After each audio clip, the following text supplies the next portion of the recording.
A very good morning to respected dignitaries, Dr. K.K. Tiwari sir, Secretary Udhan, Mr. R.K. Singh sir, R.N. Mishra sir, HODs, deans, respected faculties, and my dear friend. I, Rashtriki Sirwani of PC 4th year, on behalf of Shambhunath Institute of Engineering and Technology, welcome you all to this special day of splendor. Before starting the day, we will have a traditional auspicious light planting ceremony as a tribute to Mother Saraswati, the goddess of knowledge. I request all the dignitaries present over here on the dais and Dr. K.K. Tiwari sir to light the lamp. Sir, please.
A prayer is incomplete without a Saraswati word.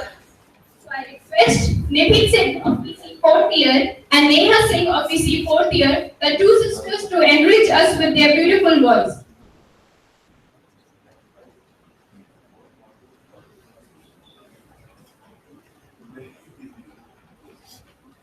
Saraswati Namostutyam Varde Kamerupini Vidyarambham Karishyami Siddhi Bhavatu Me Sada Ye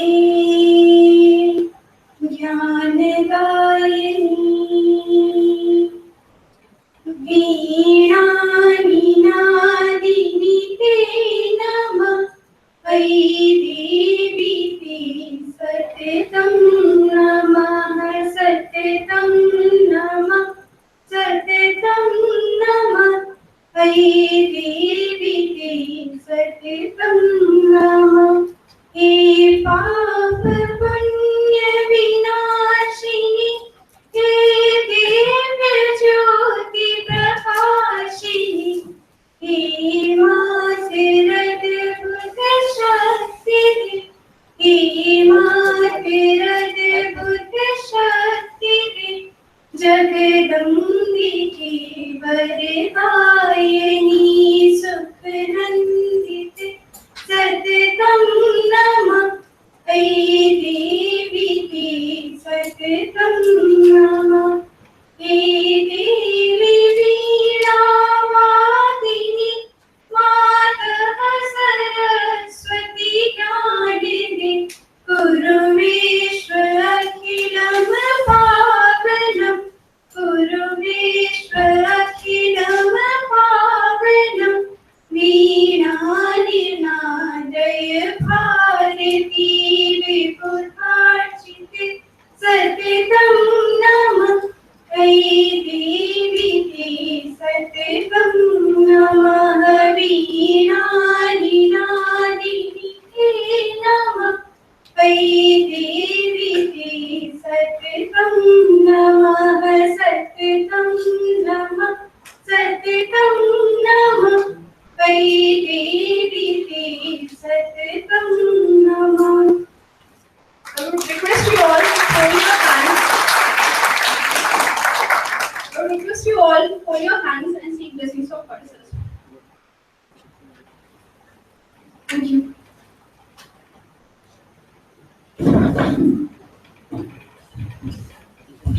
Thank you so much, Neha Nidhi. Before starting this event, I would request Dr. K.K. Tiwari sir to felicitate the chief guest and the guest speakers. Chief guest of the day, E.R. R.N. Mishra sir, Chairman IET Allahabad Local Chapter. First with the bouquet.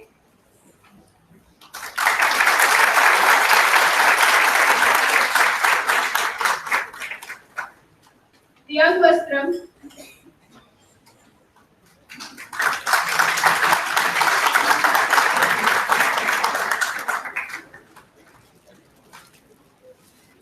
And the memento.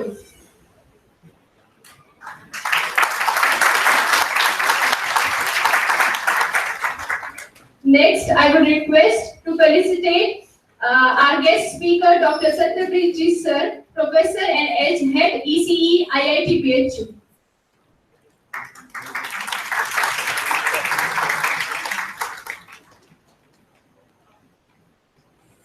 First with the bouquet.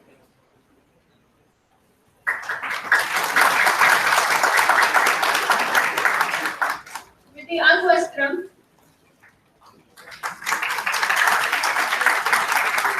And the memento.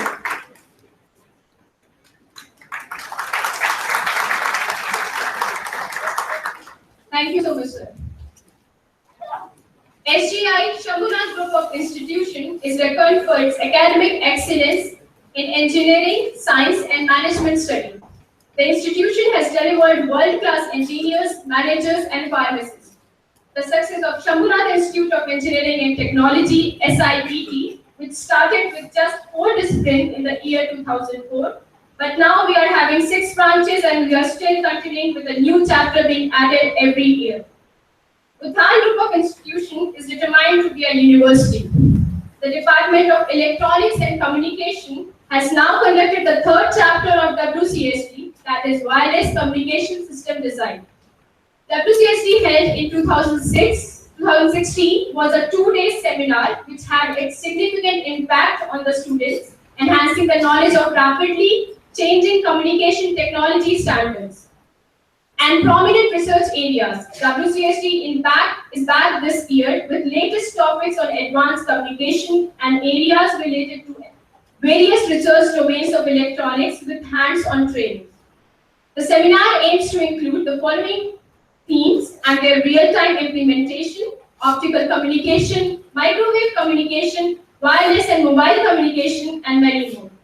To brief you more about SGI and the seminar, I would request Dr. K.K. Tiwari sir, Secretary Uthan, to embrace us with his few motivational words. Sir, please.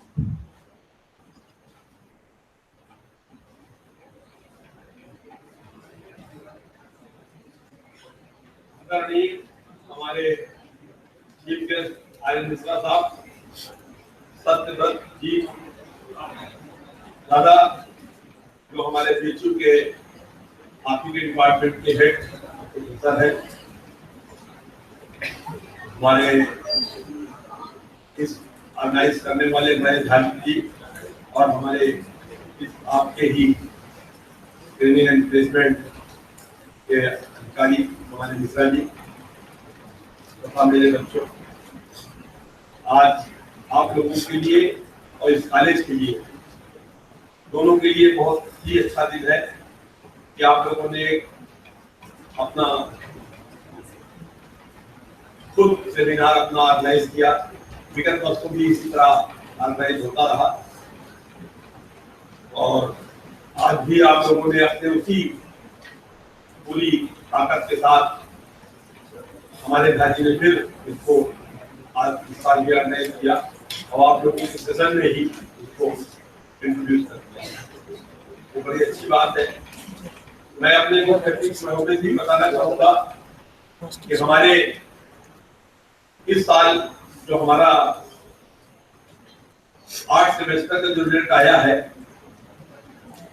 उसमें हमारे college का बच्चा 93.7%, एक लड़का 93.7% है, एक लड़का 93.6 या 5% नंबर पा करके उसने अपने इस कॉलेज में अभी तक का सबसे बृहद रिकॉर्ड कायम किया। बताना चाहेंगे कि जो हमारा फार्मेसी कॉलेज खुला था तो पहले साल जब वो लड़के का रिजल्ट आया तो पूरे यूपी में उसकी चौथी पोजीशन थी। उसके बाद लगातार हमारी फार्मेसी में और इंजीनियरिंग कॉलेज में फार्मेसी में उसके बाद एक लड़की आई जिसकी छठी पोजीशन आई पूरे यूपी के अंदर। फिर इस साल भी हम लोगों ने जिस हिसाब से बच्चों ने नंबर पाया है तो उसमें भी चौथी पोजीशन पाएंगे। अगर आज का दैनिक जागरण अखबार पढ़िएगा लास्ट 55 पेज तो उसमें रैंकिंग निकली हुई कॉलेज की, प्राइवेट और आपके आईटीआई के जितने कॉलेज हैं उसमें रामस्वरूप कॉलेज प्राइवेट यूनिवर्सिटी है, उसका ग्रेडिंग में फर्स्ट नंबर है। आप लोगों ने आज पढ़ा या नहीं पढ़ा लेकिन उसको जाके देखिएगा, लास्ट 55 पेज पे है पूरी ग्रेडिंग, जिसमें आईआईटी कानपुर जो पहले हमेशा पहले नंबर पर रहता था वो चौथे नंबर पे चला गया, आईआईटी मद्रास वो 6वें या 7वें नंबर पे चला गया, आईआईटी दिल्ली और बॉम्बे ये दोनों फर्स्ट सेकंड नंबर। तो देखिए इन सब के ऊपर प्राइवेट कॉलेज प्राइवेट यूनिवर्सिटी इन लोगों के ऊपर चली गई, ये बहुत बड़े हर्ष की बात है। क्यों? क्योंकि जो आईआईटी कानपुर आईआईटी दिल्ली इन लोगों का जो इतिहास है वो बहुत पुराना है और रामस्वरूप का इतिहास बहुत नया है अभी, और वो इन सब के बीच में तो जैसे एमबीए में अहमदाबाद आईआईएम अहमदाबाद का नंबर उसी तरीके से फर्स्ट है जैसे हमेशा रहता था। तो बच्चों इन सब के पीछे किसकी ताकत है? सिर्फ आपकी। हमारे मोदी जी कहते हैं कि युवा ही सब कुछ, आप ही लोग सब कुछ। अभी हमारे मिश्रा जी से बात हो रही थी तो मिश्रा जी ने कहा कि पढ़ाई में उसके पहले झा जी हमको बुलाने गए थे कमरे से, तो मुझे तो 9:30 का समय दिया गया था। तो आप जानते हो 9:30 मतलब 9:30, 9:31, 9:29।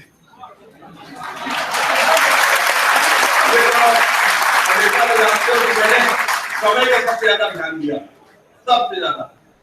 तो हमने उनसे कहा, मैंने झा जी से मजाक में मैं कोई ज्यादा पढ़ा लिखा हूँ नहीं, आप जानते हो। तो मैंने उनसे कहा कि मिश्रा जी ने जहां से एंड किया होगा वहां से आप लोगों ने स्टार्ट किया होगा। आपकी पढ़ाई में बहुत अंतर हो गया। मिश्रा जी से मैंने कुछ नहीं बोला, इतने बड़े श्रद्धेय इतने बड़े बुजुर्ग से मैं कुछ बोलने लायक हूँ भी नहीं।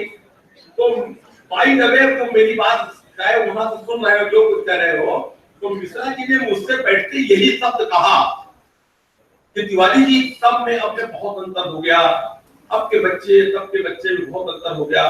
जहां से मैंने सेमी कंडक्टर से एंड किया था, वहां से आज के तक बच्चे स्टार्ट कर रहे हैं। ये बात मैंने खुद कही। तो मैंने भाजी से कहा कि भाजी देखिए, जो बात मैंने रास्ते में आपसे कही थी, हमारे परम श्रद्धेय मिश्रा जी ने मुझसे वो बात कही, बहुत अंतर हो गया।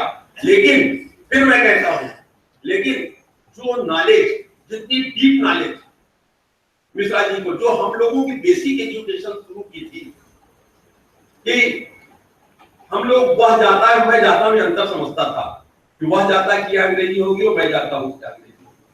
लेकिन आजकल के बच्चे इतना उनको डीप में पढ़ाया गया था, उनको वर्ब के बारे में, इस सब के बारे में सिखाया नहीं जाता, उनका ग्रामर उतना मजबूत नहीं होता जितने डीप में इन लोगों ने पढ़ा है। क्यों? क्योंकि इनकी लोगों की बेसिक एजुकेशन बड़ी तगड़ी थी। तब आप याद करिए, तब आप लोग पैदा भी ना हुए होंगे। इलाहाबाद में गवर्नमेंट कॉलेज था, तब आप पहले नहीं होंगे। इलाहाबाद में गवर्नमेंट कॉलेज था। यूपी बोर्ड में सबसे बड़ा बोर्ड यूपी बोर्ड होता था, सीएससी बोर्ड और आईएससी बोर्ड नहीं होता था। संजोधक कॉलेज होता था, उसमें शहर के रईस लोग पढ़ने के लिए जाते थे, गरीब आदमी वहां पढ़ने नहीं जाता। और आईएससी बोर्ड था, सीबीएसई बोर्ड था नहीं, तो वहां के लोग सीनियर कैंडिडेट था, तो 11 तक की पढ़ाई वहां पे उनकी होती थी। 12 दर्जे से वो लोग सीएवी कॉलेज या गवर्नमेंट कॉलेज में एडमिशन लेते थे, और जो लड़का वहां टॉप करता था उसका यहाँ कोई पोजीशन नहीं रहती, यह समझ लीजिए। और गवर्नमेंट कॉलेज की जो फर्स्ट टाइम की पोजीशन निकलती थी, तो 6 बच्चे गवर्नमेंट कॉलेज इलाहाबाद के रहते थे। यहाँ पर है उस समय के पढ़े हुए लोग, आप पूछिए आज उस गवर्नमेंट कॉलेज के अंदर की सीट खाली रह जाती है, कोई पढ़ने के नहीं जाता। सब सीबीएसई बोर्ड, आईएससी बोर्ड। हमारा एक छोटा भाई है, कजिन ब्रदर है, उसका एक लड़का है, तो उसने अपने शादी में कोई शर्त नहीं रखी, ये शर्त रखी कि लड़की सीबीएसई बोर्ड की पढ़ी होगी। तो आप किसी से अंदाज लगा लीजिए कि आज जो स्कूल में हम लोग पढ़े हैं, और जितनी मतलब नॉलेज, चाहे संस्कृत की हो और चाहे इसकी हो, चाहे हिंदी की हो, चाहे अंग्रेजी की हो, चाहे साइंस की हो, वो बहुत अच्छी है। आज आप लोगों का कोर्स बहुत क्लियर हो गया। पहले देखिए हम लोगों को इतना बड़ा बस्ता रहता था, कॉलेज में हम लोग जाते थे और उसी में सब हिंदी थी, अंग्रेजी थी, मैथ थी, और क्या था कि आपके देश का राष्ट्रपति कौन है, वाइस प्रेसिडेंट कौन है, और इनका चुनाव कैसे होता है, नागरिक शास्त्र, ये सब चीज हम लोगों को, नागरिक शास्त्र हम लोगों को पढ़ाया जाता था। और अब उसको समाज शास्त्र, नागरिक शास्त्र सब मिला दिया गया।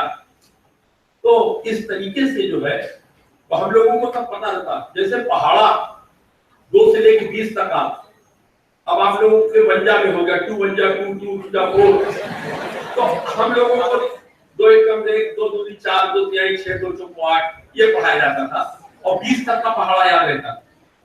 लेकिन हमारे ख्याल से अब जब होता है तो अब बच्चों को 20 तक का पहाड़ा नहीं आता है, वो समय आ गया, कैलकुलेटर का जमाना आ गया, बच्चे कैलकुलेटर से कैलकुलेट करके उसको सब बता दिए, और हम लोगों को तो 1 आध मिनट लगता था, वो 1 आध सेकंड में कैलकुलेट करके फट से बनाया। तो आप लोगों ने बहुत एडवांस, दिन प्रतिदिन एडवांस, चिकित्सा में, इंजीनियरिंग में, हर चीज में आप देखिए कि पहले जब फोड़ा होता था तो कैसे डॉक्टर पेट के अंदर कोई फोड़ा हो गया, कोई बात हो गई, तो डॉक्टर उसको कैसे ऑपरेशन करता था। अब तो लेजर टेक्निक आ गई और आपको लेटा के दिखाते हैं कि देखिए ये आपके इस कोने में आपकी ये फोड़ा है, और इसको देखिए हम कैसे ऑपरेट कर रहे हैं। आपका इतना प्रोसेस शुरू कर देते थे, जितने पोर्शन में ऑपरेशन होना है बाकी नहीं शुरू करते, और आपकी आंख खुली रहती है और आपका ऑपरेशन होता रहता, आप देखते रहते। अब ये समय आ गया, अब तो कुछ दिन में ये समय आएगा कि आप पढ़ेंगे संबंधित इंजीनियरिंग कॉलेज में और वहीं से आदमी आपका ऑपरेशन कर देगा।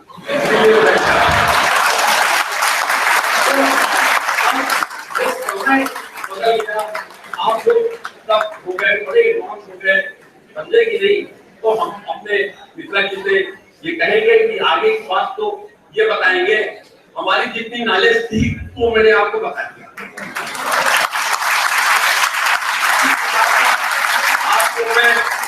पूरा धन्यवाद देता हूँ। आपने ये प्रोग्राम ऑर्गेनाइज किया, हमने अपने बच्चों के बारे में बताया कि हमारे बच्चे, कभी हमारे बच्चों ने मिश्रा जी आज तक कभी हमारे पास नहीं आए कि साहब हमको फलानी चीज की कमी है, दिमागी चीज की कमी है, कभी बच्चों ने हमको कभी आज तक हमारे पास कभी नहीं आए, इनको कोई कमी, इसके माने इनको कोई कमी महसूस कभी हुई नहीं। तो इन सब बातों के साथ मैं आपको बहुत बहुत धन्यवाद देता हूँ और मैं यही कहता हूँ कि आप लोग जिस तरीके से डिसिप्लिन का अनुशासन जिस तरीके से आपने बनाए रखा है, अपने भाई को, अपने बहनों को कि इसी तरीके के अनुशासन में रहने की शिक्षा दीजिए, क्योंकि अनुशासन सबसे बड़ी बात है। अगर आप देखिए हमारे यहाँ तो तुम और आप में अंतर है, लेकिन अंग्रेजी में सिर्फ यू है बस, तो ना तुम है ना आप। हमारे यहाँ तो छोटा है तो उससे तुम से बात कर सकते हैं और बड़ा है तो उसको आप कहना पड़ेगा। और हमारे जो एक नई सरकार का कल्चर आया उसमें जी का कल्चर आया कि मोहन जी, श्याम जी, राम जी, तो सबके आगे जी लगा दीजिए।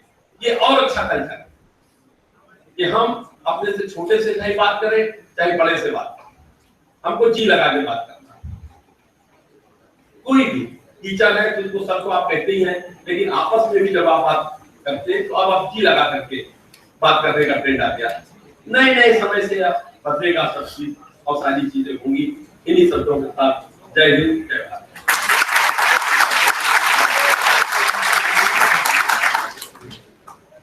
Even if दो एकम दो converted to 2 1s are 2, सबसे बड़ी ताकत यूथ है। Thank you so much for these great words, sir, and inspiring us. Now I request our guest of honor, Dr. Satyabrit sir. Dr. Satyabrit sir holds PhD in semiconductor devices and circuits from IIT BHU Varanasi. He is an MTech in communication system from IIT Kanpur. He is Bachelor of Engineering in Electronics and Telecommunication Engineering from BE College, University of Calcutta. I would request you, sir, to come to dais and few some motivational words. Speak some few motivational words. Thank you. So, respected Dr. Tiwari and Singh and the dignitaries on the dais, and my dear student friends.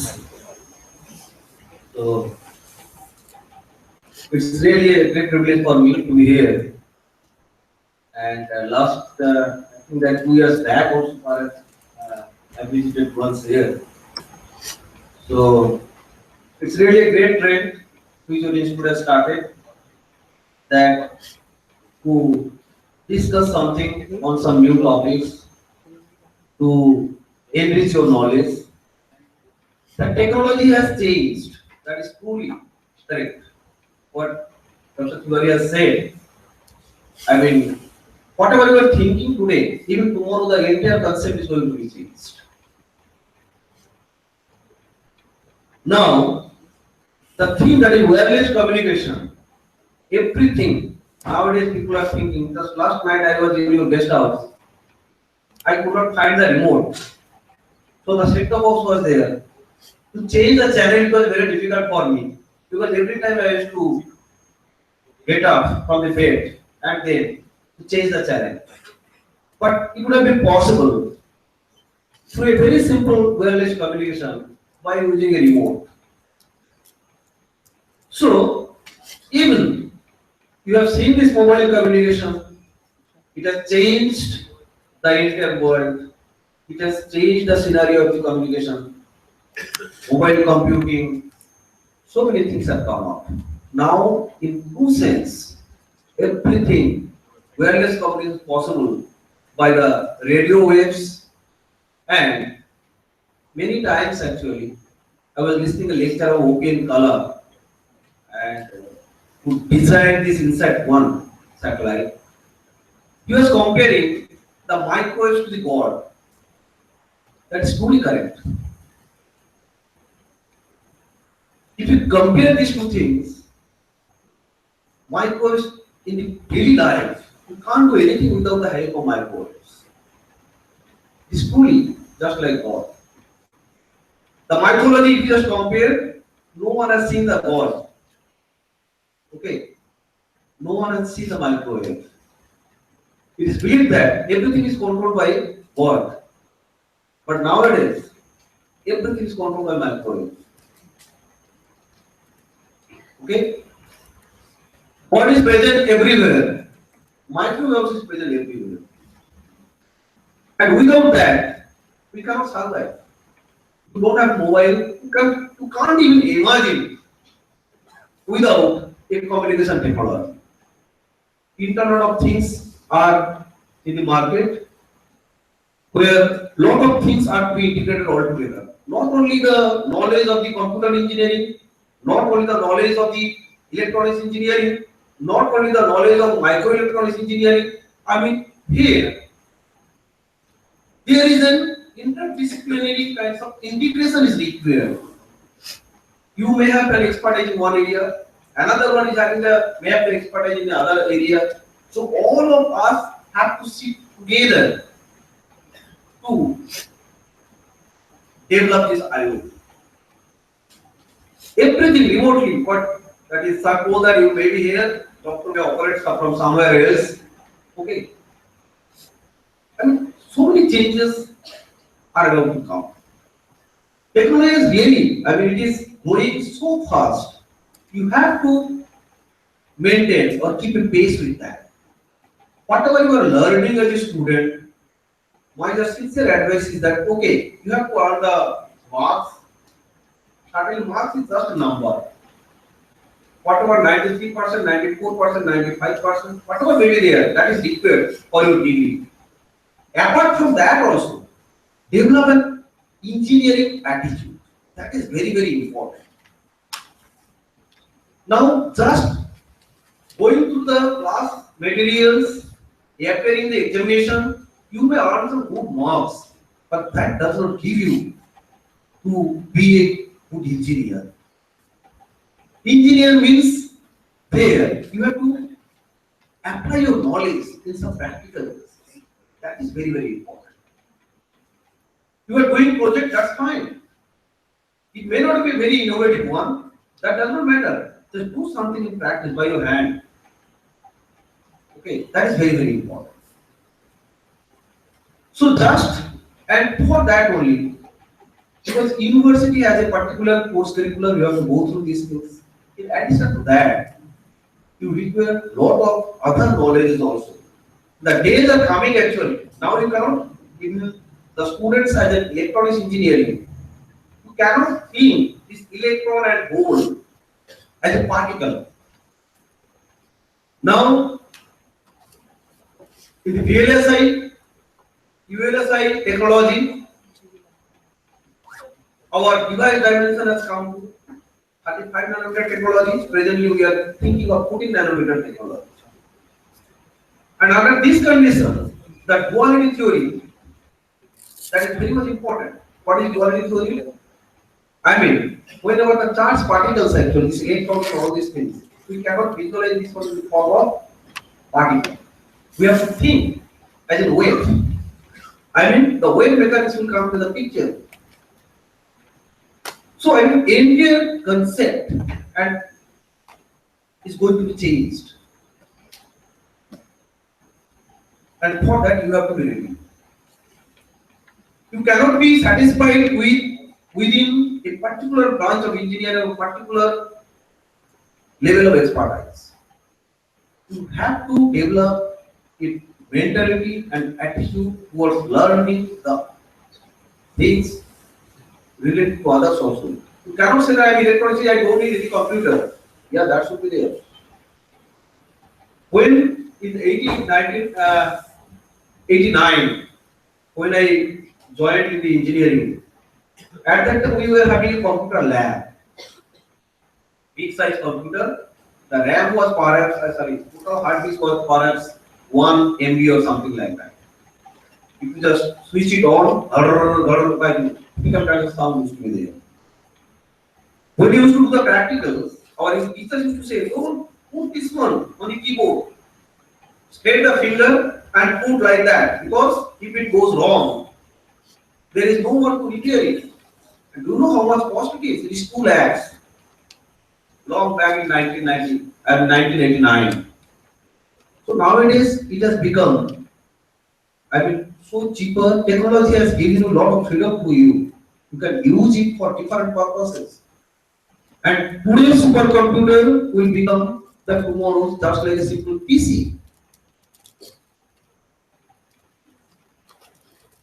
We used to, as a student in IIT Kanpur, we first got introduced to the supercomputer, that is big alpha system. Now, today, even your PC is more powerful than that of the supercomputer. So technology is changing every day, and that is because of you only. So, and once the semiconductor technology is progressed, then all other technology will automatically develop. You can think of every technology is related to semiconductor technology. Okay? But anyway, so for that, you have to be prepared and you have to be ready for that. Okay? So this wireless communication, as you mentioned, that is all the communications have become wireless nowadays. Nothing is, world class communications. Lot of changes are going to come. Even in the LAN network, now you just see in the local area network, earlier it was some copper cables. Now we have completely moved to fiber optic cables. Okay, speed is going to increase day by day. Requirement is going to increase day by day. Now all the applications, when the IoT is implemented, then you will see that everything, whatever electronic gadgets, even all the appliances also, they may also interlink to the internet. So everything should be under the wireless communication. Okay, so I hope that you will take this challenge and you will be mentally prepared for that to take this challenge. With these few words, I would like to again thank your college administration for inviting me. Thank you very much. And it was so true that we have a new definition of WCSD, wireless communication and microwave is God in this communication era. And our personal favorite line that Marx is just of no, it's just a number. With this positive attitude, I would like to transfer you a quote of Dr. APJ Abdul Kalam. It says, dream, dream, dream, dream transform into thoughts and thoughts result in action. With this thought of positiveness and motivation, let's hear to a very positive dignitary who did his MSc Tech from JK Institute. He has an experience of 27 years in ITI. He then joined LML Kanpur and worked there for 8 long years and was retired as general manager. He was also vice chairman in IET Kanpur chapter, and presently he is chairman in IET Allahabad chapter. I request R.N. Mishra sir to please share some of his experience with us.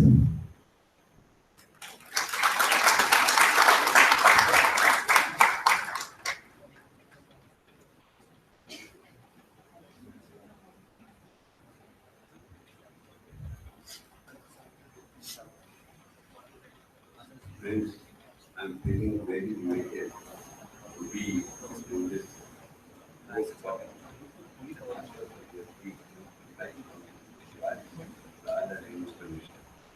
And student, right? I'm thankful to Wari Mishra that they called me here, and I feel that communication is not the present day's wonder, which has been wonder always. Am I having any connection with you with wire? No. It's a wireless communication. From mouth, of course, to an instrument which makes it loud and reaches your ears. It is not a new thing. So wireless is nothing very new for each of us if we think. And what am I seeing here? It's nothing but a communication of your teachers with you that has made you everything. And it has always happened that a communication is the only way of enriching yourself. The first communicator in the universe was told to be Vivaswan. You know what is Vivaswan? It is Lord Sun himself. And around him the whole universe has come. So it's the communication that makes you an engineer, makes you and takes you to the level of God, godly. And this wireless communication, well, if you technologically see, I have hardly anything to contribute with you all. But I can only say one thing. When I joined ITI in 1970, when it was being built, we ordered for a computer, the best at that. And we wanted to allocate the place, area, everything for it. It was said that we should have at least 10,000 square feet of area for this computer. It is going to be an engineering computer and will be used in research work of communication. And so it was allocated. I can tell you that 10,000 square feet area now is in your face. It's really in your face. With a small app, you are able to download it and get whatever you want. In our cultural background, knowledge has been gained through communication only. Nobody had read books, there was no book writing. People used to speak, students used to listen. Because if you listen, the communication is perfect. Then it goes directly into your grey matter. And you not only listen and remember it, you can use it as you like. And that is what has happened. So-called microwave communication or wireless communication is nothing very new. But whatever you are reading today, of course, it has taken about 50 to 20 years to change when I was reading. And then when I started working to imbibe the technologies at that time, it took us some time, but we did it. I can tell you, when you start in 15 years, things will be completely unimaginable. It is so fast.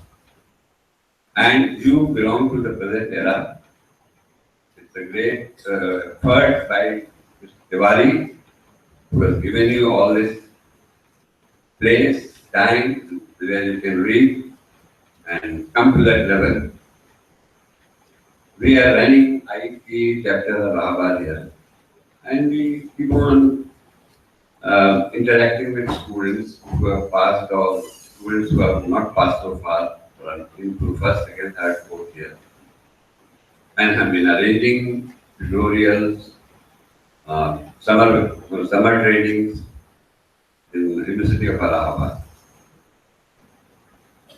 And we find that each time we hold one seminar or one discussion, the next time the level changes. It's very difficult to remain at the level where you are. So, the only thing so far you have worked hard, you have to work more to go out of this institution in the field. And I know that you all will succeed, there is no doubt about it. I'm thankful to Tiwari again who has given this opportunity to speak to you, and I would like to do it again and again. Thank you. Thank you so much, sir, for inspiring us with your words. And no doubt, your hard work of 15 to 20 years is a colorful time for us now. Now, I would request a 5-minute break, but all the students are requested to sit here only, and after that, the session of Satyajit sir will start.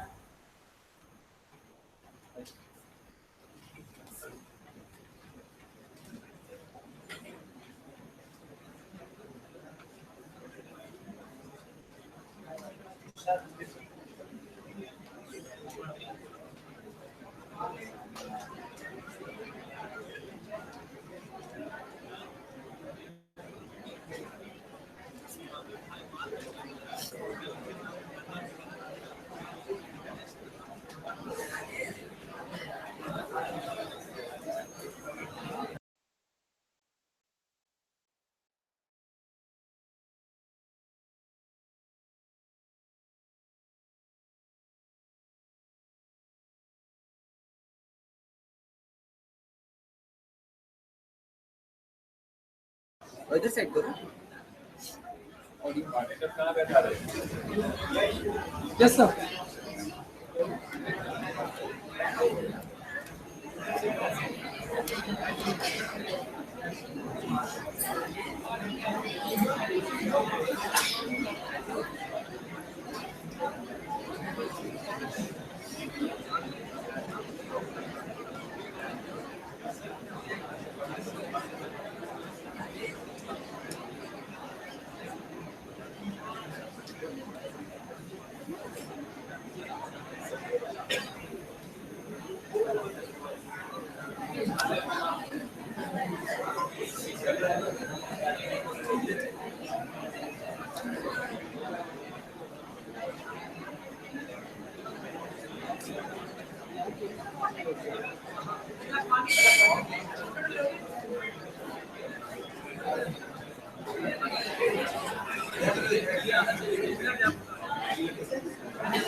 Please pay attention and maintain silence. Please, I request everyone. And I request the coordinators to sit down at the back.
A very warm morning to all of you.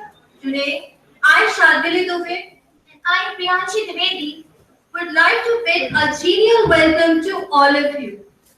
Shambhunath Group of Institution always aimed at providing quality education to the student, and this aim is not at all confined in the four walls of the institute. Rather, Shambhunath Group of Institution power is gained by sharing knowledge, not holding it. And today, when Shambhunath Institute of Engineering and Technology organized a seminar on WCSD, then the entire SDI group of institution is extremely overwhelmed to observe a number of active participation. To be happy in this world, first you need a cell phone, then an airplane, then you are truly wireless. So this seminar has been organized as wireless communication. Is by any measure the fastest growing segment of communication industry. It is to be noted that over the last few decades, communication experienced an exponential growth, and there are currently more than 2 billion users worldwide. Thus, the Department of Electronics and Communication conducted the third chapter of WCSD seminar to enlighten us about the rapidly changing communication technologies, standards, and prominent research area, which will surely help us to understand the current scenario of communication market.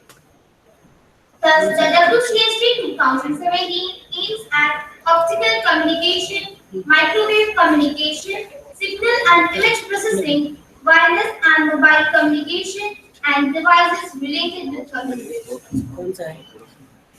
Keeping the future scope of wireless communication in mind, let's start our first session with our very first speaker, who is a man of inspiration. Colin Powell once said, "The dream doesn't become reality through magic. It takes sweat, determination, and hard work." And today, we have a personality who simply justified these words by his work. He holds PhD, as told earlier, in semiconductor devices and circuits from IIT PHU Varanasi. He is an MTech in communication system from IIT Kanpur. He is a Bachelor of Engineering in Electronics and Telecommunication from IIT PHU Varanasi.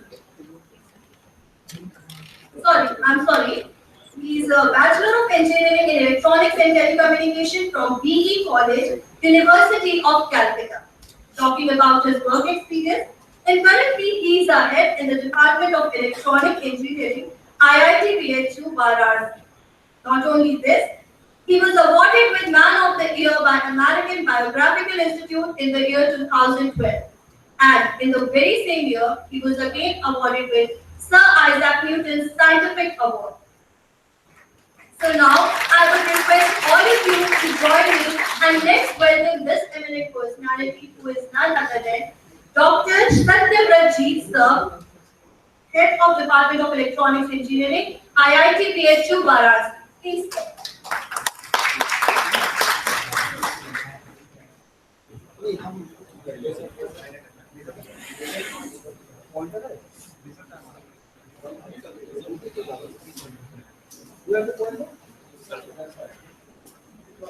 Okay.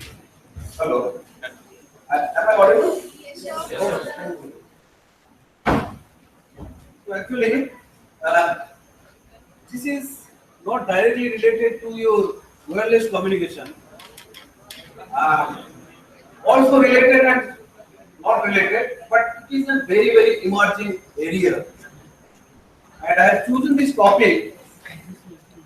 I did not watch it. Hello.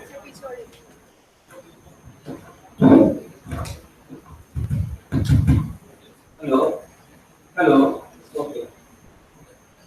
So actually, after completion of PhD, I got an opportunity to work in US as a postdoctoral researcher in this area. Now, after coming back to India, I tried my level best to carry on the research in that one, in this area.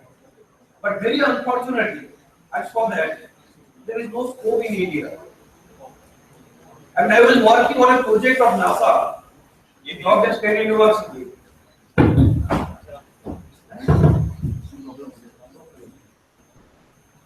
So, after coming back there, I thought that, and then I had to change my research topic. Because for carrying out some advanced research, you need particular environment for that. Then I thought that for using this topic, just to introduce what is the importance of this technology, where the US, few countries, leading countries, they are working on. But very unfortunately, almost we have zero contribution that is in this area. Okay? So, I will not discuss much about the research. Just try to explain the importance of this technology. Okay?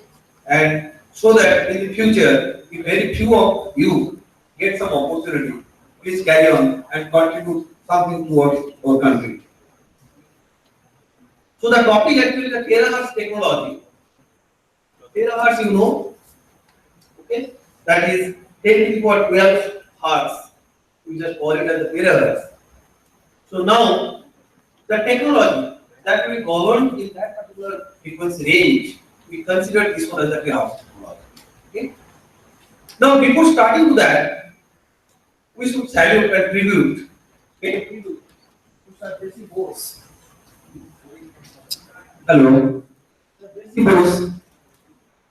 Talking is creating actually, I don't know. Anyway, you know that he is considered to be the father of wireless communication. Although he has not received due credit for it, but arguably he is a tragedy incarnate, because the first communication, concept of wireless communication, that was demonstrated by Sir J.C. Bose. So being an Indian, we should be proud of that, and we should like pay tribute to him. Now,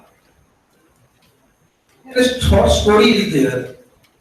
In 1897, Sir J.C. Bose wrote a letter to Rabindranath Tagore, and he told that, "Sir, I have developed an artificial eye which can detect the object where our vision cannot reach." Then Rabindranath Tagore told him, "Okay, you just go and file for a patent."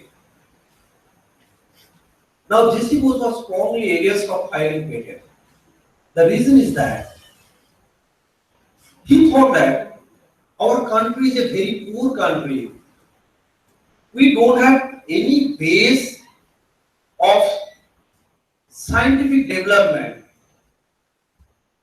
And then again he wrote to Rabindranath Tagore, "Sir, I am not interested to file the patent, because once I file the patent, then it should be property of a developed country.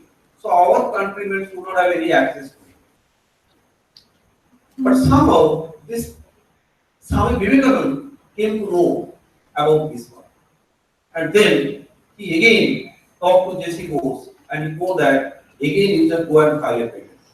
He told that no, I am not interested for all this.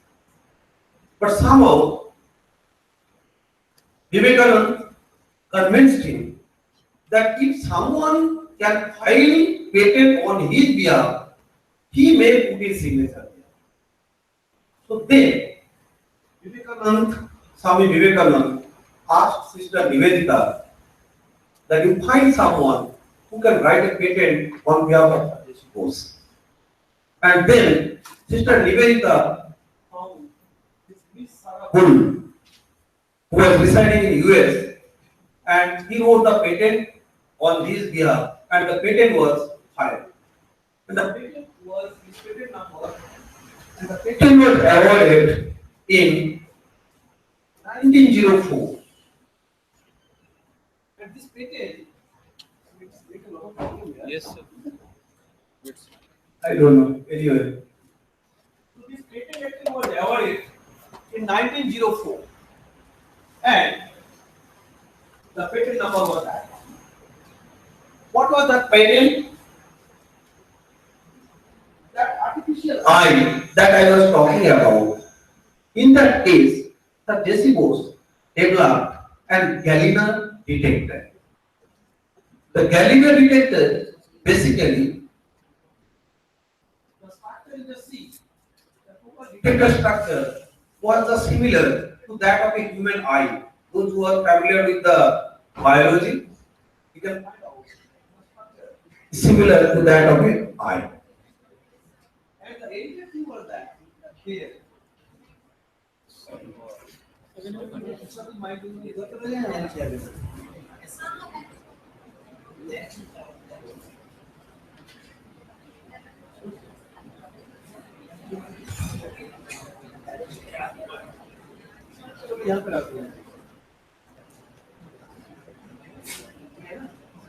Hello. Yeah.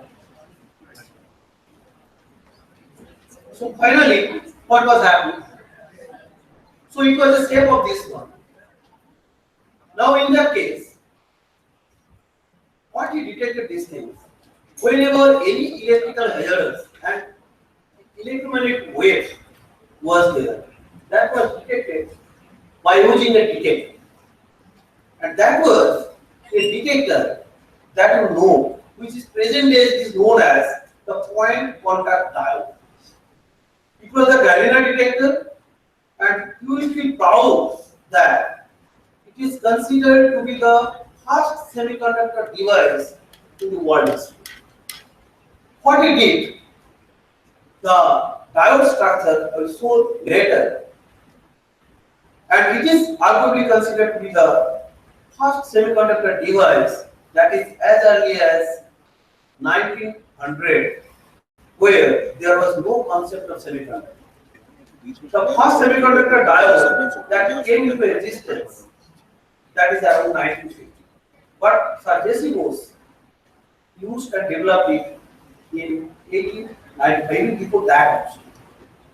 So now the next one, he mentioned that Sir J.C. Bose was at least 60 years ahead of his time. And in fact, he had anticipated the existence of P-type and N-type semiconductors. At that time, there was no concept of semiconductors, but he was ahead of more than 50 years. That I told you that concept of semiconductor was established in 1950 by Shockley. Once before that, he anticipated that there are two kinds of materials are possible, N-type and P-type. He did not name it as a semiconductor, but he could realize. Okay? So this detector, he claimed that can detect, I claim and desire to secure by latest patent is a coherer or detector of electrical disturbances. Even if you on off a switch, that was also detected by this detector. Electrical disturbances, Hertzian waves, light waves, or other radiations comprising of a pair of Galena contacts. And so, I will tell you how to develop the first so-called diode, and he used this one in his application. Now, the diode, the structure if you consider, it is very much in use. If you do the practicals and design a radio detector circuit, ratio detector, envelope detector, etc., we require nowadays point contact diode. OA69, OA79, OA89, all these diodes, they are commercially available and with a very fast switching speed. Okay. Now, how we develop this diode? Just at that time, there was no technology. What he did, he took a Galena slab. Galena means lead sulfide. And then he took a weir, metallic weir. Then one end was sharpened. And after sharpening this end, he just put a touch on it. And then he applied. So structure is just like that. Here, simply one crystal you put. This is the metallic base. That is another metallic base. And that is a weir, which was simply, that is pointed and connected to it. This end. And the same was S-shaped because of that. When the current will flow through these things, some thermal expansion can take place. Because of that, the expansion can take place this side and that side. so that contact should be made. So no technology was there. Okay. Now this diode is known in the history, semiconductor history, as the point contact diode. Now little bit technology has been changed, and you will be surprised to know that is no theoretical development has been taking place. How does it work? And the modern form of this diode present days, that is we consider this one as the Schottky diode. What is Schottky diode? The Schottky diode is a junction between the metal and semiconductor. So that is the same thing, metal wire and semiconductor. Okay. So it was realized long back when there was no Schottky mode theory, nothing. But Jesse Bose realized this diode. And nowadays, little bit technology is changed. This one. Here, what is done? After making this wire, we normally charge a very high capacitor and momentarily charge a large current. And once a large current is flown through it, then the portion of this one, the metal, that is being melted out and it sticks to the surface of the semiconductor. And galena, lead sulfide, is being changed by a charging.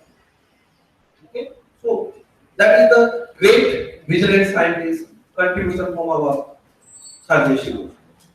Now he demonstrated this one in 1889 in a Royal Institution Discourse, and he elaborated this. And behavior he has demonstrated. What kinds of behavior of this device? He considered that a coherer or detector of electrical disturbances, Hertzian waves, light waves, or other radiations. So what you observe in this structure, once a supply, power supply was connected to it, and once it is increased, then whatever was the current, when the polarity of the supply was reversed, then the shape was, he did not say it is exponential or something like that. He considered that either it's a concave shape or convex shape. That you know, diode characteristic with forward bias is exponential and with reverse bias this one. So, because at that time no device concept was there, he mentioned that is conducting pieces of substances having a characteristic curve giving the relation between increasing electromotive force and the resulting current passing through the sensitive substance, which is not straight, it is not straight line. Instead of what is that? Convex or concave to the axis of electromotive force, and in which the return curve with a decreasing electromotive force when taken slowly approximately coincides with the forward curve. I mean, when the potential was increased and when it is reduced, it was following the same curve. Then he established these things. It is not a normal ohmic relation is following. Okay, and either it is a convex or convex. That means some rectifying characteristics was first established by him. That is long back in 1889. Now, in another article, that is Adrisho Alok, it is a Bengali book, and Sir Jesse Bose contributed a chapter to it. And in this chapter, hello? Yes. In the book, that is Abhakta was the name of the book. Abhakta means is a Bengali term. I mean, which has not been expressed. Okay, that is Abhakta. So in this book, he contributed a chapter that is Adrisho Alok. Okay. So I mean invisible light. Adrisho Alok means invisible light. Okay. Now in this he contributed these things. He wrote that Sir Jesse Bose, the invisible light passes, and that is the first word reported in the history for the wireless communication. He wrote the invisible light that passes through bricks, mortar, and building structures all at ease. Hence, it is possible that messages can be transmitted without the medium of a wear. No wear is required. I demonstrated quite a few experiments to this effect at the Calcutta Town Hall in 1895 in the presence of Sir William Mackenzie. The fact is that at that time, whatever you discover, until unless, someone from UK or some developed country is there, witness it, no one will believe it. So that is what, to demonstrate these things, demonstrated this phenomena in presence of Sir William Mackenzie, the Lieutenant Governor of Bengal. The electric wave traveled through its high and mighty physical superstructure and two more locked rooms in a pass in the third. It, that is the electromagnetic force, threw an iron cell and blew up a heap of gunpowder. That was the first observation and demonstration made by Sir J.C. Bose that, and he predicted that any information or message can be transmitted from one place to the another place without using any wear and to the wireless medium. That is to space. Okay, so just we should all feel proud of that. Now, he demonstrated also after that one. He developed the detector. He developed the electromagnetic source, microwave source. He transmitted it. He demonstrated it, and the entire concept was taken by Marconi, and Marconi was awarded Nobel Prize in 1920. Now, still the debate was there. Who is the inventor of the wireless communication, and who is the inventor of the semiconductor diode? Okay. Only the unfortunate part was that J.C. Bose born in India. Okay. Now, recently, IEEE, that one special issue was published, and it has recognized that no, it has been developed by Sir J.C. Bose. So one article I have got it from here. Almost a century after the Italian physicist Marconi sent the first wireless message across the Atlantic Ocean, the dispute about who actually invented wireless has reached a critical stage.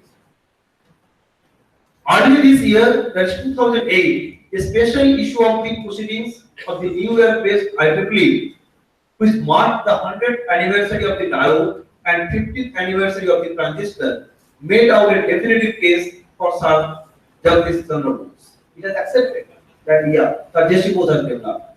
The Indian biologist and physicist.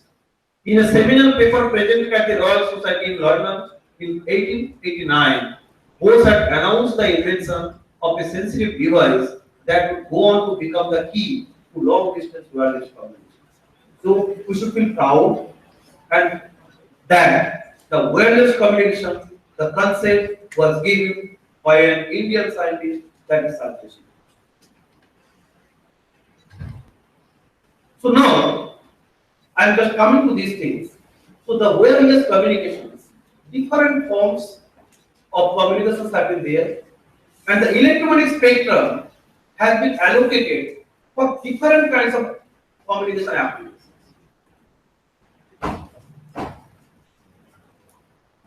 For example, for the AM transmission, you have the frequency range from 535 kHz to 1605 kHz. For the FM, the band is allocated for the FM transmission, that is 88 to 108 megahertz. Okay. Similarly, for different applications, for the mobile communications, etc., different frequency ranges have been allocated for the electromagnetic spectrum. Okay. Now, the problem is that Indian electromagnetic spectrum have been completely overpowered. No space is left to introduce any new applications. That is a challenge. What is happening? In the earlier days, we have seen The television only two channels, DD1 and DD2. Now in the TV, there are thousands of channels are there. So entire spectrum, whatever spectrum was given to it, allocated to it for the television signal transmission, there are also a lot of competition. Now this entire spectrum that depends on our environmental characteristics, space characteristics, and space we cannot change. Whatever the things are there, it is there. I mean, the electromagnetic spectrum is fixed. Okay. So now the challenge is that wherefore, what is the left portion of the electromagnetic spectrum which can be utilized or can be explored to introduce some new technology or some new communication paths. So that is the terahertz is a region which is still left and underutilized of the electromagnetic spectrum, and scientists are working on that one, how to use or explore the spectrum. So now, if you consider the electromagnetic spectrum, that is microwave, almost everything is used. For different one, DC, kilo, mega, giga, and that is tera, 10 per tera.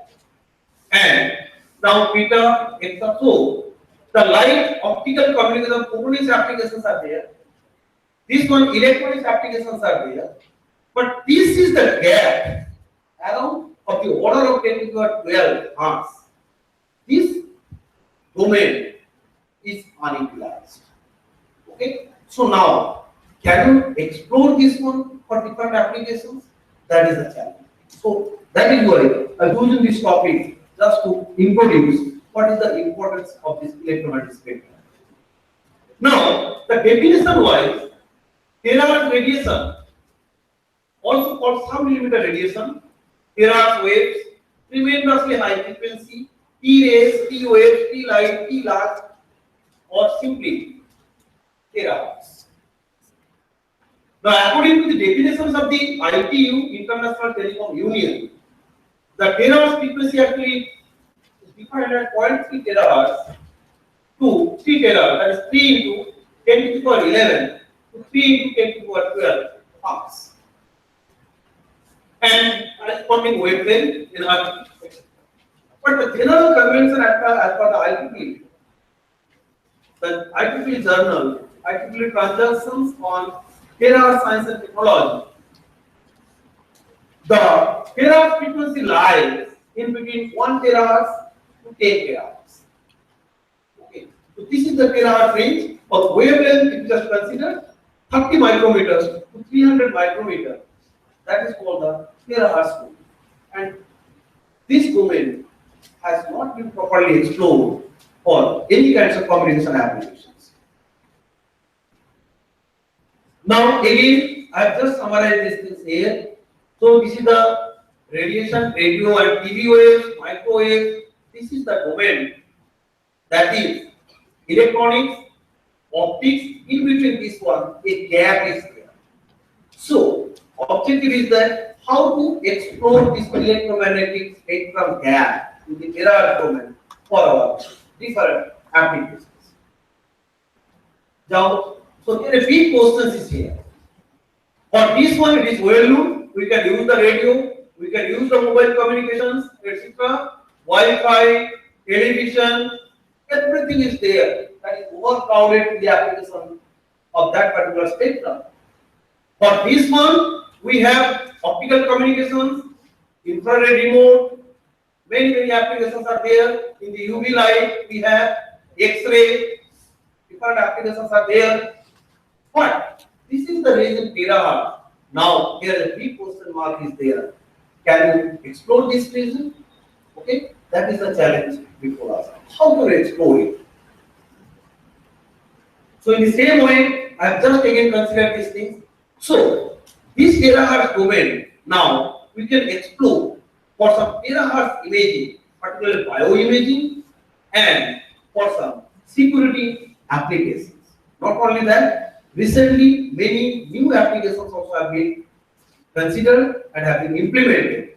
And I got an opportunity to work in this area as a postdoctoral researcher So it is a so much importance area that unfortunately a lot of limitations are there, and we have overcome these limitations. Now properties of terahertz. Now before that one, if you consider, you know the spectrum. Spectrum actually it is a term. I mean it is no one's property because spectrum is totally determined by space. Now this space it has its own characteristics. If we consider the opacity of this environment, atmospheric environment, then you can find this 100% opaque up to this region. I mean, this gamma rays, X-rays, ultraviolet light up to this region, no opacity is there. I mean, from the atmosphere, if you see, then no light that is environment completely block this region. That means the applications of this region is almost nil. Now, only the portions is that you just see for certain spectrum, only this portion is open for the communications. That is the radio wave communications. RF communication you can consider, that is only a very small portion of that. So, but our applications are going on increasing day by day. Requirements are going on increasing day by day. Now, how do you utilize that one? Because the portion which is left, that is very, very limited. But we cannot change our space, we cannot change our atmosphere. Okay. So, the spectral region or electromagnetic spectral region is constant. Now, here, so visible light is there. I mean, now we have to find out that is the terahertz domain, that is how to use it. Now, the suitability of terahertz. Now, if you just consider the atmospheric absorption, so terahertz means we are considering about 1 to 10 terahertz. 1 into 10 to the power 12 to 10 into 10 to the power 12, that is hertz. Now, if you consider, then you just see from 1 to 10, the absorption is very, very high. That gives the limitation that we cannot use this one for long distance communication. Because entire thing, if you transmit this signal at these frequencies, the atmosphere, it will completely absorbed by the atmosphere and completely will be annihilated. Okay? So, that is the challenge. The portion 1 to 10 terahertz, that is left. But we cannot utilize this one for long distance communication. Then the question is that, okay, long distance communication, if we don't use it, can I use it for other applications? Yeah, answer is yes. Now we are exploring. Now, for the communications, that is for the terrestrial communication, terahertz world for terrestrial communication. That is long distance communication. Is it possible? Now, we have transmitted power. Now, if we consider this, the transmitted power, that is normal communications, that is maximum, that is 1 meter. If the transmission power is this one, 10 meter, and maximum you can consider here, whatever may be the increase this one, you cannot propagate the signal more than 1 kilometer. So, for terrestrial applications, we cannot use it because the maximum distance is 1 kilometer, which is considered to be the, in the language of IEEE, it is considered to be the terahertz world. Okay, you cannot propagate more than 1 kilometer. Okay, but this 10 meters or even 100 meters, that is highly feasible. We can explore this one for short distance communications within 100 meters. Okay. Now, some important properties. Now, let's examine what are the properties of the waves in that particular domain. Now, many materials are transparent to terahertz. Just by X-ray you have seen, you can get an image, and if there is some kinds of factor, then we can take an X-ray image. because it can penetrate the flesh, hairs, etc. Okay. Now, similarly, the terahertz also can penetrate many objects directly, and it becomes almost transparent to it. Now, another thing, terahertz radiation, that is very important. Terahertz radiation, that is very safe for biological issues. You know that X-ray is not safe. X-ray is the ionizing wave. That means it is suggested that don't go for X-ray again and again. It can damage your human body. But because it is an ionizing wave, but in this case of X-ray, unlike X-ray, it does not harm anything to our biological issues. Okay? So the objective is that it can be used, that is for biological applications. Okay? Now, images formed with terahertz radiation can have relatively good resolution. Relatively good resolution are there. We can use the imaging. Many interesting materials are. Another property is that many materials or every material, if you take the terahertz image, that will give you the unique fingerprint of that material. What do you mean unique fingerprint? Every person, the fingerprint is unique.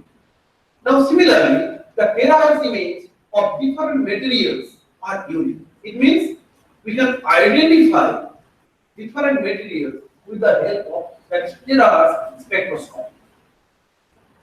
Terahertz imaging can be used for detecting several different types of explosives. Nowadays, where the terrorism has become an important issue worldwide, everywhere in the railway station, in the airport, we have to find out some, that is explosives and etc.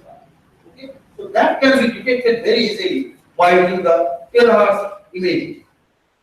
Now, terahertz radiation can be used to detect.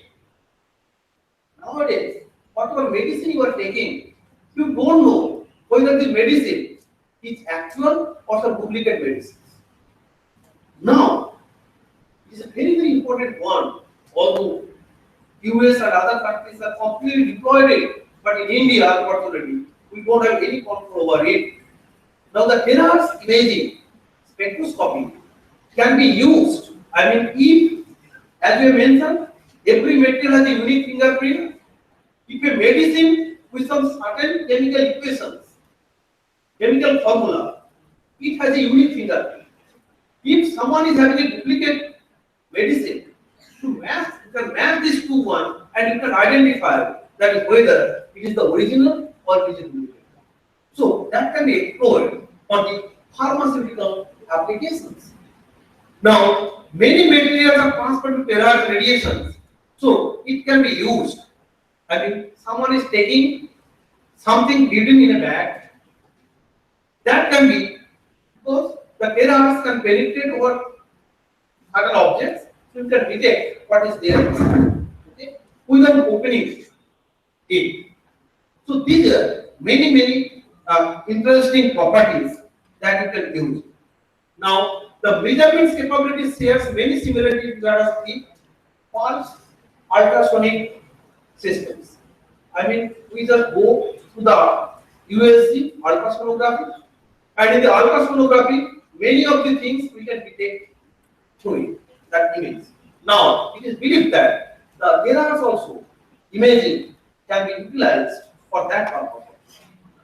Now, reflections from buried interfaces, and that also is a material science engineering. In a semiconductor device, we know different materials layers are. Now, at interface of two different materials, it has a unique properties. That properties also can be detected. And very important, recently, that is, if we have the local area network, within is less than 10 meters, the band may be exploited for high-speed wireless applications. We have considered that up to 100 meters we can use it. Okay. So now, suppose you want to make a wireless communication within this room, then we can use the terahertz domain for this wireless, local wireless network. Now, I'm just avoiding this thing little bit because. So now, applications of Terra's technology. Biomedical applications, as you have mentioned, pharmaceutical applications, hidden object detection. Biomedical applications means we have considered it is non-ionizing. Pharmaceutical applications, we can detect whether the medicines are actual or not. Material hidden object detection, because it can penetrate to some certain objects.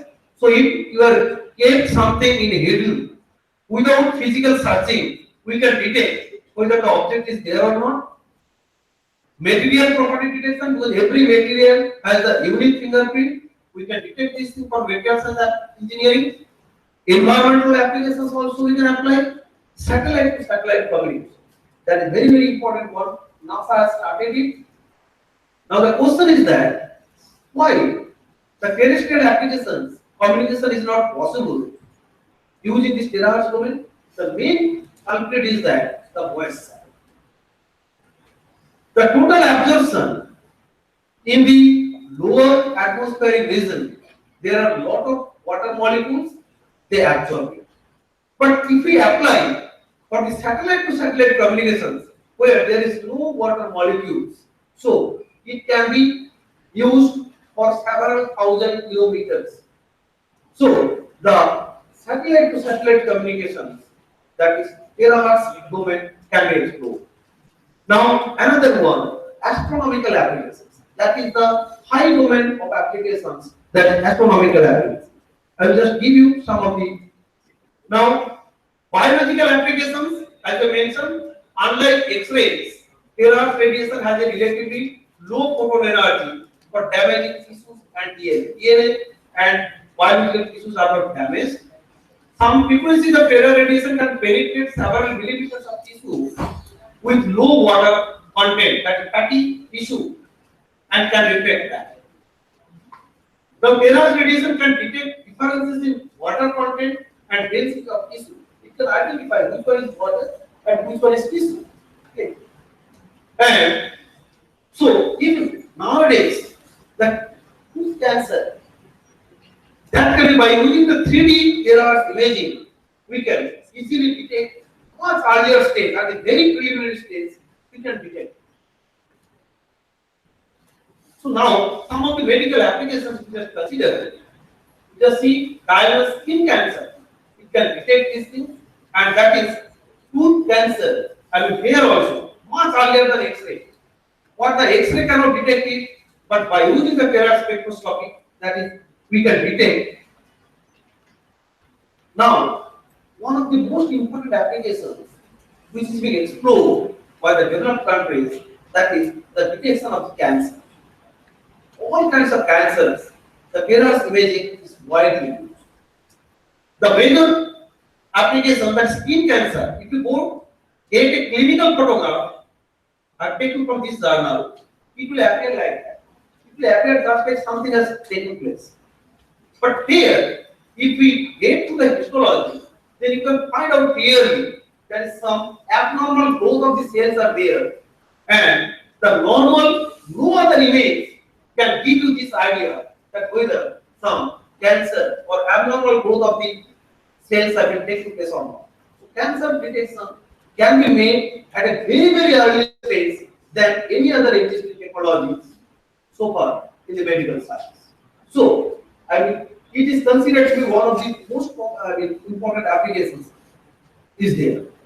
Now, another important application that we have considered, that is for different one, so that is for the breast cancer. Now, what is happening? Till date, the breast cancer is a very, very alarming stage, particularly in the developing countries. The main problem is that our ladies, our women, they are very much protected, and in general, they don't try to, I mean, tell it to others. Now the terahertz has its unique characteristics. Now normally, they normally do not, they hesitate to visit a doctor to discuss about this. But the question is that once it is detected at the very early stage, it is very much curable. Even if it goes to a second stage also, the third stage, still also it can be cured. But in this case, by using the radar spectroscopy, it can be detected much earlier stage without having any symptoms. And it can be detected in this case. I mean, suppose you have visited a doctor, you don't, because already it can penetrate to your body and it can get an histology of this cell, that is this, and it can identify the breast cancer at the much earlier stage.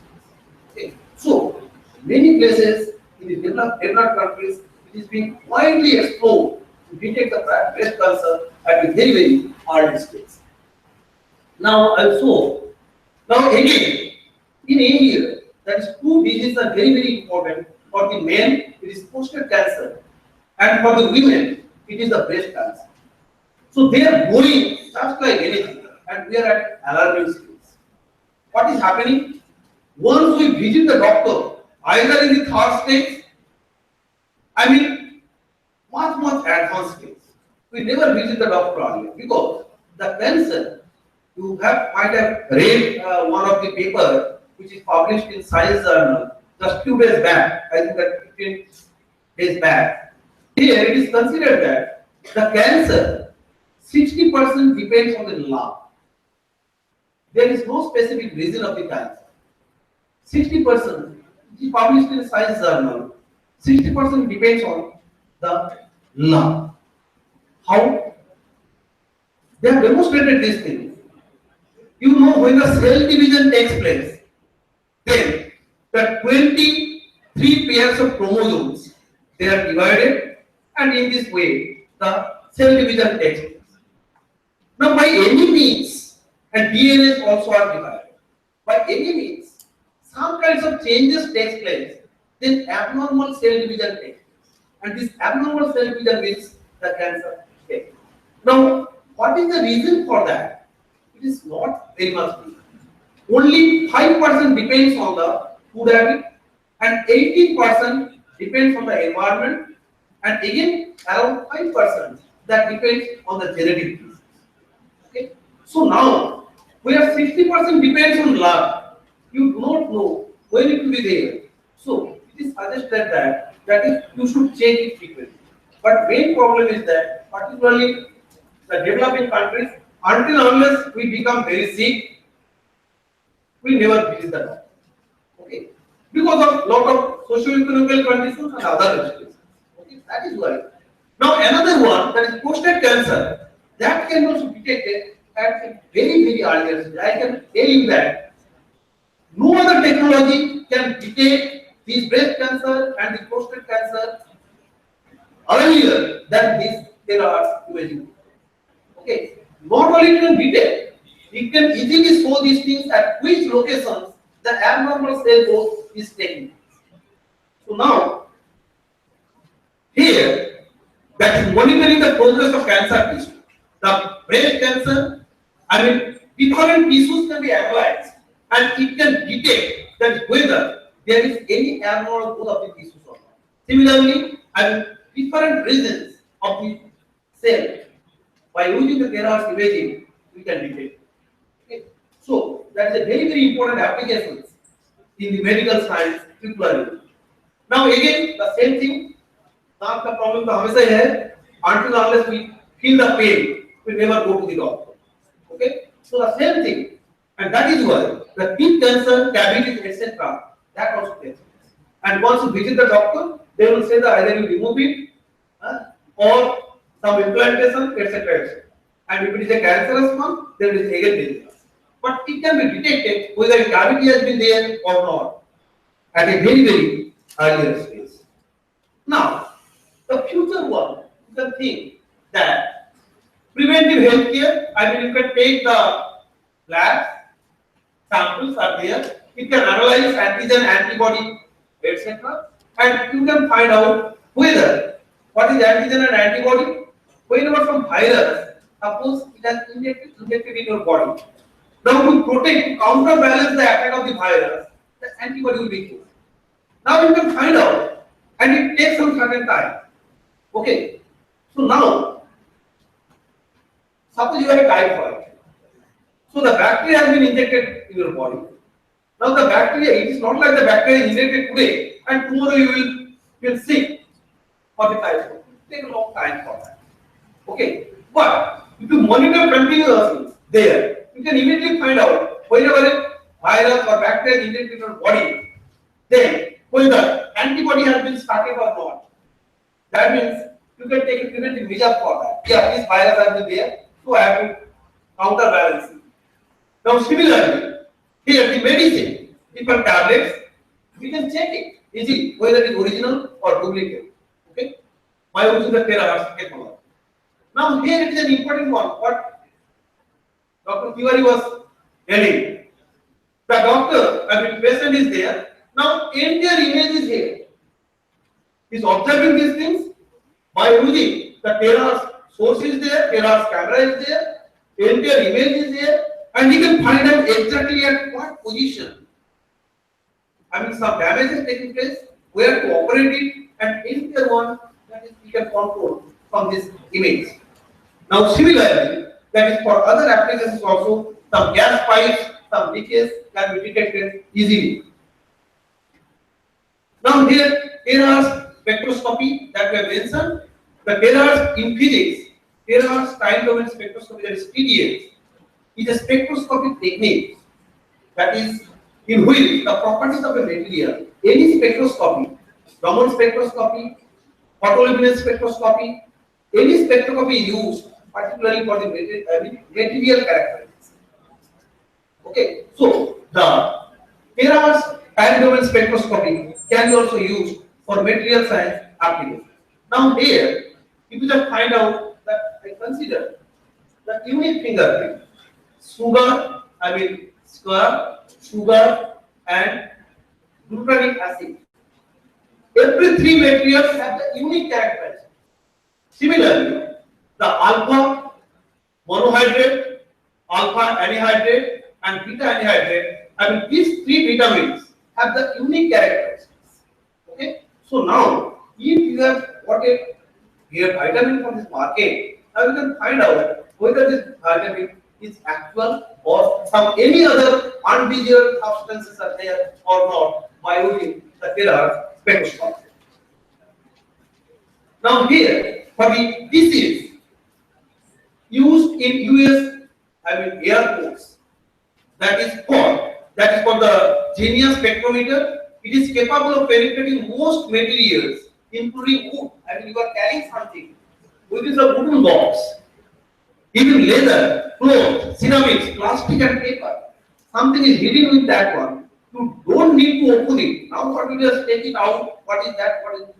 But it can, if you have a camera, it can penetrate. You are carrying it. It can penetrate this one. Immediately, if this unobjectionable object is there, it can detect it, and immediately it will be alarmed, and the security force will be there to detect it. Okay, without touching it. So that is a very, very important one. I will show you. Just see, here is a knife. You have a shoe. The knife is there in the lower part of your shoe, and that can be easily detected by using this terahertz imaging. Nothing to check. You are walking, camera is there, it has detected, it has penetrated through the leather, and it will detect, yeah, it is there. Now similarly, here you can find, now this is a person. It can be fully clothed man image, fully clothed person. That can be whatever things within that one, that can be considered. Recently, I will tell you that it was installed in the US, airport for checking. Now, one lawyer, he filed a case that the privacy is under threat. So now, somehow, officially they are not using it, but I believe that you are still using it without having any formal kinds of things. Because they are scared of all these things. Now, some of the images, here you see that someone has on a pistol is there, but it can be detected easily by this one. Someone is having well dressed, but at the back side one pistol is there, but there are images can detect it. He is carrying a knife within this paper, but there are images can easily detect it. Similarly, someone is having hair, so it can be easily detected. So without touching it, without having anything, we just pass through the hair, image will detect it, and immediately a signal will be given. This person is carrying this thing, just catch it. Okay. So no physical things are there. Just camera, Terra's camera is there. Will continuously scan and send the information. So it is also one form of Terra's communication. Now again, I have mentioned the explosive detection. Nowadays, you know that our life is so insecure. Whenever we're moving or traveling by a train, we don't know what will happen. Okay? Although, whenever one incident takes place, immediately security becomes very tight until unless that is another incident takes place. Okay. So now that can be prevented if we, in US we have seen that it never happens. But in our case, the population is so high. Thousands of people are moving. Who is carrying what? Nobody knows. Okay. But particularly for the explosive, it is very, very important one. If we have the Terra spectroscopy in a particular place, thousands of people can pass through these things, but it can detect whether someone is carrying any kind of explosive materials. The different one, that is TNT, HMX, P10, RDA, P4. Every explosive has a unique Terra that is finger. Okay, so it can easily detect it and it can alert these things. Yes, this person is carrying this one. Okay, so if these precautions have been taken place, I don't know whether anytime it will be implemented here or not. But if we can implement this kind of technology, then we can stop many kinds of nonsense activities that is in many public places. But this is the possibility is there, it can be explored. Now in the atmospheric applications, that particular terrestrial applications, the useful for studying stellar and galactic constituents and evolution of cosmology, dust and gas chemistry, the environment, what are the components are changing, we can study it by using, these are I have taken from this one, different material, because every gas also has its unique character as spectroscopy. We can detect, that is, we always talk about the greenhouse gases. Okay?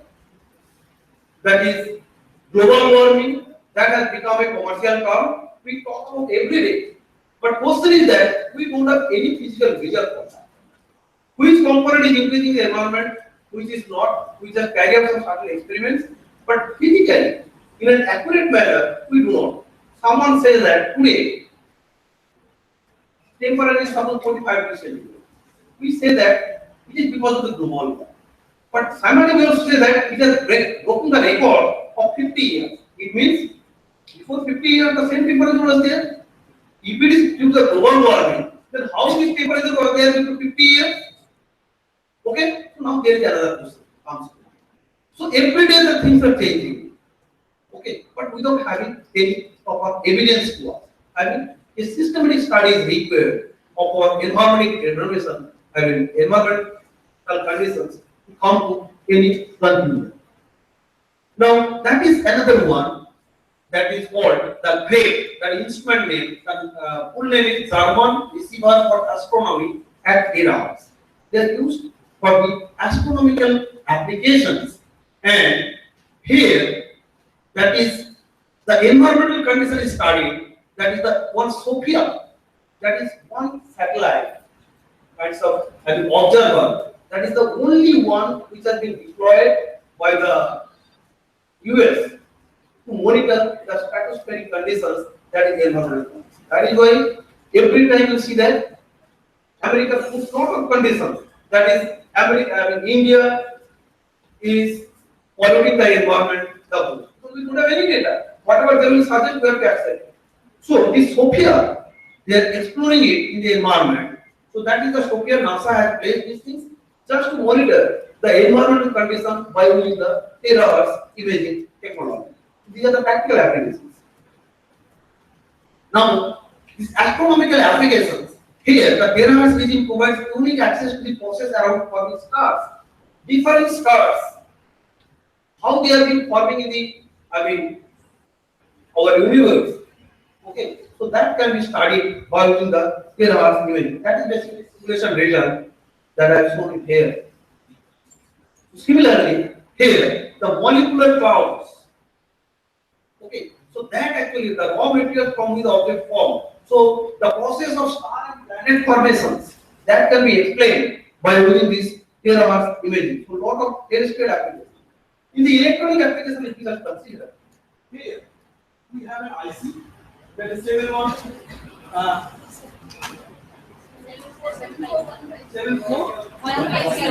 Okay. So this is an IC. Now that is a normal IC. Now suppose it has been burned. You have applied some larger voltage, so the IC has been burned. That can be taken. Take the terahertz imaging. Then you can find out that this is a normal IC. Some abnormality is there. It means the IC is not and has been burned out.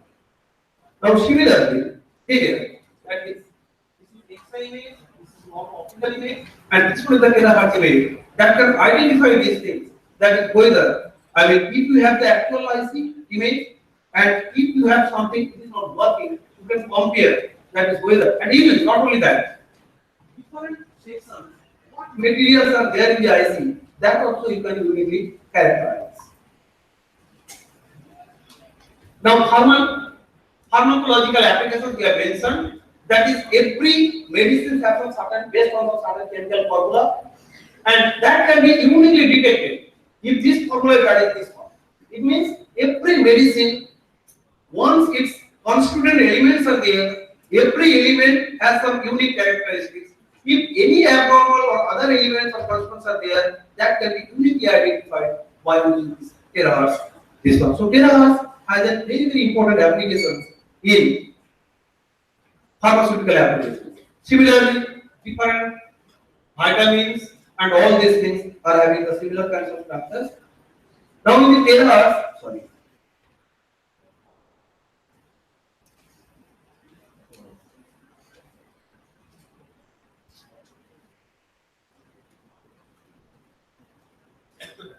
I don't know whether this slide there is some problem.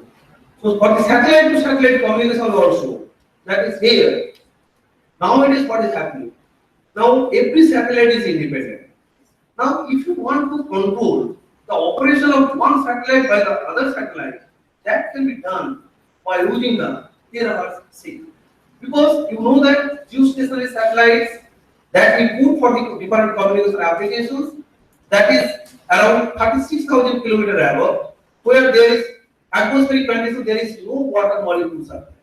So terahertz signals, the attenuation is almost zero. So it can propagate to the space, that is thousands of kilometers. So by using these things, I don't know what image I have raised. So that can be explored for the satellite to satellite communication. So the whatever satellite, suppose the India has 100 satellites, we can monitor the state of health of each and every satellite, okay, by using a network in this space. Okay? So that can be possible by using these terahertz signals. Now terahertz sources I have not considered here. So for the astronomical applications actually, mainly the black body radiations, they are being used.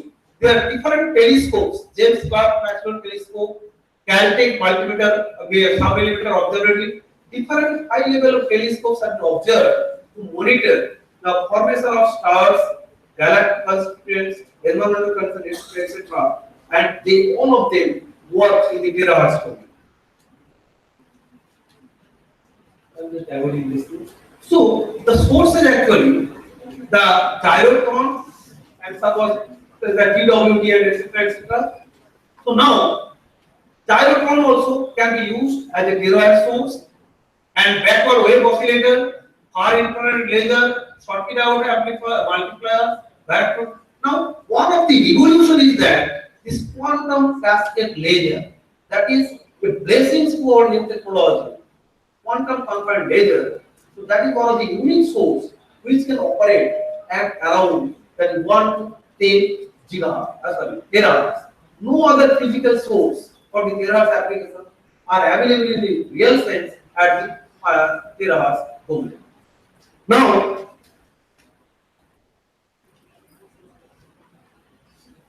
I am just avoiding the little bit. So this is quantum cascade laser. I am not considering the operation. We will be getting bored. But here, the different kinds of sources covering different kinds of frequency range. So this quantum confined laser, that is highly applicable for this one, and backward wave oscillator that will cover this range. But semiconductor devices are very limited in this case. Only you can find out this one, the quantum cascade laser, that will consider this one. That is one of the very effective source for the terahertz domain applications. Now recently, we have just carried out a little bit work. We have published it in the IEEE Transaction for Plasma Science. Here, we have first demonstrated that by using the strain technology, this is a MOSFET, strain silicon MOSFET. Now, we have just observed that by changing, that is the here the strain, by increasing the strain of the silicon MOSFET, you know, MOSFET, there is a channel, p-type substrate, inversion takes place. Okay. Now, if we change the strain, how can consider these things? Suppose, just imagine, we have a silicon germanium layer. Over this one, I have deposited a silicon layer. Okay. Now this silicon and silicon germanium, there is a lattice constant difference. Mismatching of the lattice constants. Whenever two dissimilar semiconductors with different lattice constants are there, then a strain is induced. Okay, and this strain modulates the mobility of the carrier of that particular material. So now this strain is introduced in the semiconductor channel, and if we increase the strain, then we have seen that the drain current and drain source characteristics in negative slope that is being observed. You know, in a tunnel diode, there is one normal one, then this is negative one, then again this one.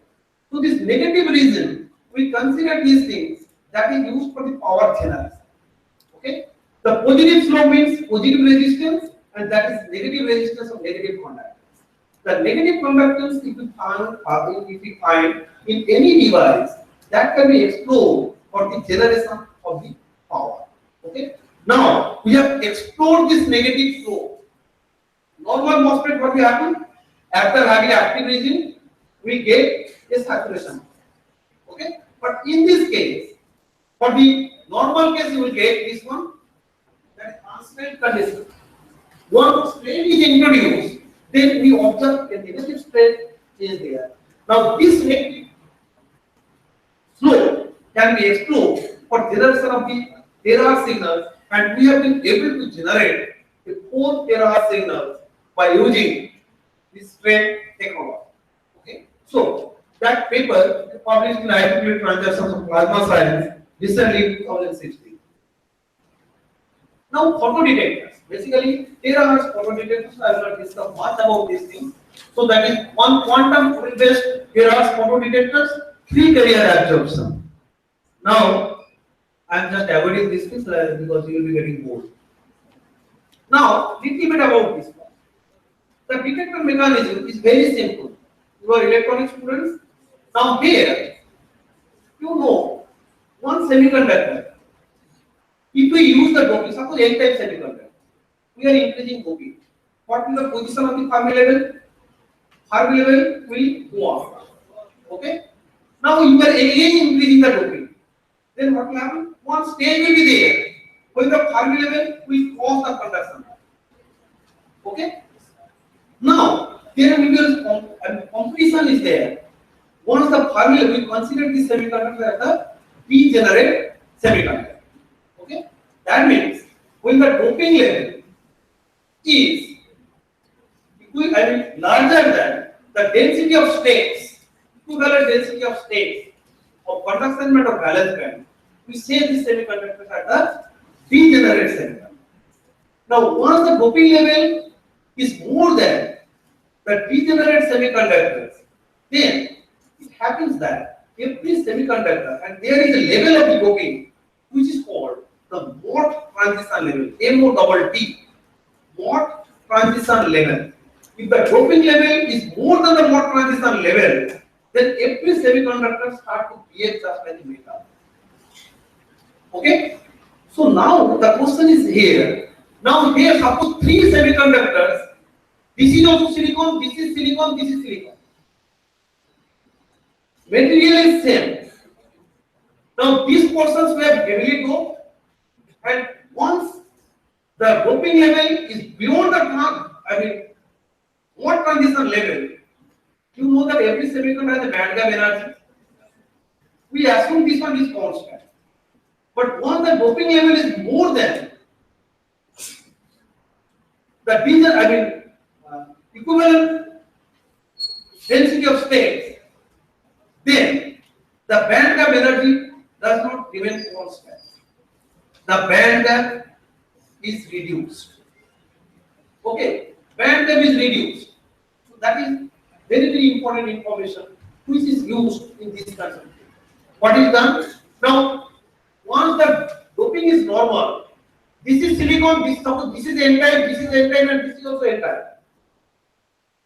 So initially it is the same conduction band and same valence band.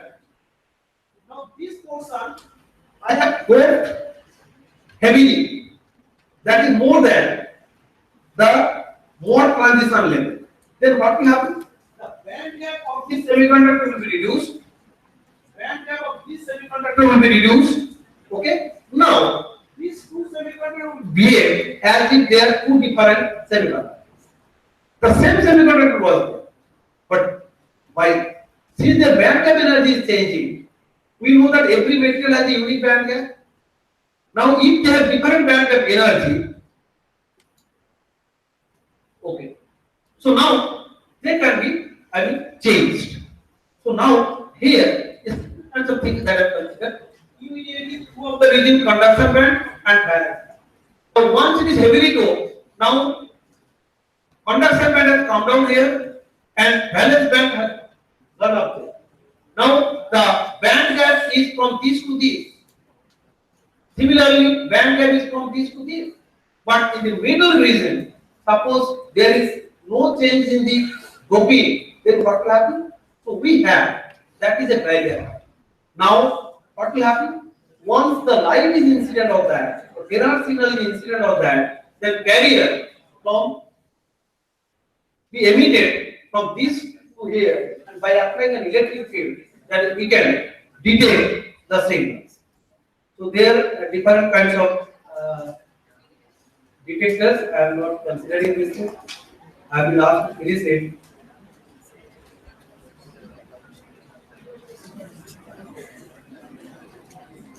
So this is another detector. So this is one of the detectors that we have proposed 8 for error detection. We use the quantum well, the total gallium arsenide and aluminum gallium arsenide. By using the molecular weight indexing, we go up 50 layers of gallium arsenide and aluminum gallium arsenide. So some details are there, and the total structure we use this one to detect the error signals. I am just uploading this here. So now some of these are some practical video camera developed by IEMM and ST Microelectronics in France and the University of Wuppertal in Germany in April 2012. They are commercially used, that is camera. So there are imaging system, some practical components which are practically used in many of the airports in US. So that is another one that is commercially available, this instrument, which is called the terahertz pulse imaging system. They are also deployed. So I am just avoiding this thing. These are the TTI family.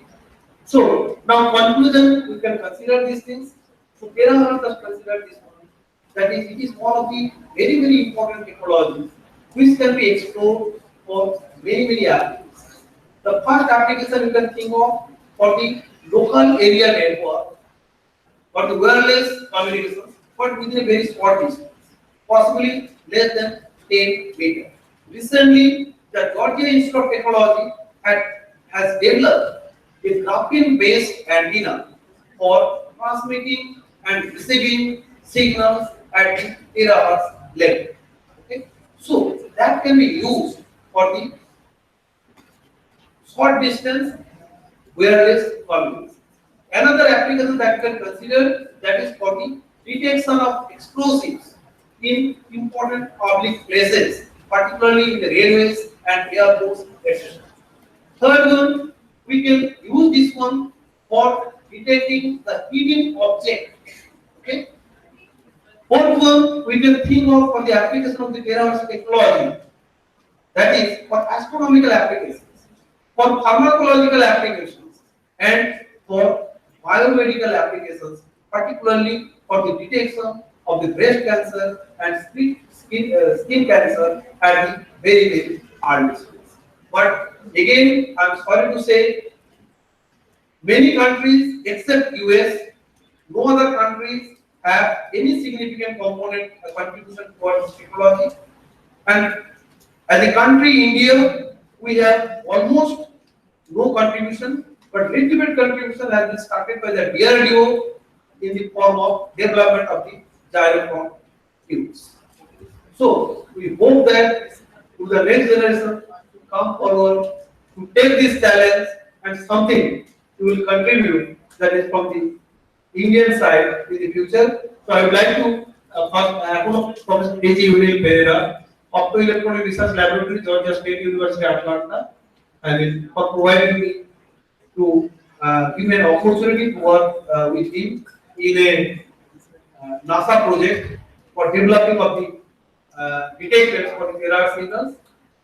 So as a postdoctoral researcher, I will work with there.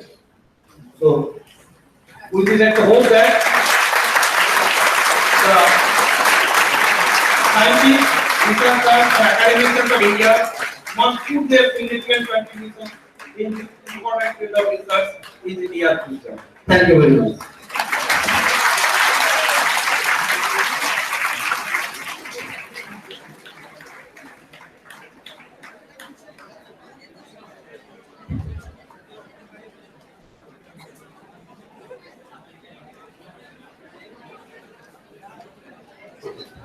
Thank you so much, sir, for these inspiring words, and we feel so privileged to hear you. Now, there's a tea break for all of the students and the teachers and faculty members also. All the students are requested to move to the reception hall with their coordinators. The coordinators are requested to lead the students to reception hall without any delay. Thank you so much.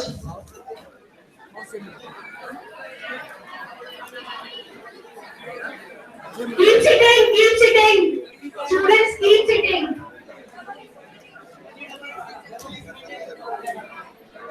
First, double E second year, stand up, double E second year.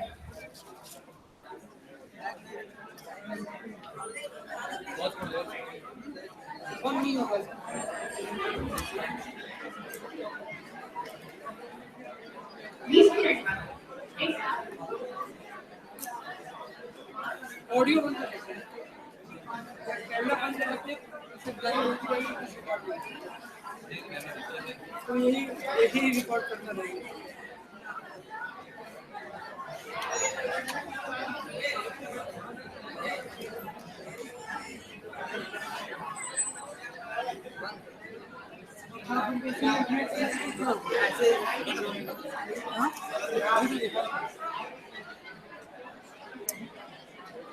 Stop talking और let me break मेरा हो जाएगा।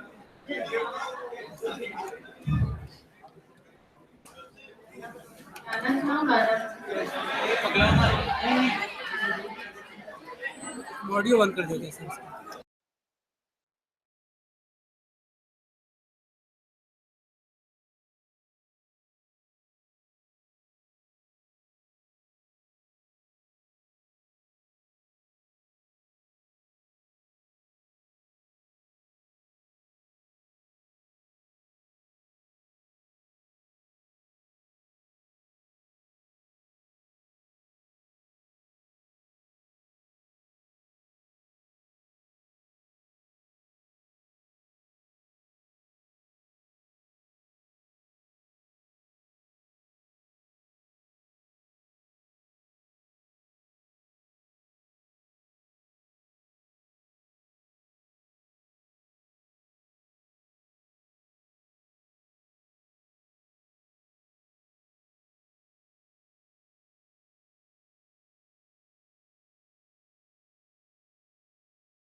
ये देखो on कर दिया start.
Everyone, please settle down. Now, jokes apart, please take your seat and be serious.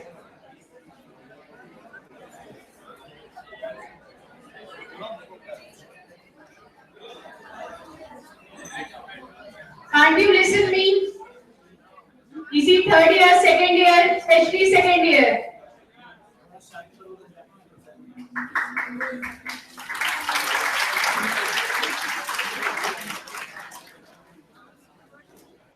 I request CB Jha sir to please come to the dais. Before starting the next session, I would request CB Jha sir to do the felicitation of our next guest speaker, who is Dr. Rajneesh Srivastava sir, Associate Professor, Allahabad University. First, with a bouquet.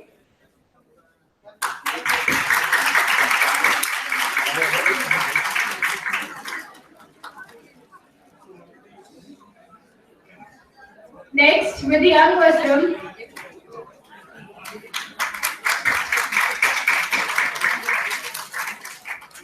And the memento.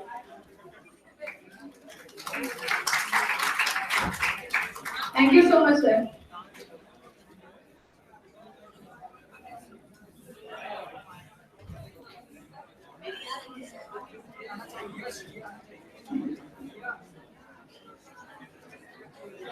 Please maintain silence, everybody. Please maintain silence. Okay. After a small tea break, let's move forward for our next speaker of the day, who is today to share his research on wireless communication. Currently, he is an associate professor at University of Allahabad. He is a professor of computer network and mobile communication. Not only this, he is also specialized in nanomaterial, which is a trending technology nowadays, and photoconductor.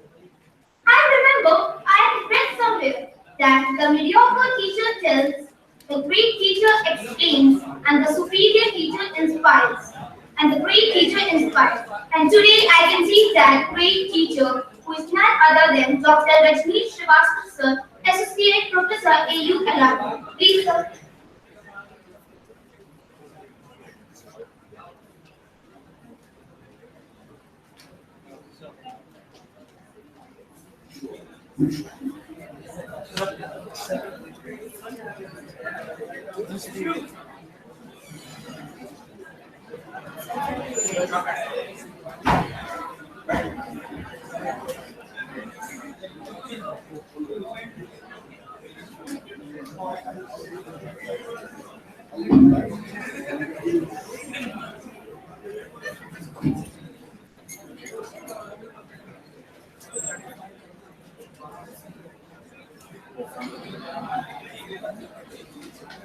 All the dignitaries and young friends, good afternoon to all of you.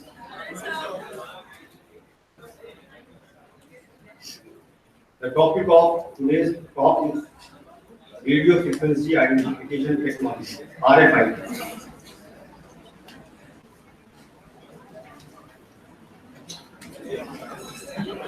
You see that, can you identify what kind of animal it is? It is a cow. Okay. Next slide. And what about this? It is, I think, a cattle of. Now I will just share with you people key problems. Number one, suppose at this moment, it is required to know how many students are present in this hall, or which students are present in this hall. What is the conventional approach? Count by head, or maybe that we are having some mechanism to have the attendance. Just by going through the attendance register, I could know that how many students are here, which students are here. This is the one problem. It is one approach, and what is the problem with this kind of approach is that it is not that much because of past. Okay, so it requires a lot of, you can say, human intervention. It's not automatic. Second issue is, you can say, the problem of my personal problem. What is that? That I am not having very, you can say, good memory. I'm having short memory. So what happens many times when I start going from my house and when I start my in the car or my scooty, suddenly I find that I'm not having my mobile phone, or I'm not having my wallet, or I'm not having very important file, or maybe that I'm missing my pen or keys. Okay, so this is the problem, and I'm searching for a solution for this kind of problem. What is the conventional approach? How could I know that? What items I'm having at present and what is missing? Is that just by doing that kind of search manually? Okay, so that I could know that yes, these items are with me and certain items are missing. Now, as far as you see that, okay, so you see that here is another issue. What is that? It is a, you can say dairy farm, and now the owner of dairy farm, or you can say the manager of dairy farm, every day for him it is a, you can say, big task to, you can say, ensure that all the cows are in the campus or not. Okay, that means again the issue is that to identify that how many cows are here in this campus, which cows are present and which cows are not present. Now let us try to, you can say, what two problems earlier I have discussed. I will try to get some solution for that. From here we'll try to, you can say, go through all those, you can say, conventional or you can say some modern approaches, by using which actually the, you can say, attendance or you can say this kind of job is being done to get ensure that which animal is present and which is absent. Okay. Yes. So you see that again this is the same cow, no change, but anything unusual, anything peculiar about this cow? Yes. It is having some sort of jewelry, but it is not having any jewelry. It is for that purpose. What is that? We'll discuss later on. Right? You see that? How can the cattle be counted? Number one, conventional approach is that manually counting the heads. Okay, 1, 2, this. Okay, then you see that it is, you can count, but you cannot identify which cow is this one. Okay, it is not possible. So for that purpose, what approach was developed by the, you can say, experts in the, you can say, early days? Come to that. You see that. So these are the ear tags. Okay, and you see that every ear tag is having a unique number, unique identification. Again, you see that manual intervention is involved. A person is required to go to these cows, to go through these, you can say, ear tags, and to count, and if required, to identify that particular animal. Okay. Now, any other better, you can say, kind of approach using, you can say, some modern or electronic technology can you suggest, with which you are very much familiar nowadays? If you are used to go to malls, etc. It is bar.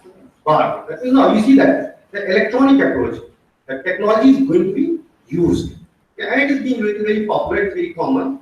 Every day we use this kind of technology in malls, etc.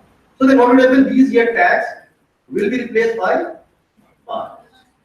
Barcode is a kind of, you can say, signature, which is having symbols as a set of, you can say, certain lines, white and black lines of varying widths, and there will be variation in the number of lines. So these are just, you can say, codes for all those information which are written on these ear tags.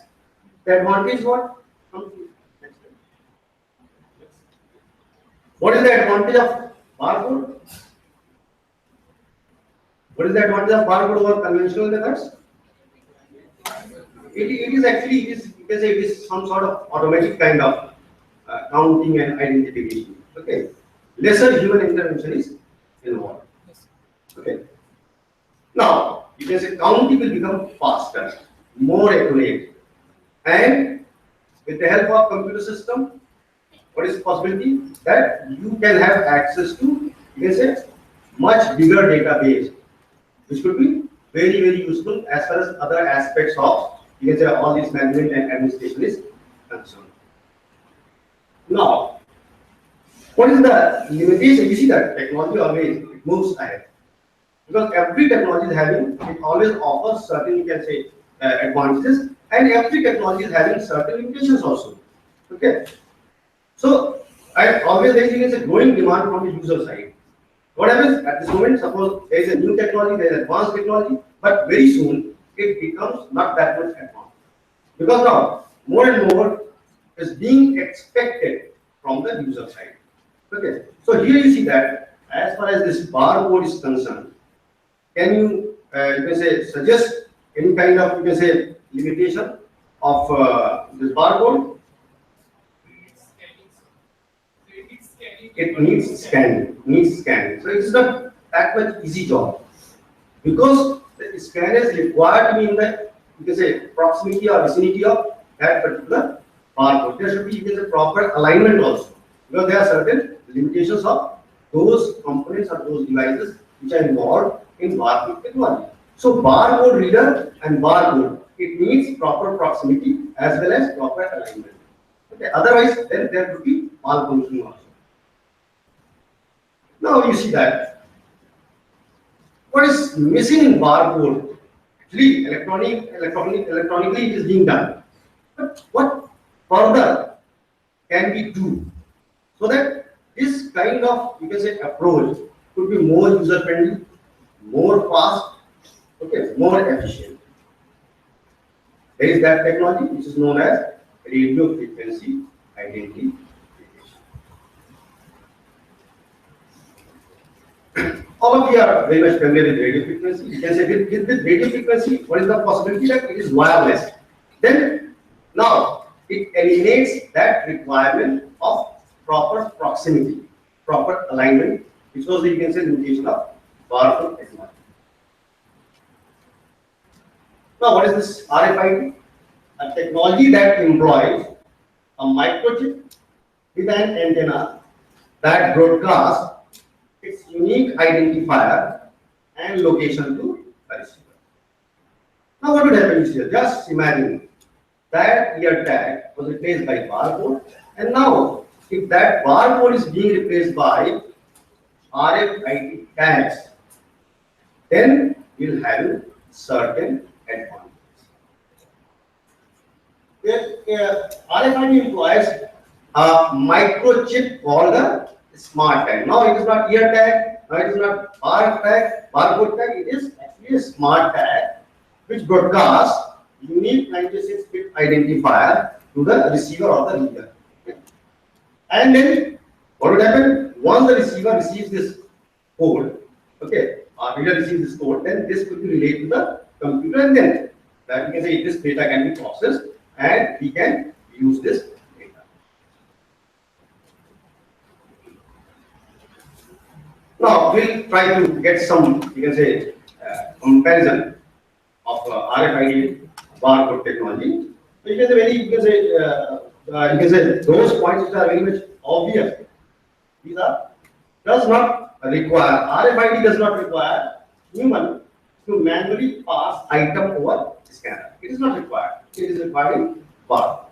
Second, more accurate inventory count. As I have already discussed, that if there is not proper, you can say, alignment between your barcode reader and the barcode, then there could be some, you can say, misinterpretation of the data. But here this kind of problem not with RFID under certain conditions. And what is another very important you can say advantage of your RFID is that, because you can say advanced technology, is that it can be incorporated into product, into person into animal. And it can track each individual item. Now there is a chart which is where you get certain, you can say, important, you can say, data. Can you see that barcode readers require a direct line of sight using laser technology? Readings done automatically using RF gauges in RFID. In barcode, they scan and read one tag at a time. You know, one very you can say biggest limitation of your barcode technology. But what is possibility in RFID? It can scan and read multiple tags simultaneously. Okay, so now obviously this kind of technology is going to be very fast, very efficient. Reading by barcode takes much more time, and reader can interrogate or read tags much faster, approximately 20 tags per second. Now it is being advanced technology. They are offering, you can say, up to 300 tags being identified per second. As far as barcode is concerned, human intervention is required to scan a barcode. But here RFID tag can be detected hands off. There is no requirement of human intervention. Then, as far as barcode is concerned, it should be visible on the product for scanning, whereas it is not required in RFID. Tags can be concealed in any non-metallic item. This is also a big limitation of your barcode. Here, it is required to be open, it is required to be very much clear. But as far as your RFID, we will discuss later on. So, RFID can be placed inside a thin layer of certain materials. Okay, it is possible still to identify or to get information from these RFID tags. And then barcode don't have read-write memory. It is not having read-write memory, but here as far as RFID tags have read-write memory capacity. We will discuss later on. And barcode is having less read range in comparison to RFID. RFID tags have a longer read range. Even you can say in a field, RFID would be used up to 300 meters also it is possible. It is less expensive, barcode is less expensive, but RFID is more expensive. But you see that why it is that much expensive? Actually, reader part is very expensive. Otherwise, the passive tags are very cost effective. We will discuss it. And then ability to hold limited data. But here, as far as RFID is concerned, more data can be stored in an RFID tag. Come to the next slide.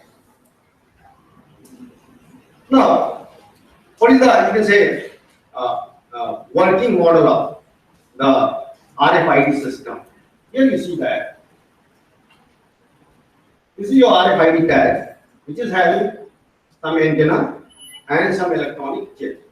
It can have its own power supply, or it can harvest the energy from what is being generated by RFID. Yeah. And then second, you can say major component is your RFID reader, which is having an antenna. Okay. And this RFID reader is connected to a network, so it is Ethernet, and then this Ethernet is connected to another workstation of computer. Now, what will happen? This RFID will make this interrogation. Okay, is there anybody? Or it can ask whether A is present or not. Okay, so what will happen? Once this question will be received by this particular RFID tag, if it is the same, you can say tag with that identification for which this RFID is searching for, then it will reply. Otherwise, it will not reply. And this manner, what is happening? You see that now this tag is being identified by this RFID, and if this RFID tag is associated to any item, then you see that what possibility we are having. But it is possible to identify different kind of items, all the animals, and even in the future, every person could be identified, as well as it could be tracked also, which is having certain advantages and certain disadvantages. We will discuss later on. Now you see that this is the logical view. It is not that much important. But just I go through these steps. Here you see that write data to RF tags. What does it mean? There is a tag, so you have to mention. You have to provide that information, that RFID tag, that this is your identification. You are A, you are B, you are C. So first you have to write this data to RF tag. Then this RF tag will be associated to certain item. Okay, and then as we have already you can say seen in the previous slide, you see that these are the antenna, this is the reader, then the read manager, and then transaction and data storage, and then there are other databases like internet, etc. And these are not, you can say, that much important because we already assume that this kind of, you can say, infrastructure we are having. Okay, here what is happening is RFID is connected to this database system, or you can say this kind of computer networking, so it can exploit, okay, all those advantages of these already existing infrastructure. So in that shell now you can say again, I'm repeating that. Okay, what is that? That radio frequency identification uses electromagnetic fields to automatically identify and track tags attached to objects. And can I assume that all of you are aware with this fact that radio frequency is what? It is electromagnetic. So the tags contain electronically stored information. They are having memory when these informations are stored. Okay. Now we will discuss passive tag, but here it is very pertinent to say some words about passive tag. Here, passive tags collect energy from a nearby RFID device interrogating radio. What is that? Suppose you can just have this kind of analogy. Suppose you are very much tired.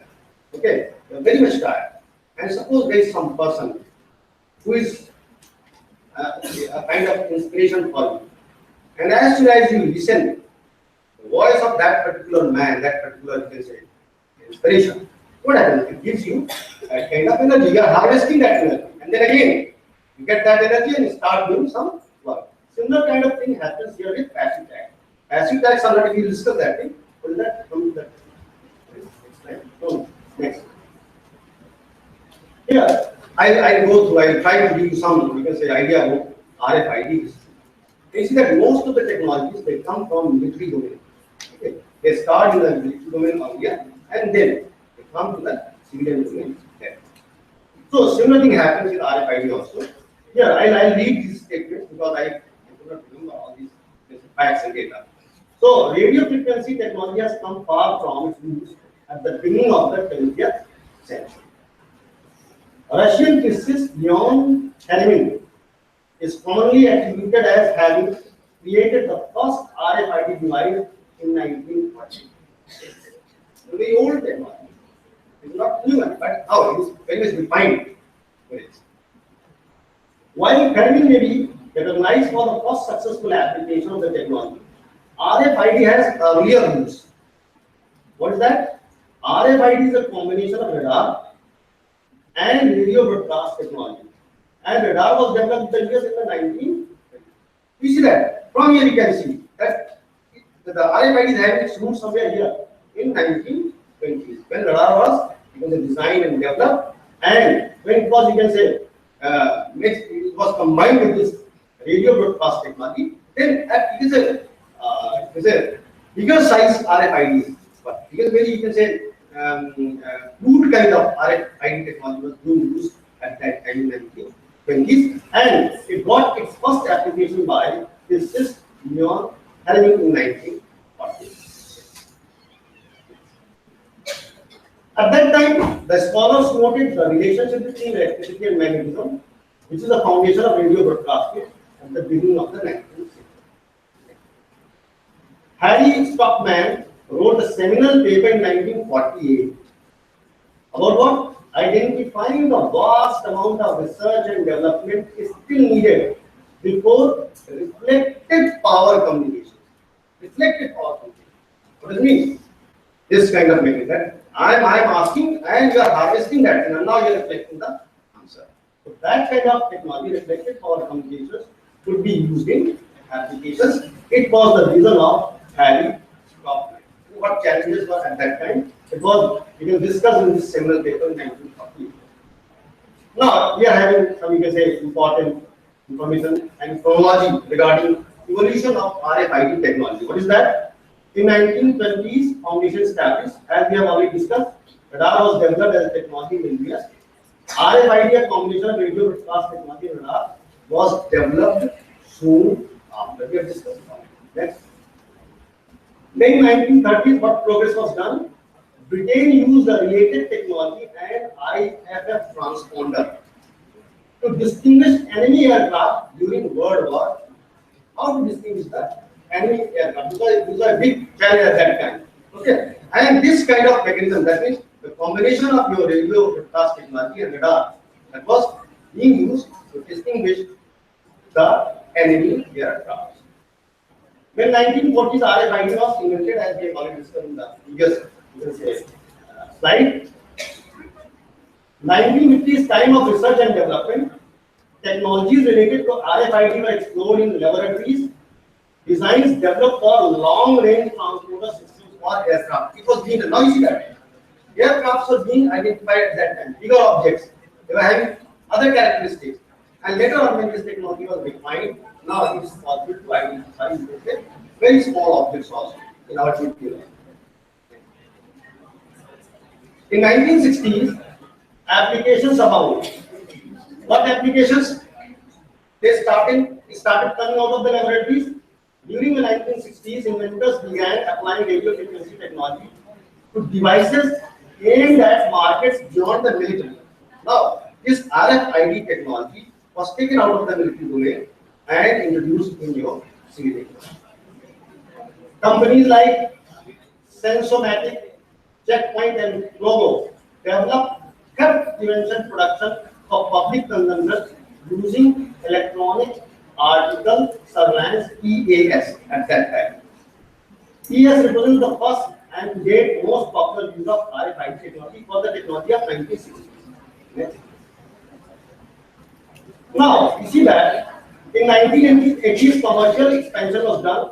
RF technology is fully implemented. Europe and the US apply RFID transportation systems, animal tracking, and business applications. Now here, you can see the potential of this kind of technology, RFID. In 1990s, RFID becomes commonplace. RFID users are so widespread that standards begin to emerge. RFID is widely used by consumers and companies. This is the history. Okay. Now, I am coming to some certain, you can say, interesting, points. As far as 2000 RFID enhancements, why now this kind of technology is becoming so popular and is getting that attention? Because of certain other advancements in other technology. What are those? Improved technology leads to miniaturization. Now tags are very, very small. They are very thin, even they are flexible and they are very, very small. So they can be attached to any kind of item is possible now, and that's why it is becoming that much popular and is getting attention. Cost of RFID continues to fall. Now, as far as passive tags are concerned, they are very, very cost effective. Okay. Private authentication develops as key concern in the library implementation. Library is going to implement RFID technology a lot. So you see that here you can get some idea what is happening here. It is a kind of RFID tag, which is a paper label with RFID. You see that this is a paper label, and under this paper label there is you can say RFID tag. Where you see that it is an antenna printed or stamped on this substrate. Okay, and then on the substrate is a plastic foil, and then there is a chip attached to it. This is the electronic circuitry of your RFID. It was not possible with your barcode. In barcode, if you place some, you can say paper or even some other layer, it was not possible in barcode to identify, to recognize the tags. You see that here, this kind of tag is possible. Here, a tag is attached to this, you can say water. Here, a tag is attached to one item in the pocket of a man. All these things are possible. We are having these kinds of different kinds of, you can say, varieties of RFID tags. Now you see that what components RFID tags are having. Number one, it is having a silicon chip. Silicon chip means it is electronic circuit. We store the information and how to respond when it is interrogated by RFID and then antenna. Just you can say broadcast, just to transmit the required electromagnetic signal or to receive the required electromagnetic signal. So these components enable tags to receive and respond to radio frequency queries from RFID transmitter. What happens? There is a RFID reader, and suppose all of you are having your, you can say, all these students are having. So this is how you can understand that how would it be possible to use this technology in this institute, in this particular hall, or in a particular class. Suppose at this moment, if I want to know the attendance, to have some idea about the attendance of the students. Okay, so what will happen? It is very simple with this kind of technology. What is the requirement? All of you are required to possess unique, you can say, passive tags, okay, or you can say semi-passive tags with unique identification, with your enrollment number suppose. And if I am having the RFID reader, what will happen? I will just switch on. Okay, I will start that application. What will happen? It will automatically interrogate all these tags, and whatever tags are here, they will respond, and immediately I will have that kind of attendance which is required at this moment. And if it is attached to certain database, then I can have other cases. I can have idea of other facts. Which kind of students, what kind of students, from which faculty, from which department, from which institute, from which class, the students are interested more in this particular session, this particular topic. Okay, all this information will be analyzed and they can be used for the improvement of the institution. Here, there are three types of tags. One tag which is very popular, that is the passive tag. It is not having its own power supply.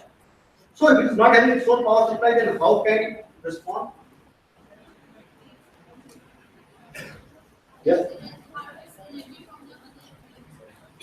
Which energy source? So who will provide that energy source? There is no, base station is a handheld device that is known as RFID reader. You are correct. Okay. So that RFID reader, it will be the source of electromagnetic radiations of waves, which will be harvested by the tag. So what will happen? The electromagnetic wave, what is happening at this moment? I am speaking, and suppose I ask, Mr. X is present here or not? Okay, so what is happening? This kind of information is being conveyed to you people in form of acoustic waves, which I am producing using my. Okay, and now what will happen? We are having another kind of sensor.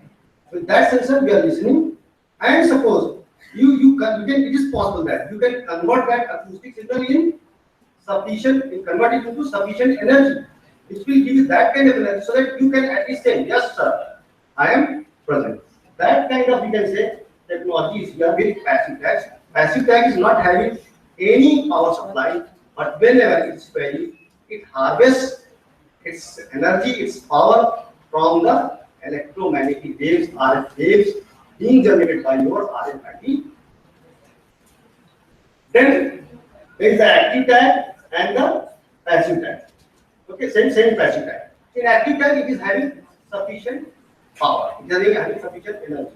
As far as semi-passive is concerned, it is having, you can say, power supply for some, you can say, very, you can say, basic activities.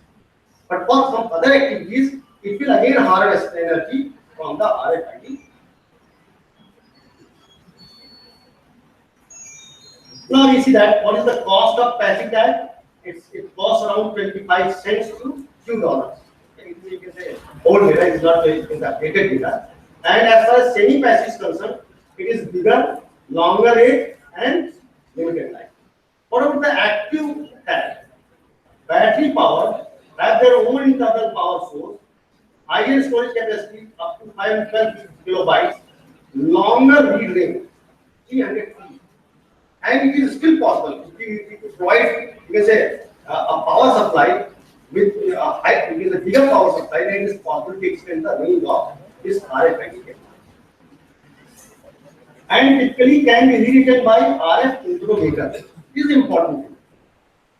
With this active tag. In passive tag, what is the limitation? Advantage is that it is very small, it is miniaturized, and can be attached to any item. But it is having the limitation that nothing could be rewritten. Information could be written only once in the, you can say, manufacturing units. And here, as far as the active tag is concerned, with the help of your RFID reader, you have that kind of software, and if that kind of provision is here in active tag, then this active tag can be rewritten. That means it can be reused again and again in different applications.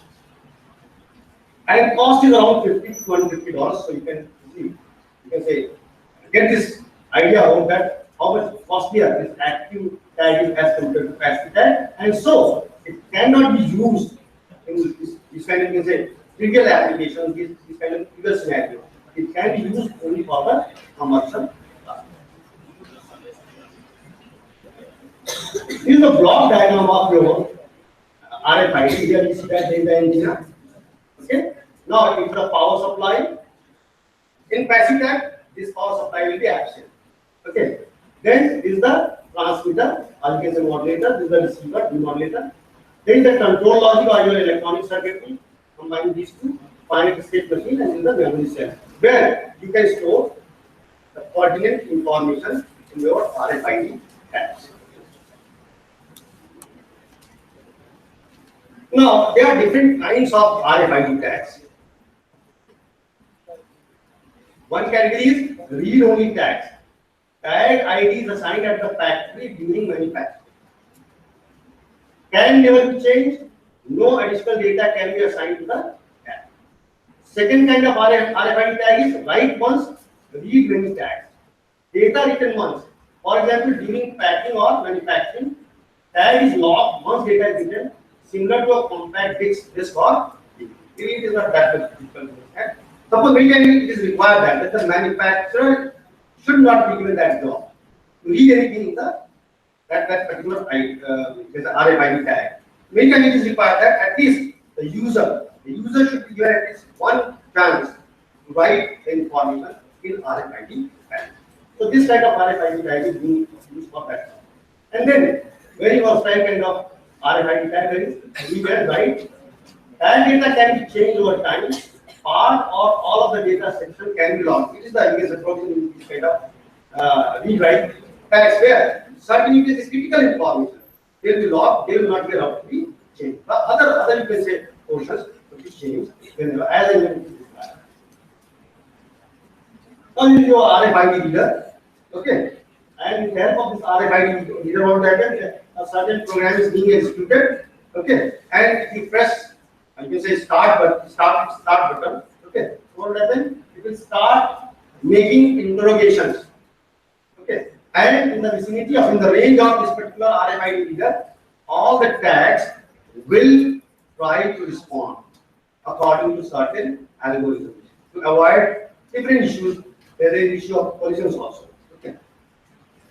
So reader functions are what? Remotely powered tags in case of passive tags and semi-passive tags. Establish a bidirectional data. Why bidirectional is required? Right. Because when information is being done, okay, so it will be completed only when there is some communication being from other side also. Otherwise, it will fail. So it will try to establish a bidirectional data link with tags, RFID tags. And then it inventory the tags. That means it makes a list which tags are present, which are absent. That means which are in my range and which are out of my range. And then it built up the result. Okay, there is some sort of processing also. After that, this result is then communicated to the network servers for further processing. And it can read 100 to 300 tags per second. Now imagine what kind of speed is possible in malls. I am always very much hesitant to go there. What is the problem? It is very easy to select the items, but it is very difficult to pay your bill. What is the issue? You are having 10 items, and then every item is having a barcode. It is required to be manually read by that barcode reader. It will take at least 3 to 4 minutes at least. It is a waste of time. Okay, so what happens? Here you see that. And if you are having 300 items, just imagine what time will be required in that mall. And you can say the scenario will not be that much simple. What kind of, you can say, response will get from other people who are waiting already in the queue? Okay, somebody can say, why you are coming here, sir? You are here at one time. What is the requirement to purchase 300 items? You can purchase it in batches. Okay, so this is the issue. And here, with the help of RFID reader, within fraction of seconds or in seconds, it is possible to get your bill done. Now, readers interrogates. That means interrogators. Readers can be at fixed points such as entrance or exit or points of sale also. Okay, in all instances, suppose there is a point of sale. What will happen? Here, RFID reader will identify what tags you have selected and make your bill will be. Or readers can also be mobile or handheld. Now, you said we are having two varieties of you can say RFID readers, and they are having different applications, which will be clear after further slides. What are the applications? Now, after all these discussions, now maybe that some of you might have started thinking about different applications. I am just going to, you can say, collect all those, you can say, thoughts, all those ideas. What is that? Manufacturing and processing. Inventory and production process monitoring. It becomes very, very simple, very, very efficient also, very, very accurate also. Okay, whatever item has been taken out, whatever item has been placed on supply chain, okay, all these will be, you can say, identified and tracked properly, real time, in real time manner. Okay, and so obviously it is going to improve your productivity. And let me know what time I am having. Yes, 10 to 15 minutes. 10. So you see that then supply chain management, retail, security, and then location tracking. You see that traffic movement control and parking management, wildlife or livestock monitoring and tracking. I have already discussed. I have started this kind of problem. That means you can monitor your livestock. You can track your livestock with the help of RFID technology. And you see that these kind of applications, these are very common applications which we can easily understand. What is that? For toll booths or any pay for any system. This is the biggest challenge of IAS. Okay. What happens? You are having sufficient speed and suddenly you are supposed to wait for 5 to 10 minutes. Whenever you approach any toll booth. And what is the why there is such kind of challenge? That it is not that easy to identify your vehicle. If it could be identified easily in a fast manner, then billing is not such a big issue. So with the help of this RFID tag, every vehicle, every car will have its RFID tag, and as soon as it comes in the vicinity of that particular RFID reader of that toll booth, it will be identified and it will be charged with bill for that. Then airport baggage ID, it is also a very big issue in airports also. Okay. It takes a lot of time to get your baggage. Okay. So and the reason is that it is not that easy to identify your baggage. And it is having RFID reader, what happens? The data could be displayed on different, you can say, screens that distracts your luggage here. Please take it. Then car keys, wireless ability, animals we have already discussed, hospital patients, instant history tracking. It is very, very important. Okay. Suppose there is some patient and if the doctor or the hospital wants to know about the history of that particular patient. So with the help of RFID, it is very, very easy, very, very simple. What is that? with the help of RFID tag prescription of that particular patient, now it is possible to identify that patient, and just by searching, just by accessing the related database, it is possible to know about the history of that particular patient. Now, I have already discussed about this.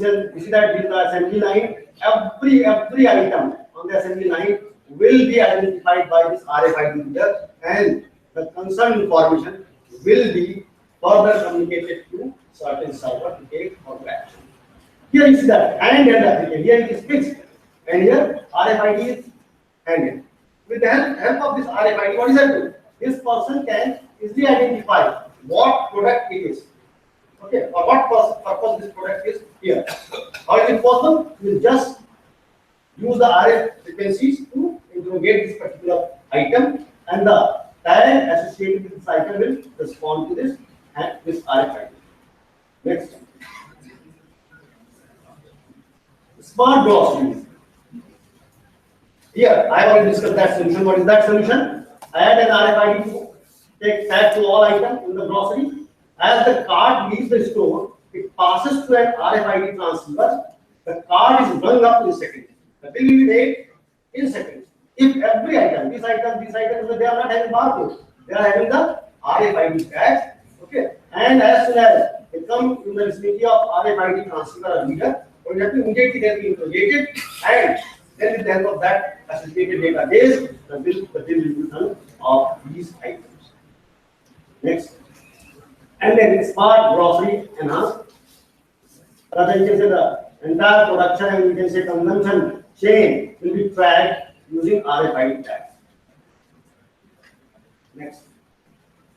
Here you see that these are the smart cabinets.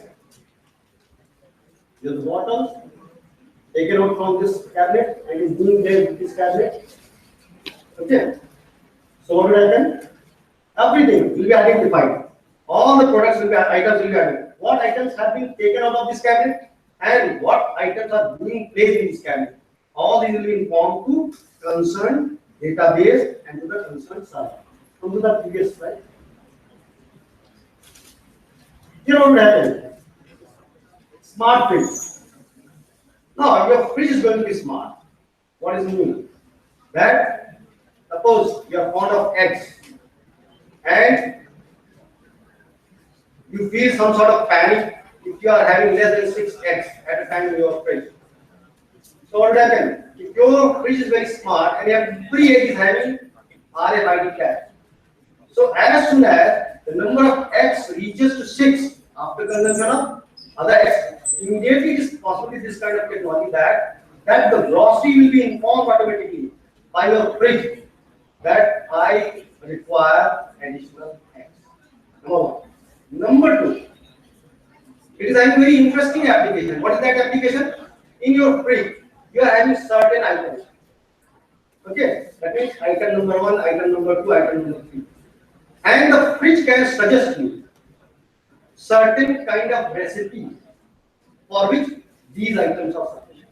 It is possible with this kind of technology, that is RFID. Now you see that there are two kinds of, you can say, how the signal will be received by RFID tags. This is the inductive coupling. What will happen? Through the process of induction, the electromagnetic waves will be coupled. Next. You see that. With inductive coupling, RFID tag will receive the radio frequency. And then next one is propagation coupling. Next. Now here, the help of the curve, it will give you higher range. Okay, with this kind of, you can say, coupling, propagation coupling, higher range is possible. Next. Here I am doing the slide of radio frequencies, and you are aware of that too. Next. These are the frequencies, operational frequencies that are being used with RFID technology. Low frequency 125 kHz, high frequency 13.56 MHz. Ultra high frequency 868.915 MHz, microwave 2.45 GHz, 5.8 GHz, and here is step, real range. It is the shortest one, it is short, it is the medium and the longest one, and then you see that ability to read near metal or wet surfaces. As far as LF is concerned, better, moderate, poor, and it works in mathematics. Next. Cost I have already discussed. The issues are tax collisions, are legal collisions, and their security concerns. I have already discussed about, now there you can summarize form of RFID technology. What is that? What are the strengths? Strength is number one, it is advanced technology. As far as identification is concerned. And it is easy to use. Why? Because it is wireless. It is wireless, that's why it is easy. And lesser human intervention is required. High memory capacity with RFID and size is small, that's why it is becoming so popular, it is getting attention. Weaknesses, as I have already, you can say, discussed with you, shared with you, that every technology is having its limitations also. So what is that limitation? Number one, lack of industry and application standards at this moment. What does that mean? No, you can say standards are there at this moment. A lot of work is going on this particular field. High cost per unit and high RFID system integration cost. Initial cost is high as far as RFID is concerned, but very soon as the technology progresses, the cost will come down. Then weak market understanding of the benefits of RFID technology. We are not having, as far as market is concerned, the market is not having that kind of understanding of the potential of RFID technology. Opportunities, it could replace the barcode, obviously. It is going to happen. Okay, very soon it is going to happen. End user demand for RFID system is increasing. I have discussed why it is increasing. I am doing some work in that particular field. And huge market potential in many businesses. What are the threats? Ethical threats concerning privacy of life, highly fragmented computer environment. This is very important. Ethical threats concerning privacy of life. Next slide. Next. You see that these three people are the same thing. Who are they? In 2002, Jeffrey, Leslie, and their son Derek were chipped with RFID tag. Not only the animals, not only the items, even the people, even the human beings, they are also being chipped with RFID tags. What is the objective? Somebody can claim. And certainly it is having certain objectives. Because you see that all of you are having certain, you can say, RFID tags chipped. So what happens? There is a problem for you. Because every time the institution can have idea about your exact location. It is having merits as well as it is having also demerits. Next is come. Previous one. This is not the, this is the last one. For which you are waiting, but I'll take one more minute. What is that? That in the beginning, I discussed about my problem. What is that? I am not having that kind of memory. Every time I am having that kind of practice to miss, to forget a number of items. And maybe that some of you might be having that kind of problem. Okay. So can RFID technology be having any application, any solution in this kind of problem? Yes, it is having. Yes, it is having. Okay. And I am doing some work in this particular field, and I am also offering to you people. I want to encourage you people. What is that? That one. That one is that please, you can design your own RFID system. Wherein what would happen? Every item will have RFID tag. You are having an RFID reader of very small range. It is only half meter, not more than that. Okay. And it is having a software. And suppose there are three items, A, B, C. Okay. So what happens? When I am trying to move from here, I press a button. That means I will start that software, that application, that app. And what will happen? It will interrogate those items. And if they are within this range of half meter, then what will happen? They will display on the screen. And the item which is not in that range, that means it is missing. I'm forgetting that thing, then that will be displayed on the screen. But the list of the items which are missing, that will be displayed on the screen. And then what will happen? I will try to get all those items. And finally, again, when I'm trying to move, and again press that button to get ensured that I am having all my items with the help of this radio frequency identification technologies. Next slide, please. Already we have got next. No. The most important slide, the last one. That is thanks actually. We have already known. So thanks to all of you. In Freddy you can ask.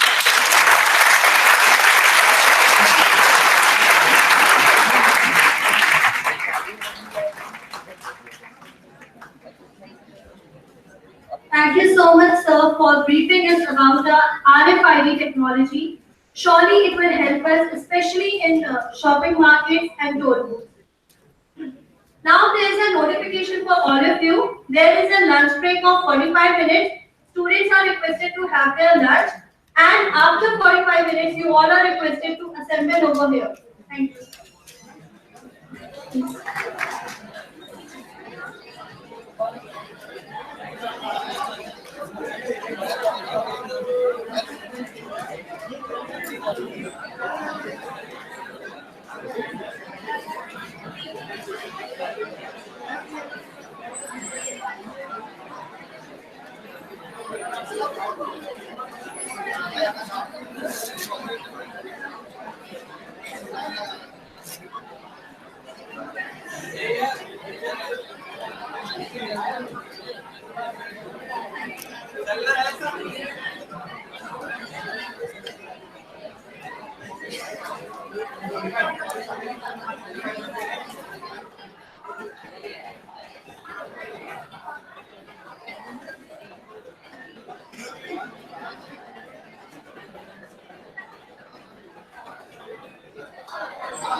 Sir lunch हो गया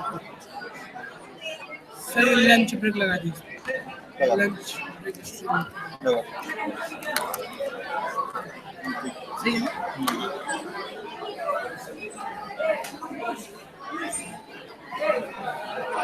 ये phone निकाल लेगा yes phone निकाल लो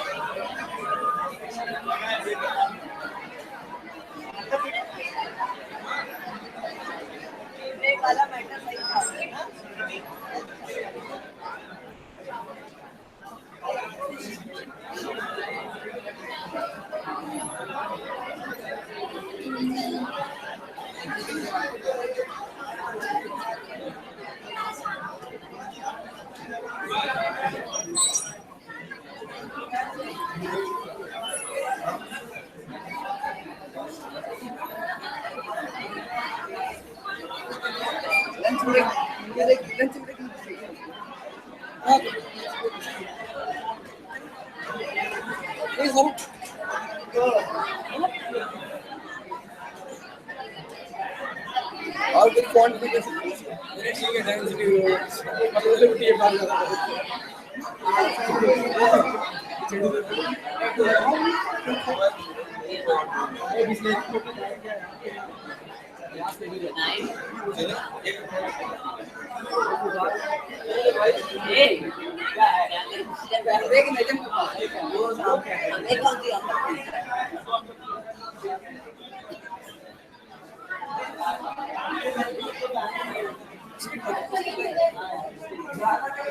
अपनी श्रद्धा से खाना रखते जाइए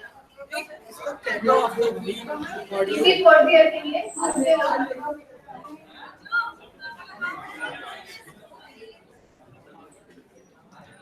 go have your lunch.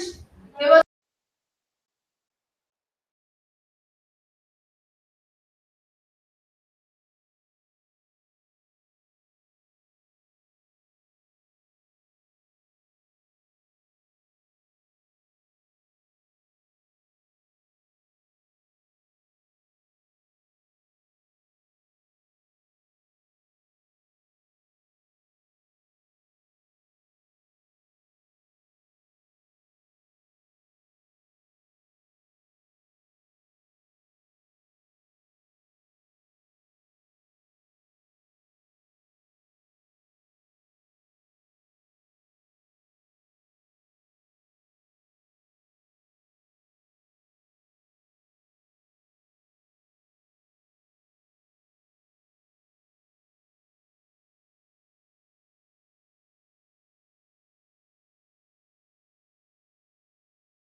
our pleasure to have this eminent personality over here today. So with all respect, I would request Dr. Shekhar Verma sir, HOD IT, IIT Allahabad, to kindly bless us with his knowledge. Please, sir.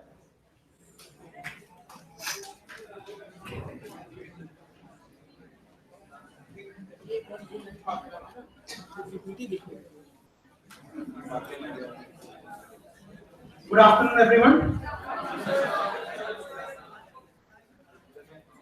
So the audience is largely BTech second year, third year, and fourth year from electronics and communication, and also I believe there are some computer science students as well. So I believe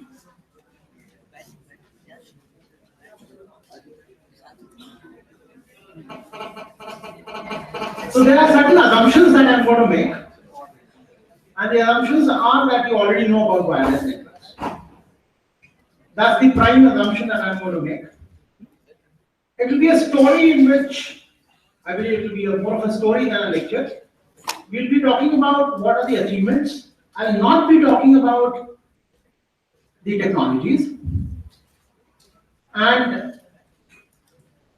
But before I start, let me start with the story as to what are wireless networks. So, whenever we have a medium which is a shared medium, for example, in wired networks, which we always work with, we have wires which are guided channels in which the signal does not escape.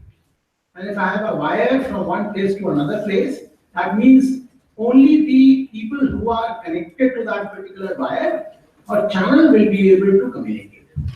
This is clear? Now, what is wireless communication? Wireless communication is something like human communication, though human communication takes place in the audio range.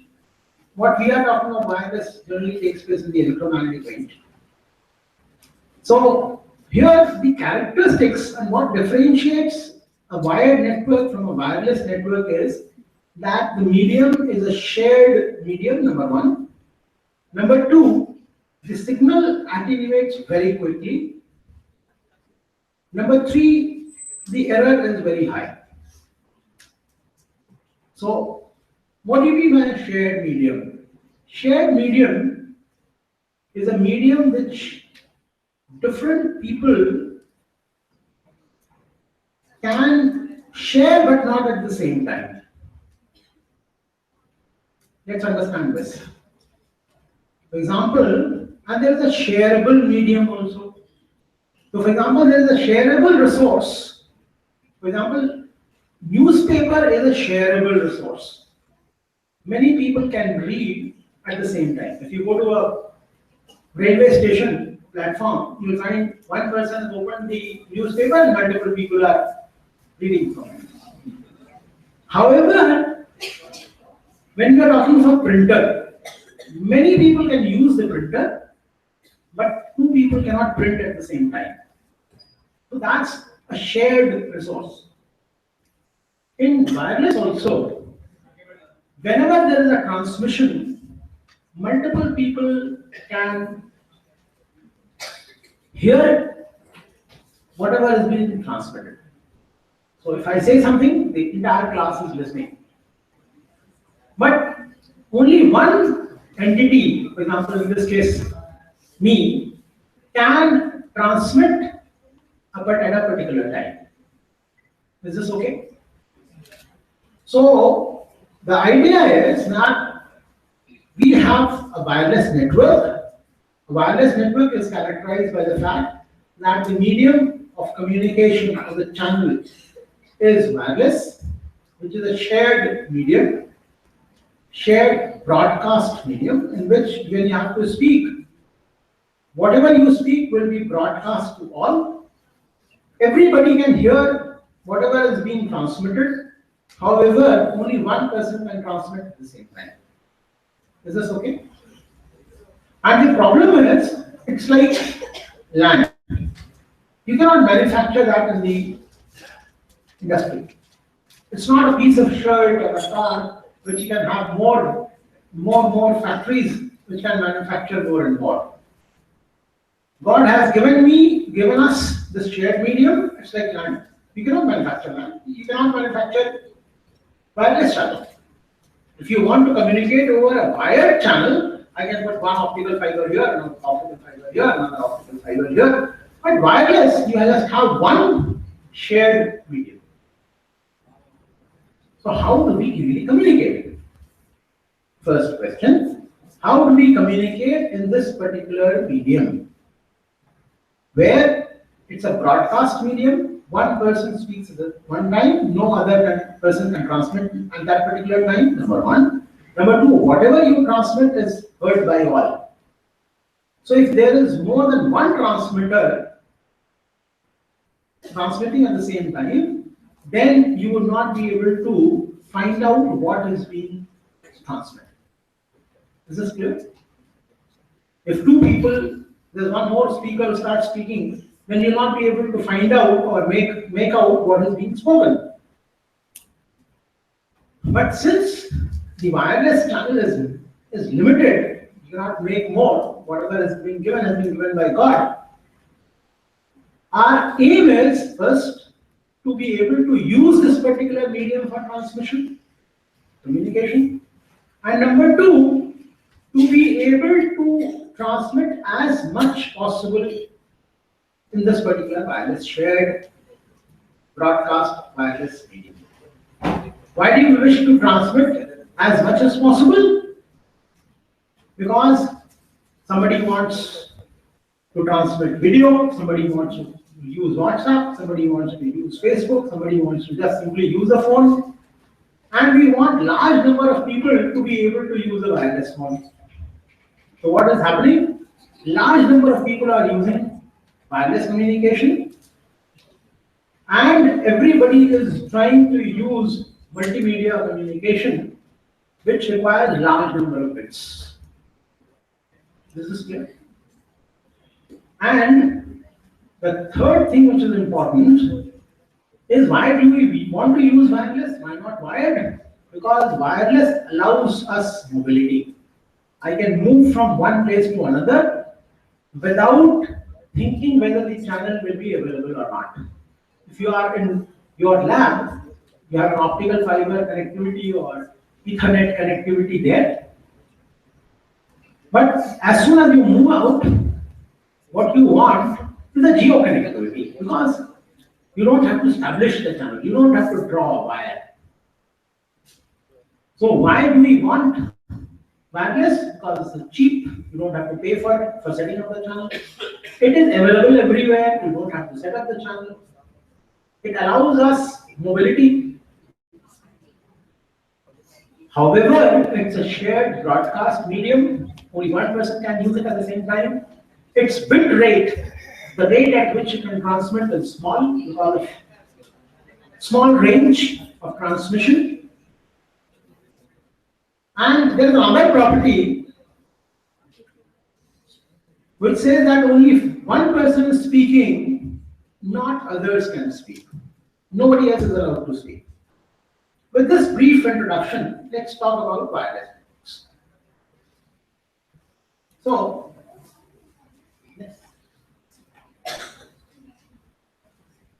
it started way back in 1899, which was the end of 19th century.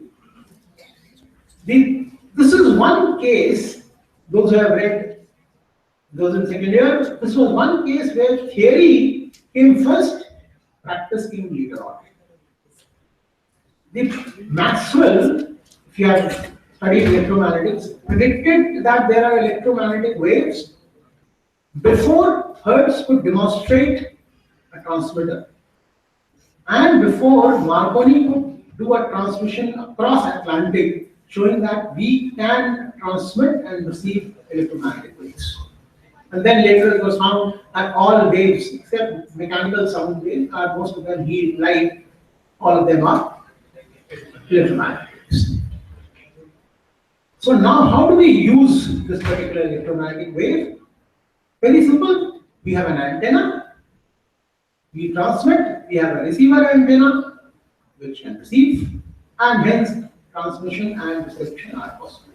We have in mechanical range, we have a mouth, we speak, we have ears, through which we listen. Simple. So, next.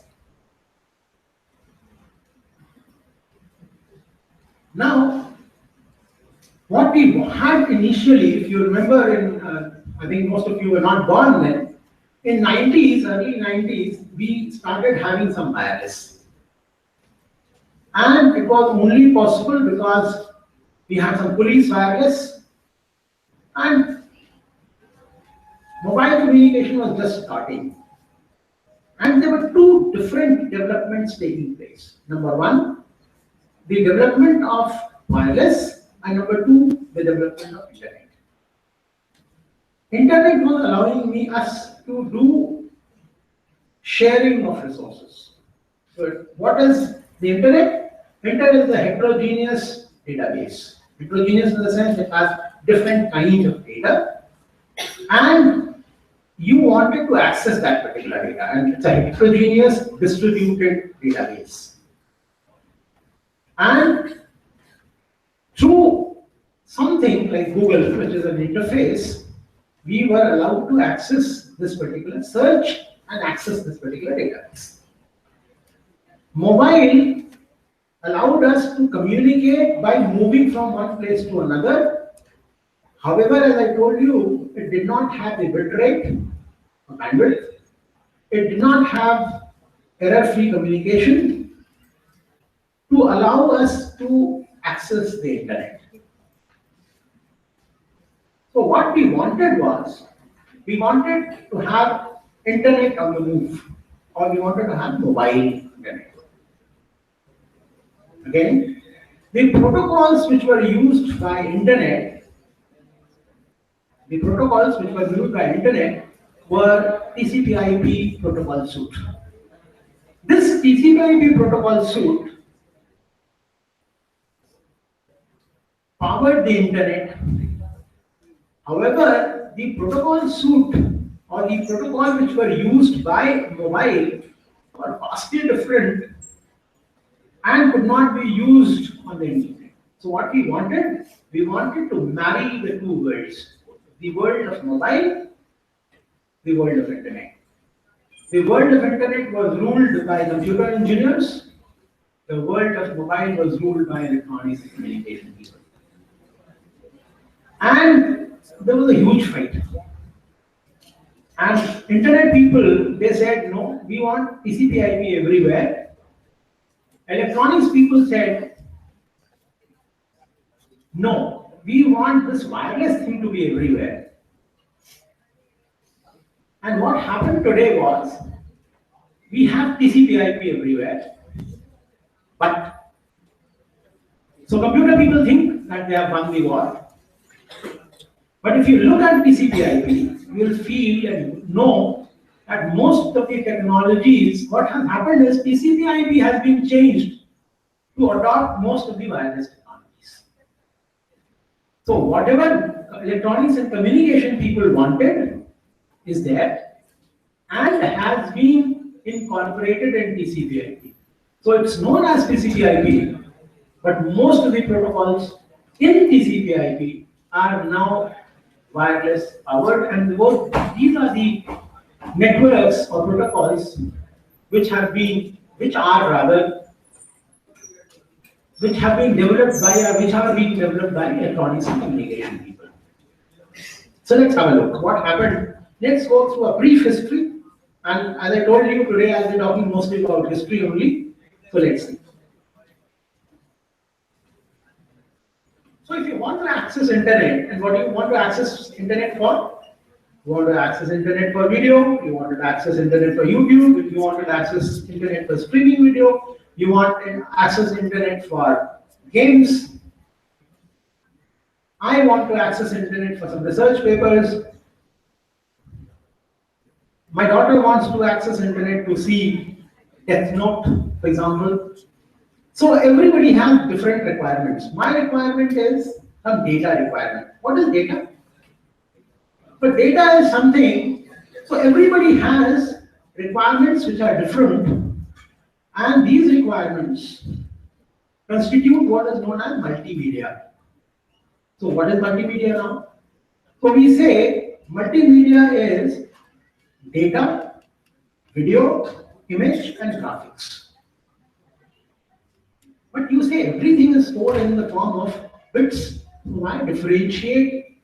How does a computer differentiate between data, which is a binary stream, and video, which is a binary stream, image, which is stored in binary, and graphics, which is stored in binary? The thing is, data is something which is non-real time.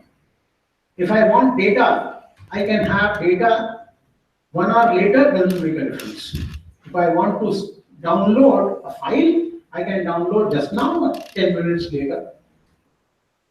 If I want to download a video, a streaming video from YouTube, I cannot wait. It is a real-time data. It's a real-time application. It's known as RT. And data, if there is a mistake, if my name is Shekhar Verma and one letter is lost, then I become Shekhar Verma, something like that. But in video, and you are seeing an Amitabh Bachchan movie, and if he hits someone and that one frame is lost, doesn't make a difference. So video can tolerate error, whereas data cannot tolerate error. Image can be high definition, HD, Blu-ray, or if it's a cam print also, we are happy seeing Dangal or happy seeing Beauty and the Beast with some grainy cam print also. So image and video, they tolerate errors. Graphics doesn't tolerate error. Data doesn't tolerate error. Some are real time, some are not real time. So what happens is, when you are accessing internet, you must be able to cater to high bit rate, which is video. You should be able to cater for real-time data. You should be able to cater for non-real-time data. You should be able to see that there is no error. You should also have applications which can tolerate error. And the total amount of data is very, very large. So what do you want? If you want to access internet from your Geo, what should Geo offer you? It should offer you higher bit rate, very high spectral efficiency. What do you mean by this? If the modulation techniques that you are able to use should not take a large amount of bandwidth. So you want a modulation technique, and those who are from electronics or from computer science will understand that we have different kinds of modulation techniques, and the modulation technique should not take a large amount of bandwidth. And protocols of wireless and protocols of internet should marry each other, should be compatible. And wireless channel is very bad, because when I am speaking, somebody else is speaking, and it's noisy. So you should be able to take care so that you can have, when you have applications, you can work with those applications. Next slide.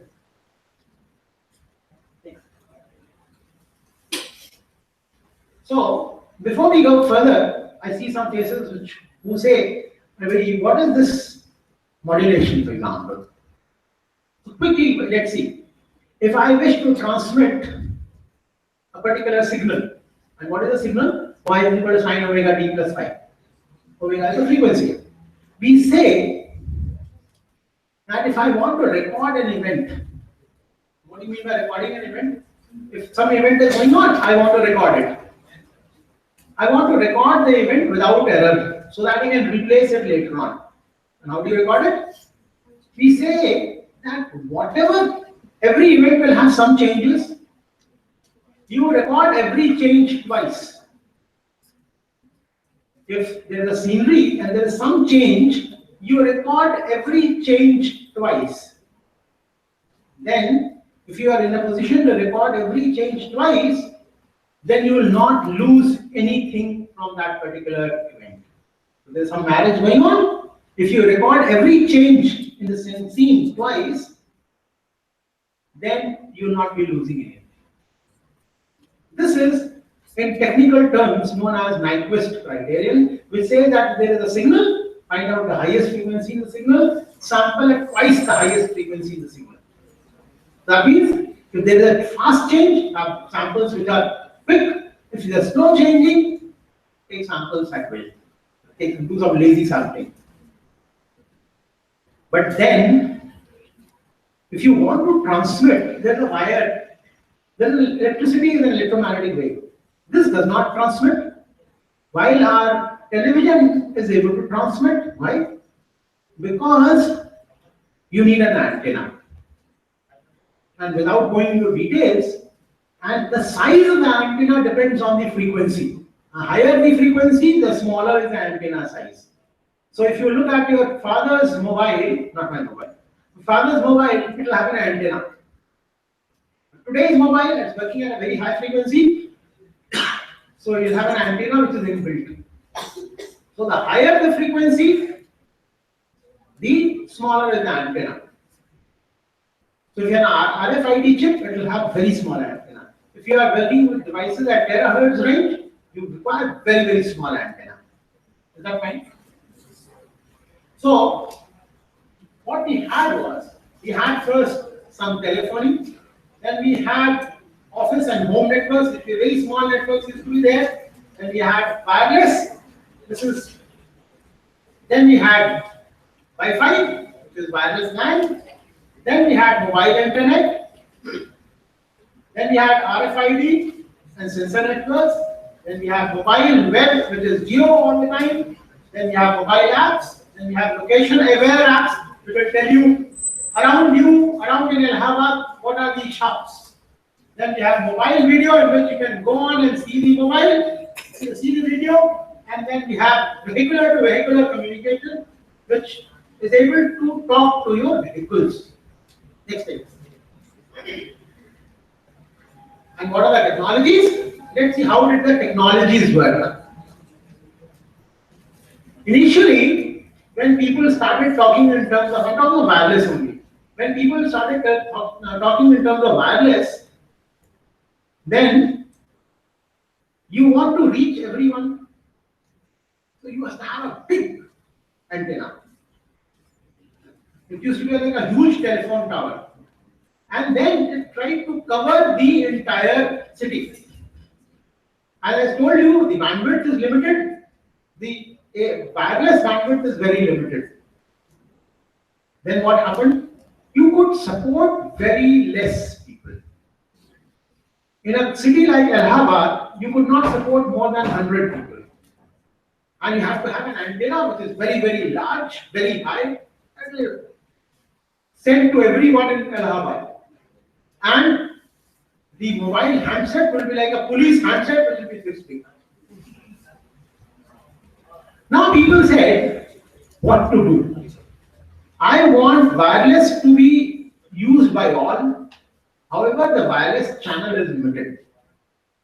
And this first wireless came in way back in the 80s, but known as 1G.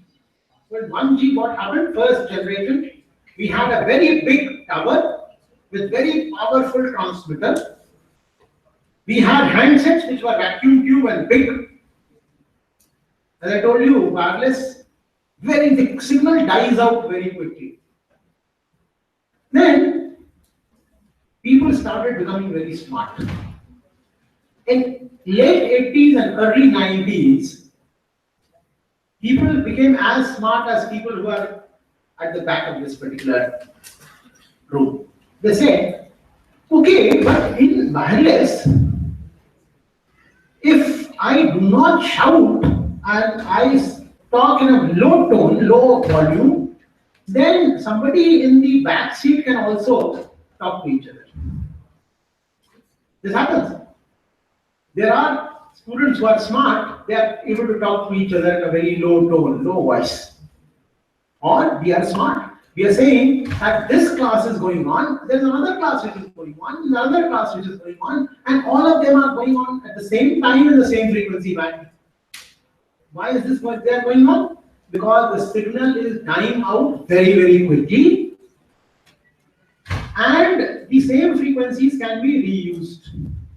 The same 92.3 FM can be used here by Allahabad people, can be used in Pratapgarh, and will have reuse can be reused in Lucknow once again, can be reused in Varanasi once again. Why? Because the signal is dying out quickly and the frequency can be reused. So what happened was, yes.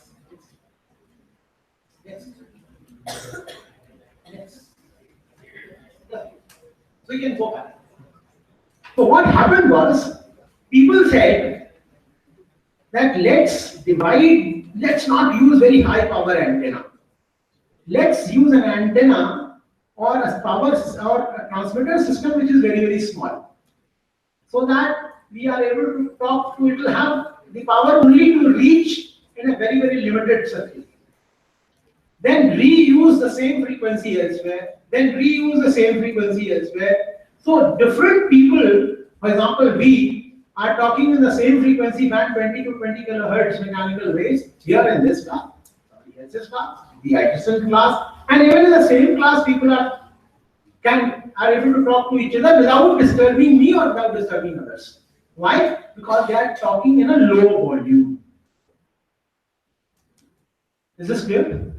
So what is happening? What happened was, people recognized that if you are able to transmit at a low power, then you can reuse the same set of frequencies, and this came to be known as 2G cellular communication.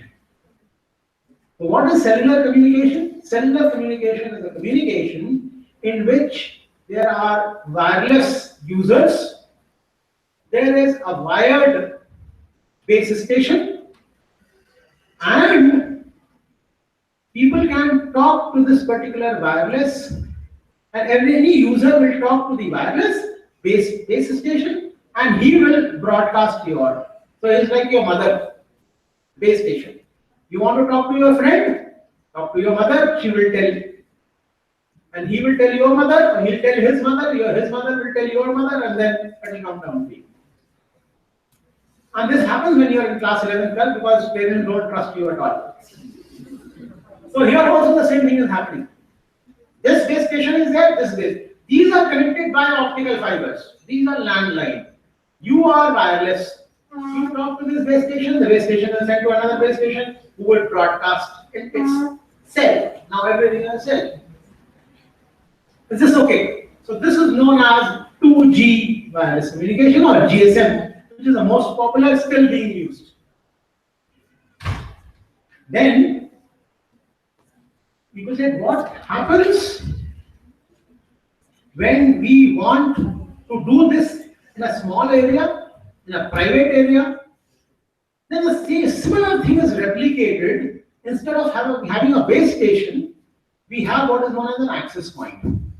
So again, you have a wireless transmitter, you transmit to the access point, the access point will transmit or it will broadcast in the area. So if I want to talk to anyone, I will talk to the access point will then broadcast to that particular region. This is what is known as wireless LAN. So we have a wireless LAN in which so everybody will have to follow some rules, so that only one person in that particular LAN will talk. That's one rule. What frequencies are you going to use? That will be another rule. What language are you going to use for transmitter? That will be a third rule. What will be the format for transmission? That will be another rule. So these set of rules are known as protocols, which are now codified as, so what will be the power of transmission, what is the modulation scheme, what is the antenna size, what is the power transmitted. So that will constitute what is known as IEEE 802.11 wireless LAN standard, which you already know, used in your institute as well. Is that fine? At the so one access point, there are some, I've seen some access point, and other access point are connected through a wired. Only the access point to the user connectivity is wireless. Similarly, on the city scale, your mobile cell to the base station is wireless, and base station to base stations are all wired. You said base station to another base station Is wired. And it's not just a base station connects to another mobile station or something, MSC or something, but then the infrastructure is wired, only the user to the infrastructure is wireless. Is that right? Now, what I want to increase the speed of transmission. So you would say, why do we require? So you will be using some frequency band for transmission. If you are using a frequency band which is not commercial or which is unlicensed, which is 2 to 6 gigahertz, 2.36 to 6.48 gigahertz, so that is free, you don't have to pay for it. But if you use a frequency band which others can also use, so you will be given a license to use. Is that clear? If you walk in your own garden, you don't have to pay anything. That's wireless band. But if you walk on the road, you'll have to pay road tax, you'll have to pay toll tax. So that's the cellular network, or 2G or 3G or 4G or 5G, whatever. Is this clear? And who is given the license to use? The ministry sends the license. So you have heard of the 2G scam. So 2G scam is what? This license is sold to Airtel or BSNL or Reliance or Vodafone. So what you are selling? You are just saying, okay, you are allowed to use this particular frequency band. And what is the frequency band? Is 750, 830 megahertz. That's the 2G license bandwidth. 1750, 1750 megahertz to 1830 megahertz is the official 2G bandwidth. Is this clear to everyone? Now, what do I want? I want one. I want data, video, image, graphics. I don't want any errors. I want high bit rate. I want to be connected when I move. And most importantly, I don't want to pay anything. I want to do things at a very, very low cost. Is this okay? So the aim of when you try to move from 1G to the current 5G, which is the offering, you want to increase the bit rate, you want to decrease the bit error rate, you want to have real-time communication possible, minimum delay. You want to have, you have to have minimum cost. And whom you are paying? The one who has got the license. Is this clear? Now, people say, when you do a phone, you pay for what? You pay for the connectivity. So I'm moving from one place to another, but let's see the standard model. When you talk to somebody over the phone, whether you speak or you don't speak, you pay for it. So you pay for the connectivity. When you are sending something to the post office, you don't pay for the connectivity. You just pay the cost of whatever you send. You send a bigger packet, you will pay more cost. You send a smaller packet, you send low cost. You send to Chennai or you send to Delhi, you pay the same cost. So this distance is not important. The time it takes to reach is not important. So you don't pay for the connectivity, you want to pay for the usage. If I have used something for, I have sent 10 MB of data, I want to pay for that. If I use 20 MB for data, I want to pay for that. So there are two things now. There is a data network wherein you pay for the data. There is a voice network in which you pay for the connectivity. What I want is to pay for the connectivity. I want to pay for the data for the bandwidth I have used because that's much cheaper. Is this clear to everyone? So now I want you to invoke your knowledge of networks. When you have a packet switch network for the internet uses packets. So when you are using only packets, then you pay only for the packets that are sent. When you are paying for the connectivity, that's the telephone network. So advantage of having TCP/IP is that you will be paying only for the packet sent or received and not for the connectivity. So here people want voice or video or image to be sent as data. Is this clear? And that will be cheaper because you will not be paying for the connectivity, you will be actually be paying for the amount of bandwidth used, number of packets sent. So that's why if you look at Geo, it sends your voice as data using what is known as a VoIP protocol, voice over IP internet protocol. So you pay for the data, amount of data sent, not for the time, connectivity or the time which you are connected or the call is being used. Those who have used any Airtel, BSNL, whatever, if your data pack is over and you use connectivity for internet, that's very, very costly. Because you have started paying for the connectivity and not for the amount of data used. Is this clear to everyone? Now, so let's see how does the radio technology has evolved. So it has evolved like this. Initially, we had, so there are two things simultaneously I'll be talking about. And I'm talking of wireless technology, I'll be talking of wireless LAN also, and I'll be talking of cellular communication also. The wireless LAN is 802.11, which is a private network, and I'll be talking of 2G, 3G, 4G, which are cellular networks. And both of them have similar technologies, and hence, I'm going to use them interchangeably. So what is the evolution? We had 2 Mbps wide CDMA, we had 11 Mbps QPSK QAM, and then we had Bluetooth, which again uses spread spectrum technology, which has 1 Mbps. Then we have sensor networks, Zigbee, Bluetooth, which uses 2.4, 6 point something megahertz. Then we have orthogonal frequency division multiplexing, which gives you a higher bit rate. Then we have ultra wideband, which gives you 100 Mbps. Then we have 100 Mbps 802.11n, which uses terahertz frequency or gigahertz frequency. Then we have cellular radios, which are 3G, 4G, 5G, which are using 100 Mbps.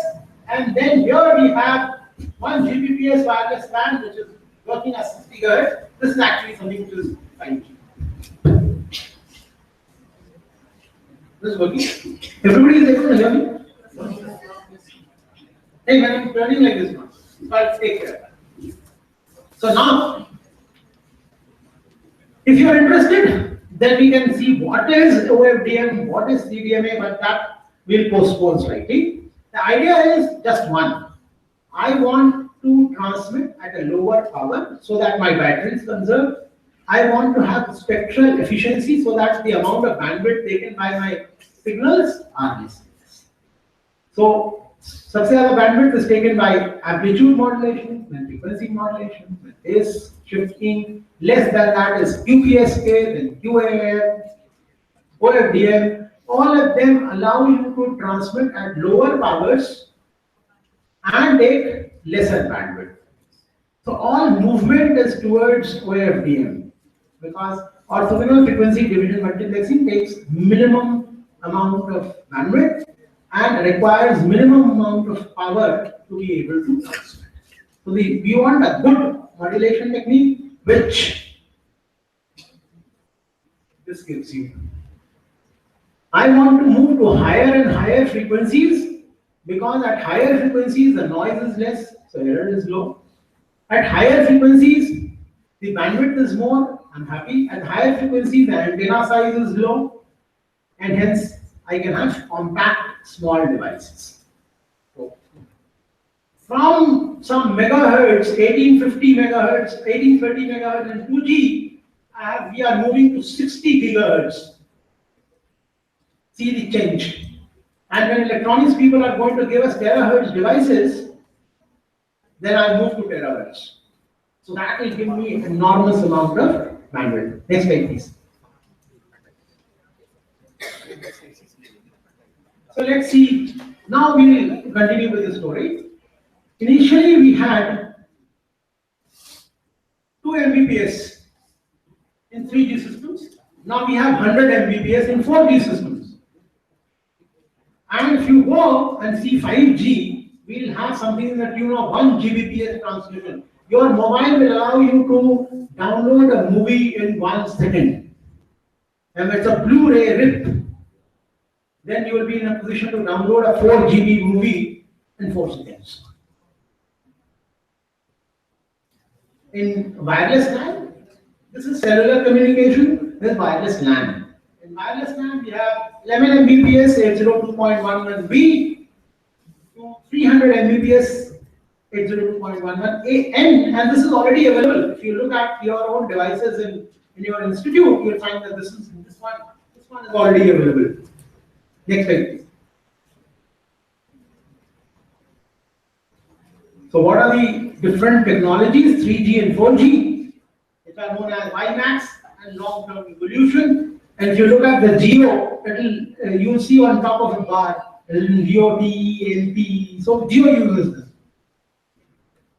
So Wi-Fi technologies, they started with LANs, 802.11, 1 Mbps to 11 Mbps, now to 300 Mbps. Went on to make ad hoc networks, which are Bluetooth or Zigbee, to vehicular ad hoc networks, to Internet of Things, which is the most modern one. What is an Internet of Things? Nothing. If you have your car, for example. So most of the cars, most of the modern cars, like any SUV or MUVs and whatnot, they have a lot of sensors attached in your in their cars, where you will have one sensor at all wheels, one sensor in the petrol tank, one sensor to monitor the heat, one sensor to see. So the sensor, for example, why do we have a sensor at the wheel? Because when you push a brake, then if the wheel skips, then the friction will be less. Only when it rolls, the friction will be higher. So if you want to have maximum braking, अगर कीचड़ है and you want maximum braking, then it should not exist. This brakes should not be so much at skids, it should keep on rolling. So you have sensor there. A Ford Eco has 88 sensors built in. 88. And there's a network of 88 sensors which are communicating with each other. So that's the internet thing which we have. If you look at some of you go and find out, if you look at the World Cup football, every player wears a jacket and there are more than 100 sensors. So that the coach is able to find out who is getting tired, who is dehydrating, who has heart rate up, whose temperature is down, and he also find out where is he moving. Is he moving all the time in the midfield, or is he going there, or is he not going there? So he is able to monitor not only the health but the movement and the quality of play of a particular player. So how is that possible? He is having a body area network, which is nothing but NIS. And he is able to connect everybody through cellular. So we are marrying cellular and internet. Then, but we are trying to squeeze out every bandwidth. We are using better modulation techniques, we are using better antennas, we are using better coding techniques. But then,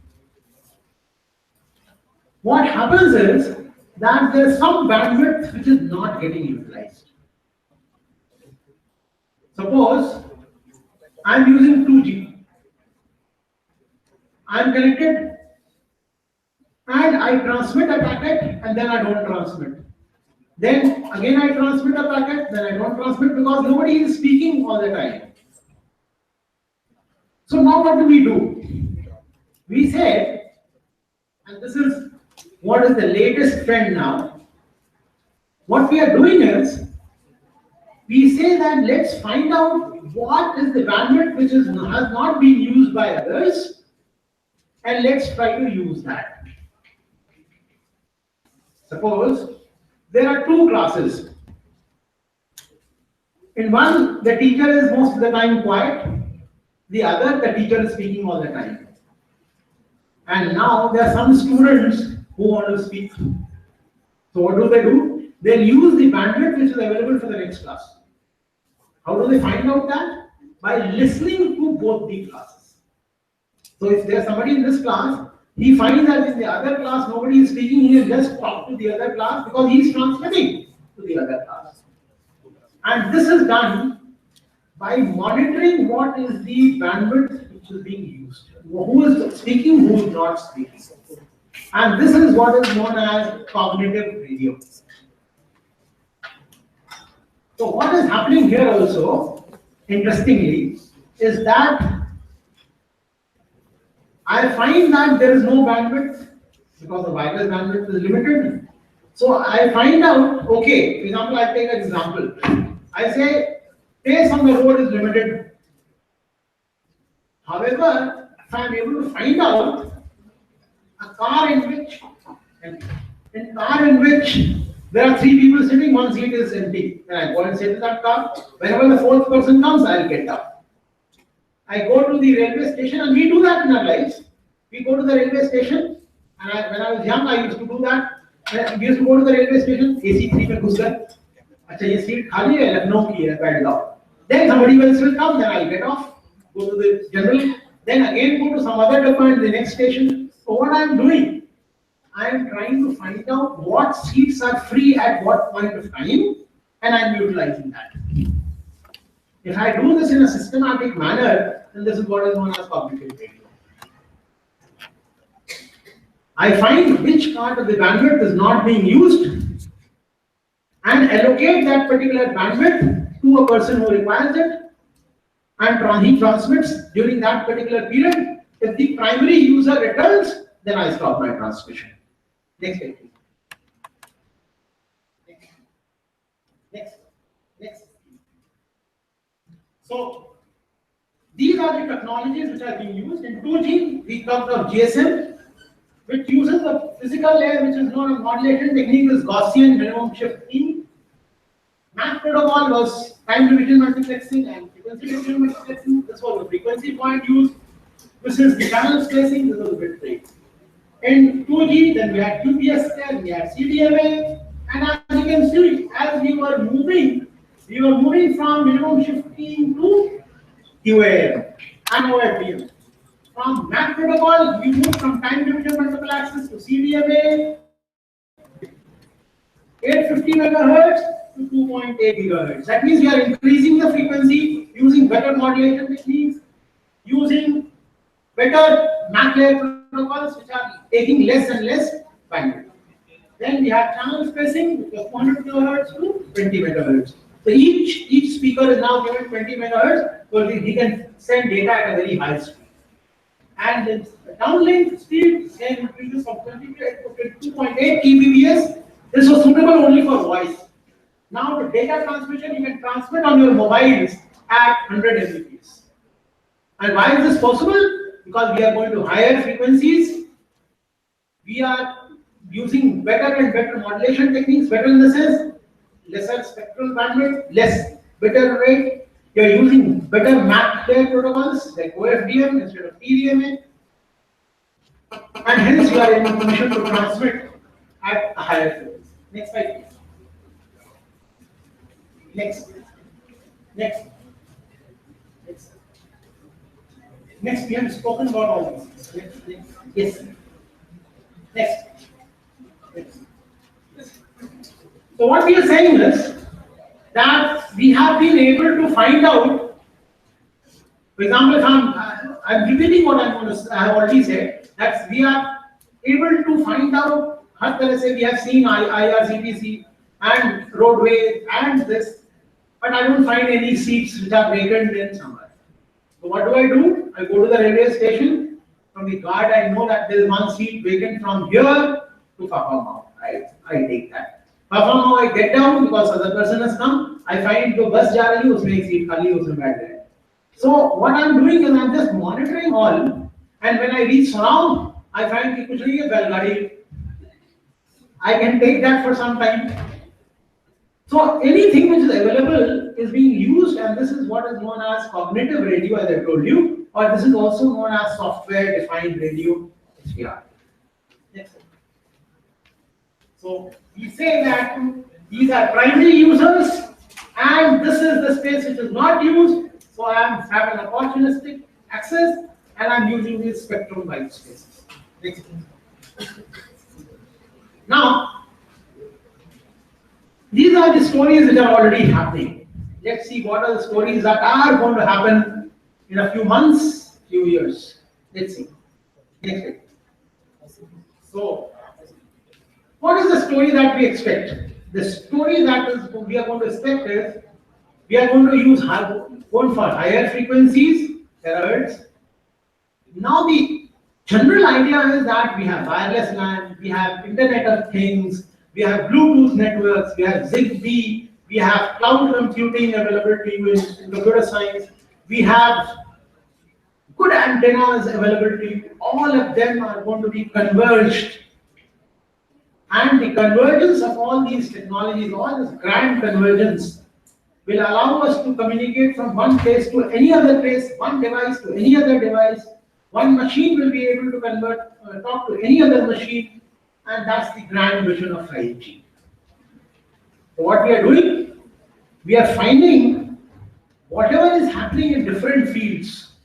So what was happening, let's see, we had cloud computing available. So what is cloud computing? There are big workstations available, you can just offload your tasks there.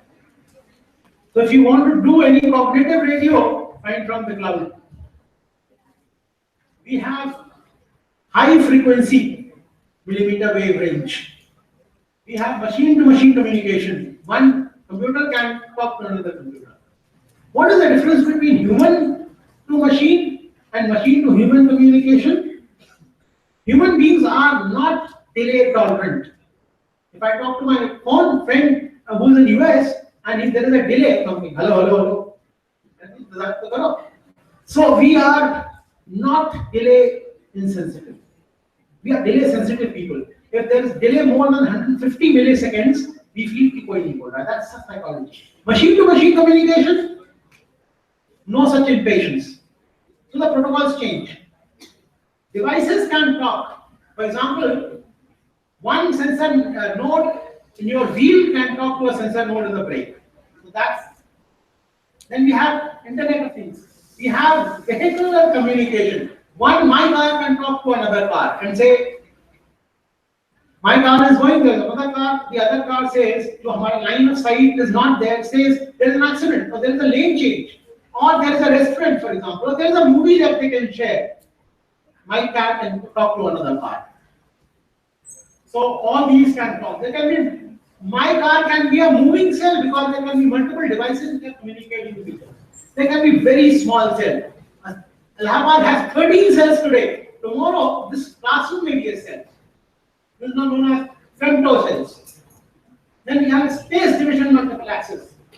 Then all these things together, when they come to, they constitute what is known as a 5G communication. Next. Yes. This is, for example, of a millimeter wave. Millimeter waves are very short range, 5 meters, 10 meters communication. So in this class itself, I have multiple base stations. So nobody gets disturbed. So what we'll do, those small base stations will collect data from everyone, send it, pull it together, give it to the main base. So main base station is, I don't have to connect to the main base station, the power requirement is very low for me. My device is happy. Next step. Then instead of using a single antenna, I can use hundreds of antennas in my device. So my device today has one antenna, it will have large number of antennas. So it can talk to multiple things at the same time, or it can do highly directed communication. Next slide, please. So a network of tomorrow will look like this.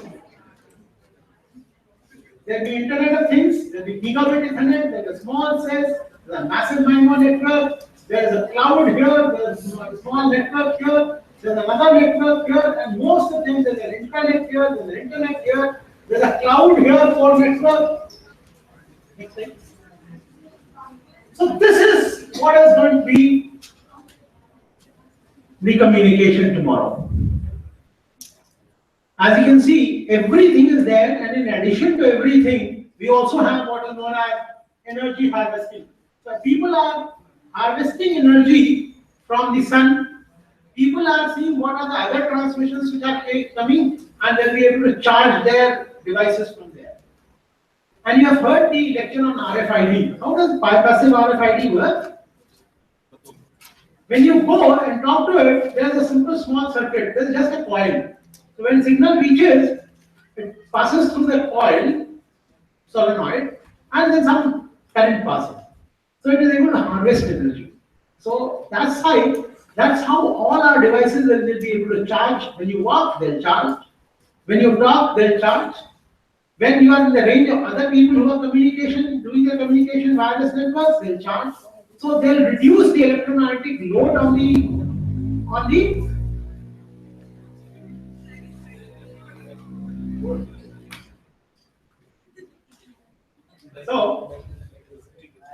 so I know people here are very, very clever, so they told me to stop. I'll stop. Next slide. Thank you.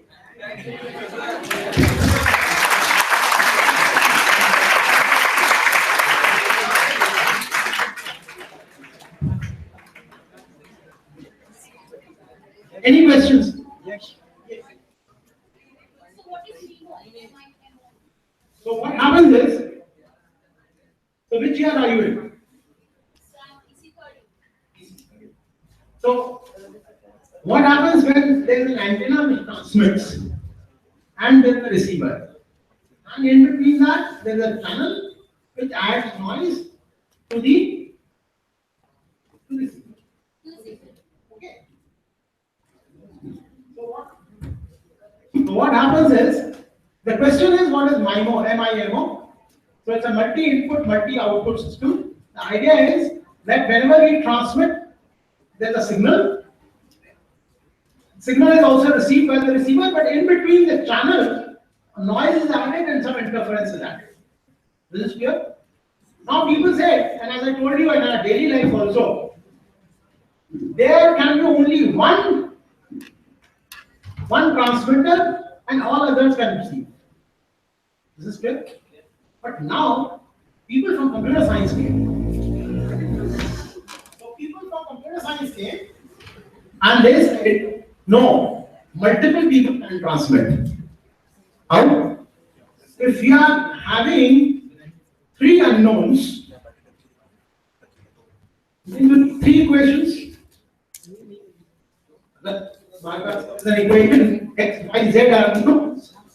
You have three. If you have, so if you have three unknowns and you have three equations, you can find out the value of three unknowns. So if you have three antennas here and three antennas at the receiver, then one antenna transmitting, it will reach all these three. Second antenna, all these three. Third antenna, all. There is x1, x2, x3. So this will be x1, x2, x3. And what is the unknown? x1, x2, x3. What is the equation? y1, y2, y3. So there are three antennas which have been transmitting, there are three antennas which are receiving, and what they are receiving is a superposition of these three. So you can solve the equation y is equal to ax. You can say x is equal to a inverse y. You know a, then you can recover x. Y is the received signal, and hence what happens is you are able to transmit three signals at the same time in the same band. So if you have multiple antennas, you are in a position to transmit three different signals at the same time and also receive it by using a simple equation solving or using a simple matrix equation. So MIMO or MIMO is a multiple input, multiple output system which allows you to transmit multiple signals parallelly, simultaneously, thereby giving a very high bit rate.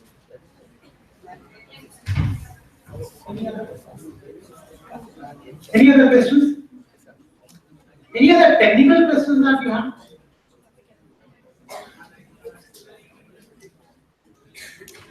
One thing to say. Thank you.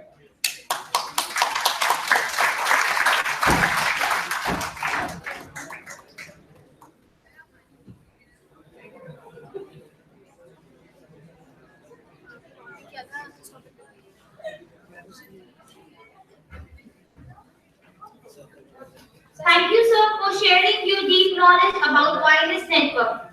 So before starting our next session, I would like to invite Mr. C.J. Jha sir to facilitate our next speaker, Mr. Gaurish Tripathi sir, Joint Director, DRDO. Please, Gaurish.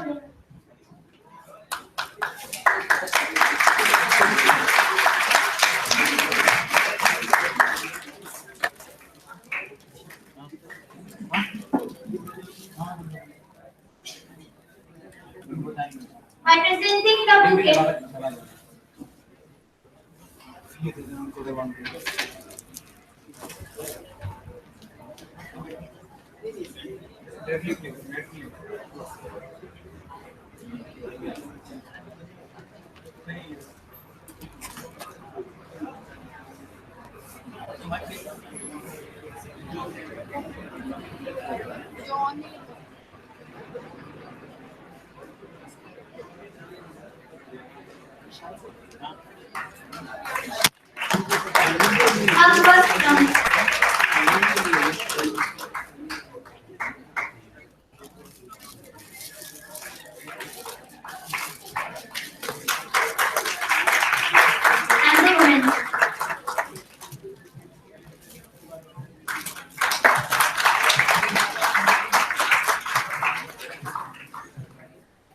A true teacher would never tell you what to do, but he would give you the knowledge with which you could decide what would be best for you to do. Yes, I'm talking about our next eminent speaker, Mr. Gaurish Tripathi, Sir, Joint Director, DRDO.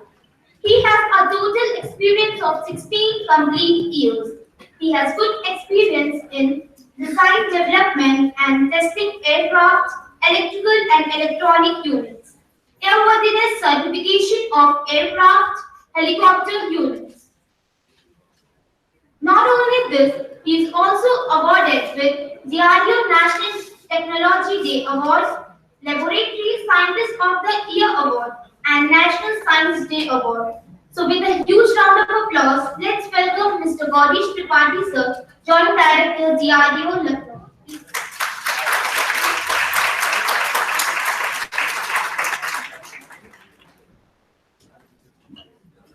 Thank you. I am not good speaker like sir, so I will just present you something that is more practical and what DRDO is doing for the Air Force, Army and Navy. Let us introduce you to DRDO. It is a defense development organization. It is supporting all three services, Air Force, Army and Navy for their defense needs. So we are providing the airworthiness certification. There are 52 labs in the DRDO. Our is one lab. Our base station is Shambhunath, Bangalore.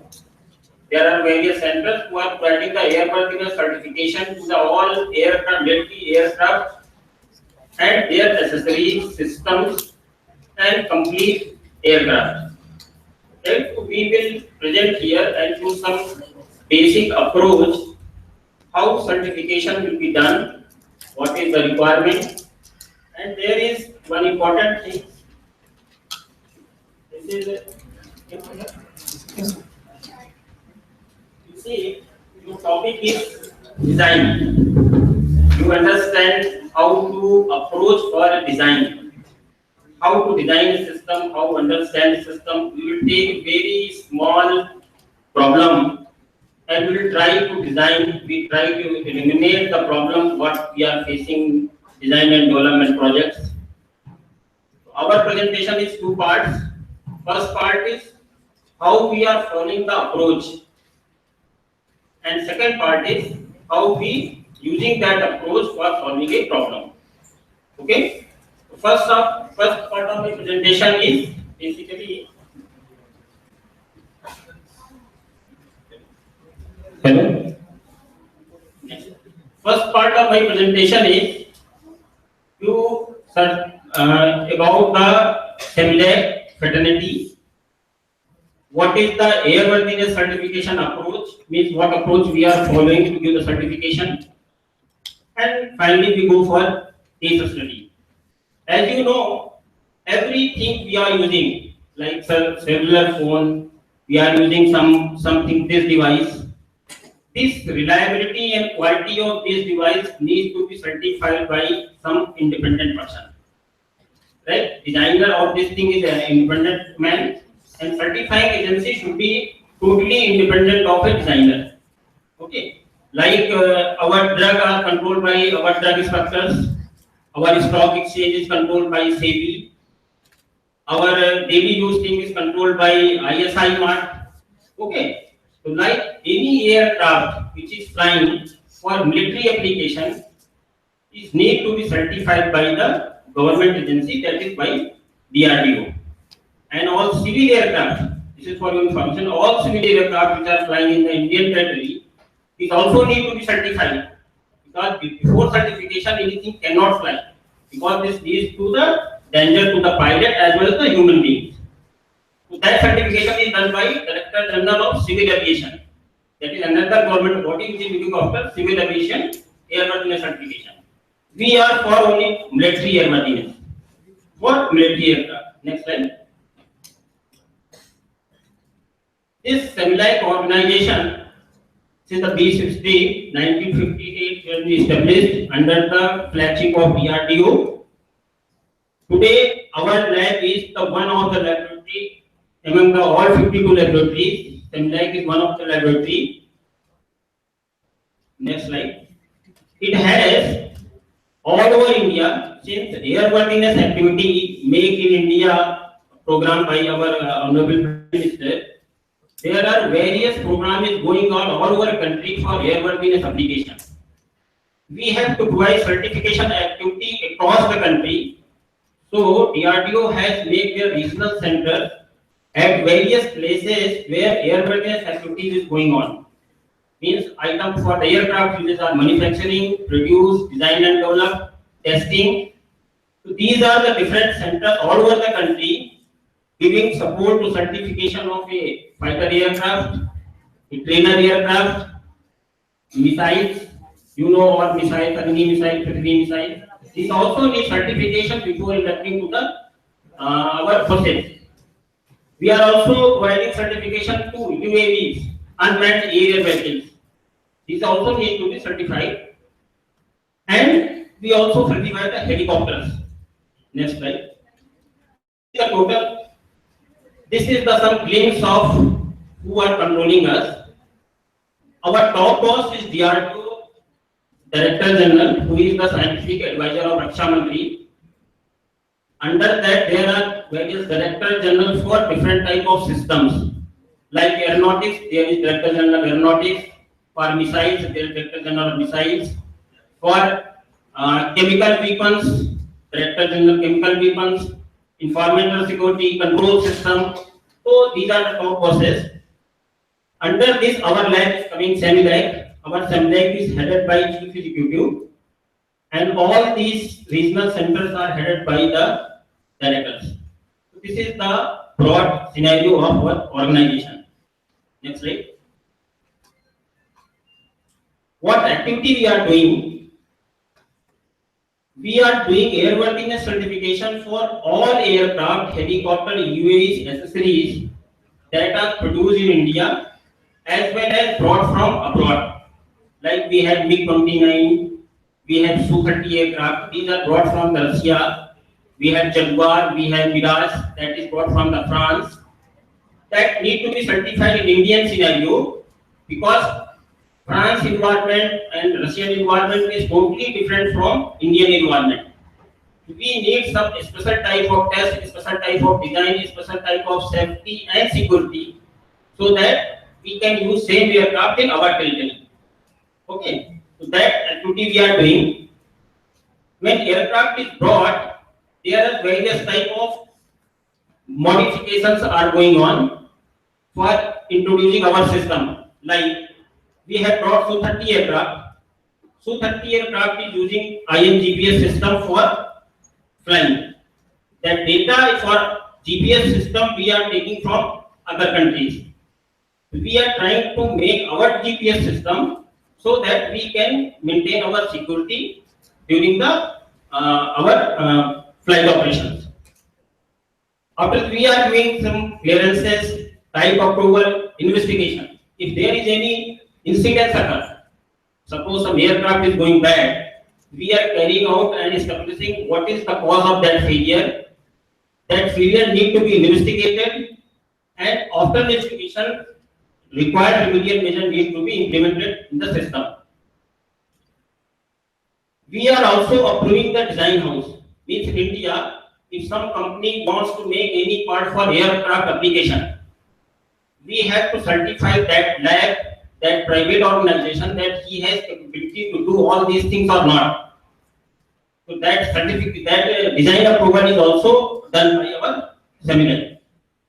This part of our presentation is just for your information. Technical we will go after that. Next slide. Next slide. What is airworthiness? Airworthiness is nothing but giving, suppose Air Force want to buy one aircraft from some private organization. Who is certified that this aircraft is going to meet the Air Force requirement? Right? We are the people who give the confidence to the Air Force that this machine is fit for flying. Right? And he has full capability to meet your mission requirement. Means if you want to drop a bomb in enemy territory, how much kilometer, that assurance is given by us. We are also giving the assurance that this aircraft is capable to fly in prevailing environment. What is the prevailing environment? Means if there is rainfall is there, heavy storm is there, you say that heavy bomb is drawn by the enemy and so many electromagnetic interference has produced. At that scenario, our aircraft is capable of flying. Who will give this assurance to the Air Force? We are the people who give that amount of analysis, the amount of testing. After that, we certify that this aircraft is capable of flying to the given environmental conditions. Specified life. This is also very important. This is not like a mobile phone we can buy and throw it out after 5 years. We, being a developing country, we have to fly our aircraft for 20 years. Right? Technology is changing so fast. It means while designing, when we start from designing, first part of our design process is how to support this design for next 20 years. That study is very, very important to see what is the obsolescence, because our electronics and communication field, we have so many obsolescence are there. Every 3 years technology is changing. Right? Means we are giving that you buy my item, Air Force will buy the item, and that item is we are ensuring you that I will support you for 20, 30 years, 40 years, what you want. And also safety and reliability means it has been flown and successfully it can be landed. The reliability of that thing. Reliability and availability. Like you know, in atomic energy, what happens? Suppose there is a failure in atomic energy things. Then there is a proper shutdown procedure of atomic energy so that you can safely it is shut down. But in the aircraft, what happens? If it is flying and any problem will come, there is no option for shutting it down.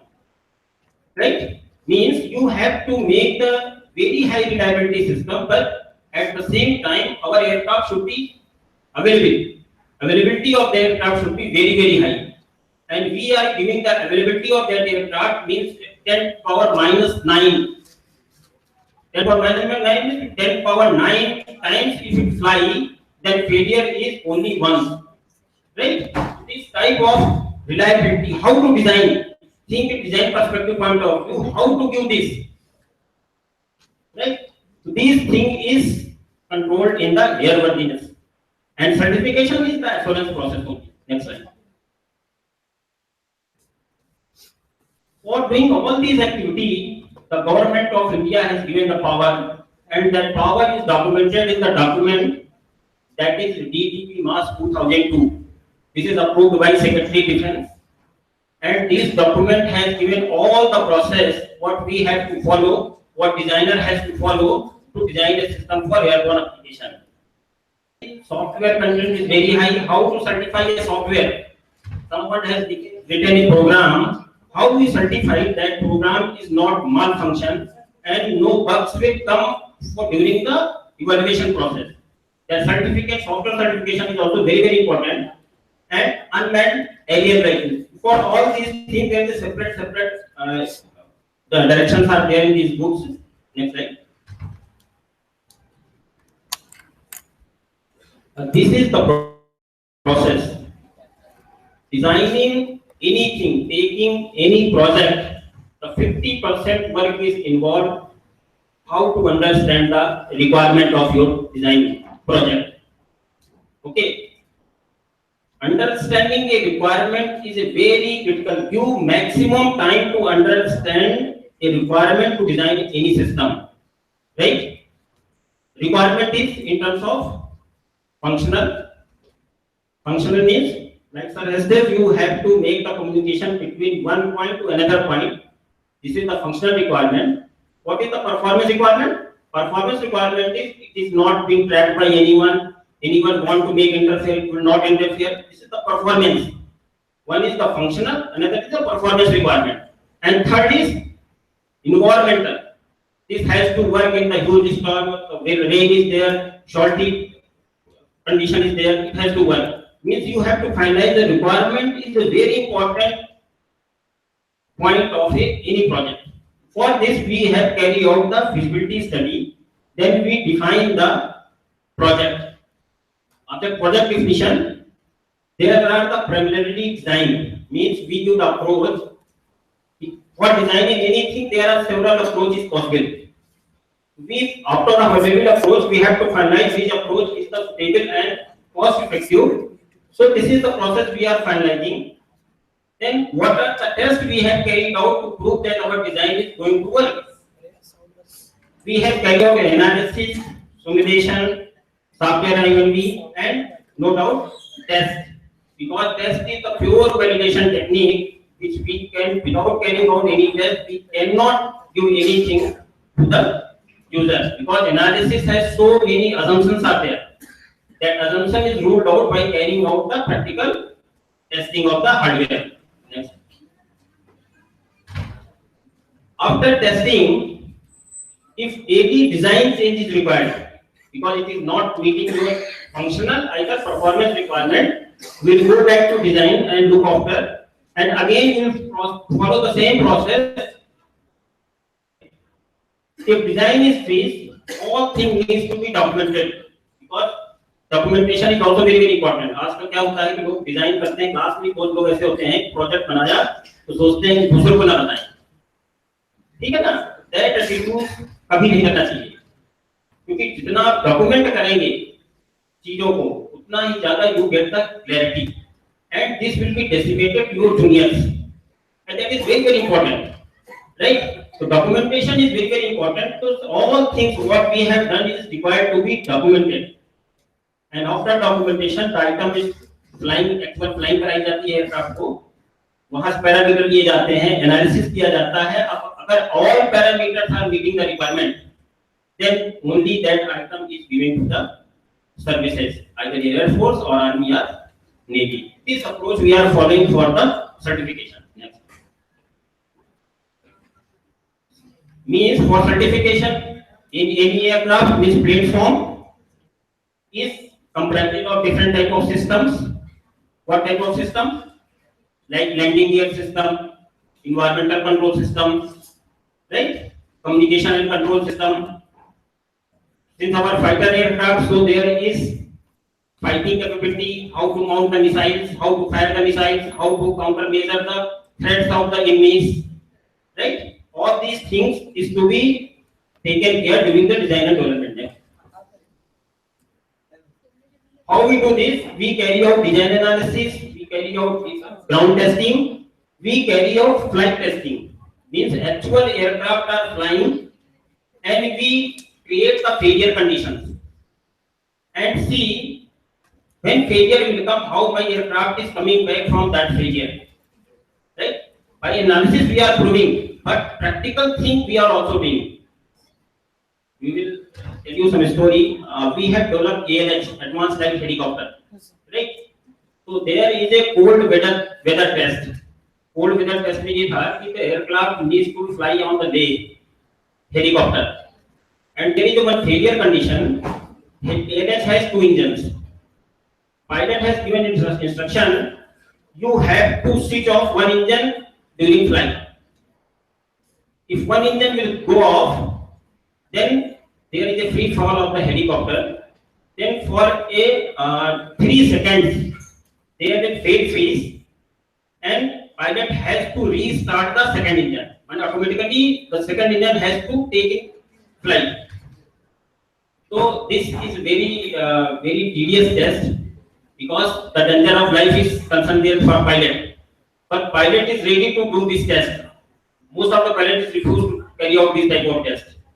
One pilot has started, we will ready to carry out this test, and they have started flying their helicopter on the day. After 7 kilometers he has gone, and that time he has switched off. And switched off, there is a free fall, and 3 kilometers our helicopter has lost. Come back, and 3 seconds it has to relight the second engine, but it could not able to relight. Right? And it has lost 4 seconds. The clearance between ground and helicopter become only 3 kilometers. Right? But at that time, after 4 seconds, that system gets reignited. Right? And second engine has taken over, and again rehauling they have carried out. You see how much amount of threats is involved carrying out this test. After that study has been covered, what is going to go wrong, that it has gone to 3 to 4 seconds. Right? Time is very small, but see how much danger is there. So after that we have found out that some sensors has misbehaved, and they have delayed the data. That's why the action of reignition of that engine is not taking place within the time. Right? Small things. We have carried out n number of analysis, we have carried out n number of simulations, but that problem is not found out. Actual test, that problem has come.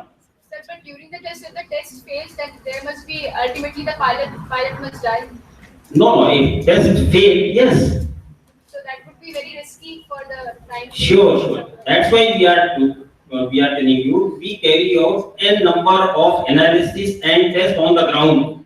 We simulate all the conditions before carrying out actual test. But actual test is mandatory. Actual test is mandatory. For that, like that ना कि जितने भी fighter aircraft होते हैं, they are insurance. सबका insurance कराया जाता है, सबको इतनी लाइफ में पायलट्स वगैरह को लेकर के चलना पड़ता है. जो टेस्ट पायलट्स हैं हमारे, test pilots has to do all these things. That's why they are very heavily paid. Right? So वो सब कैसे, लेकिन failure will come anywhere. इतना भी ले लीजिए that failure. But our requirement before test we cannot get it, because if that failure will come, if you will not test today, suppose one pilot has gone, if that failure will come 3 to 4 helicopters, 3 4 pilot will life in danger. Right? Even some fleet is in danger. So we have to carry out the test. So this flight testing is very important part of the certification. For this we carry out several number of analysis documentation. Next slide. How we carry out these things, analysis purpose. This we have shown, it is like a gear system. All activities are going simultaneously. Means we are designing, we are addressing the safety, reliability, functionality and performance. And at the same time, all these activities are reviewed by our specialists. And at the same time, there is design reviews of the critical and preliminary. At the same time, we are following the how many international standards are there to design the system. Right? So all things are going simultaneously to address every issue for design and development of aircraft. Right? Next. Means what we will do from the ground testing, we are carrying out testing for LRU level, system level as well as aircraft level. We make the design document, what are the tests, what are the test metrics, what are the environmental tests required to be carried out, and after testing, we analyze the test results. What is the deviation, why deviation has come, right? And after all these activities, the item is supposed to be clear. Next. You see, when item is fitted on the aircraft, you see, during ground, we are carrying out dynamometer test. What is dynamometer test? When aircraft is landing, huge amount of energy is there in terms of heat energy, in terms of force energy, in terms of vibration. We are simulating all the conditions in the test rig. We have used test labs. We are creating all the condition of this dynamometer test, iron, even lightning. Lightning, how much current is there in the lightning? 200 kiloamperes. Lightning test, there is a lightning test facility where we put a aircraft and that aircraft is given 200 kiloampere of current and see that our aircraft is giving path for flowing of this current. Means the direct effect of lightning as the indirect, because 200 kiloampere current will flow, there is huge number of electromagnetic interference produced. Right? EMIMC effect. That EMIMC effect is not affecting to the system of the aircraft. That is tested. Structural test. Because laws of vibrations, laws of energies are there. That test, electrical test, ECS, environmental control system. Here we are maintaining the pressure and the temperature. Because as you go high, the temperature is very less, pressure is very less. How to survive a pilot? Right? So we are simulating all the condition environmental test. Fuel test rig. You need control of fuel. You know, because we are the fighter aircraft, in our civil aircraft, we have to carry out the naval flight. Means the control system will go and one naval has come and one naval flight will be there. But in the fighter aircraft, there are the various fighting conditions. Suppose dog fighting. Our Su-30 aircraft has one strong capability of dog fighting. What is dog fighting? Dog fighting is, suppose you are flying and your enemy is following you. अब उसके missile range से आप कैसे बचेंगे?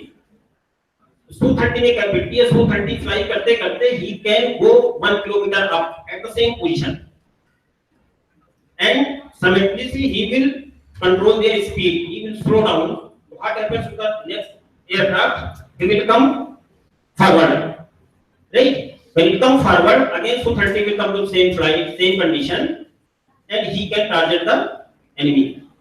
That is the dogfight. Even cobra fight.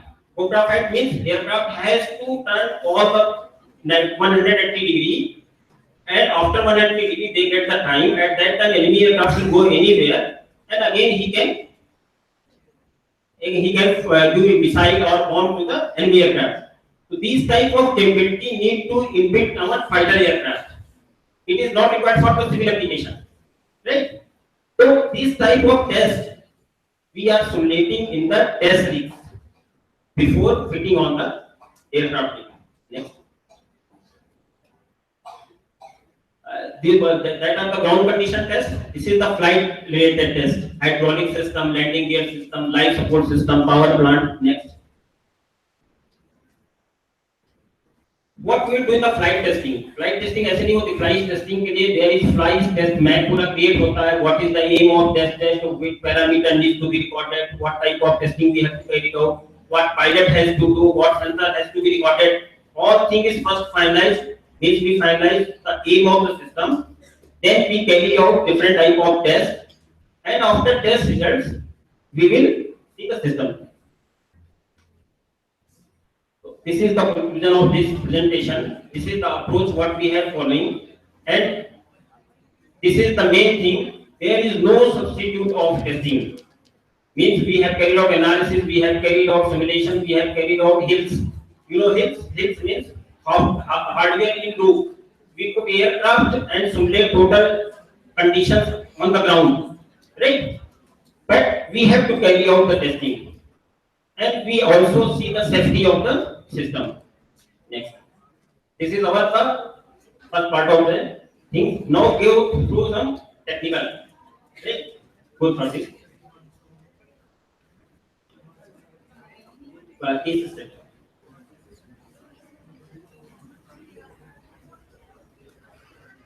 You go here.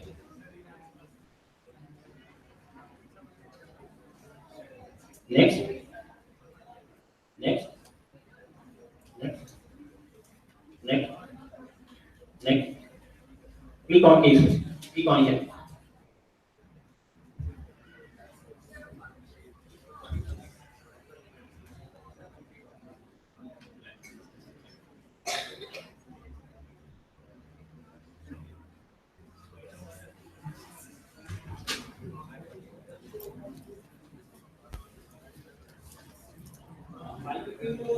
Simple problem. You take a student, simple problem, and let us approach to solve this problem. Right? Very simple problem is any aircraft. Simple problem is, suppose this is fan. If that fan has come on inverter line, it is making humming noise. Right? As a technical person, how to understand this problem and how to get a solution for this problem? Because the same thing is happening in anywhere where power or inductive load or capacitive load is need to be changed. Right? Same thing happens in the aircraft also. Right? Only difference between the aircraft design and the commercial design is aircraft we have to take maximum consideration for the weight of the item. We should design an item with a minimum weight, because in the aircraft industry, saving 1 gram weight is giving to save thousands of dollars. Right? So weight is very important, and size means we have to make item very compact. Right? So that is the main focus, and we try to give the solution. Next. You have seen rectifier. Any rectifier has input AC, output DC. Right? If any rectifier, suppose AC is, this is the AC input, this is the DC output, this is the AC input is given by alternator. Since we are talking on the aircraft, here is the AC power supply. Aircraft में वहां पर एक alternator होता है जो alternator AC power देता है, और उसे डीसी देने के लिए we are designing a rectifier unit. Right? The problem we are facing several times, any rectifier when we connect across a AC source, this pure AC sine waveform get distorted. This is distorted because of inductive load. The same problem is with your fan. When fan is connected being an inductive load and your inverter is not giving pure sine wave, because of this humming is present. Right? Our problem is how to eliminate this with the prime concentration that we have to not increase the size, we have to not increase the weight, right? And we are also cost effective. Next slide. Means your problem is, first thing is, who is the culprit of making a pure sine wave in distorted waveform? Right? This is the approach what you are following for the design. Right? First you have to find out the cause of that. That is in the technical terms, the waveform, distorted waveform is the amount of harmonics present. Right? First we understand what is the things which are leading to the harmonics and how we suggest different type of solutions so that these harmonics get reduced, and how to analyze, then how to test. right? Here, if you design a normal system, there is harmonics of 9 to 10%. Here again, for designing a system, you have to set the goal. And keep in mind that goal should not be an ideal goal. It should be acceptable, right? Means कोई ये कह सकता है कि 9 से 10% harmonic मिलता है, ideal is हमें कोई हार्मोनिक नहीं चाहिए, राइट? बट आइडियल को कभी भी वो नहीं करना चाहिए. There is a something limitation are there, all things there is limitation, इतना तक is available. So here for aircraft application, this amount of harmonic is allowable. Even in your medical instruments, there are also very precise medical instruments is required for measuring the rate of your heart.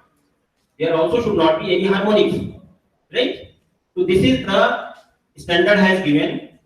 This is the refill what we are getting across the DC voltage. That this is the refill what we can want. This is the regulation what we are getting, but we want to improve this regulation to 0.5 volt, right? So this is the problem. We have defined the problem, and problem has find out in the 4 criteria. We want to improve harmonics, we want to improve repeat, we want to improve efficiency, because loss of power, यहाँ commercial में loss of power कितना भी कर लीजिए, but in the aircraft loss of power is going to loss of the fuel, right, and increase the cost of flying, right? Means we have to reduce the loss of system for increasing their efficiency. Keeping these mind, next slide. We have fixed our goal. The next problem is what is the cause of harmonics, right? देखिए ये problem कोई बहुत बड़ी Einstein नहीं है, and real life में भी DRDO या कोई भी लेबोरेटरी किसी भी स्टूडेंट से आइंस्टीन बनने को फॉर्म नहीं देखता है. You have a very small problem, and every small problem has a very small solution but very big things, right? तो इस चीज को कभी भी दिमाग में रख के नहीं चलना कि ये तो रेक्टिफायर ही है, तो बहुत छोटी चीज है, इसको मैं दिखाऊंगा तो क्या होगा. ऐसा कुछ नहीं है. ऐसी प्रॉब्लम छोटी छोटी चीजें जिनका सलूशन नहीं मिलता है, राइट? वो जब सलूशन मिल जाता तो आपको बहुत छोटी दिखने लगती है, राइट? तो ये चीज देख करके we have fixed our goal. Next we have what is the condition where this harmonics is coming. You see, if your voltage is following your current, if your current is following your voltage, there should be no harmonics, right? But if a non-linear load is connected across your thing, your fan is a non-linear load, it is an inductive load. Inductive and capacitive is a non-linear load, right? If non-linear load is present, then automatically their harmonics get generated, right? Our theoretical study says the harmonics are present like this. Means there are 5th harmonic, 7th harmonic, 11th, 13th.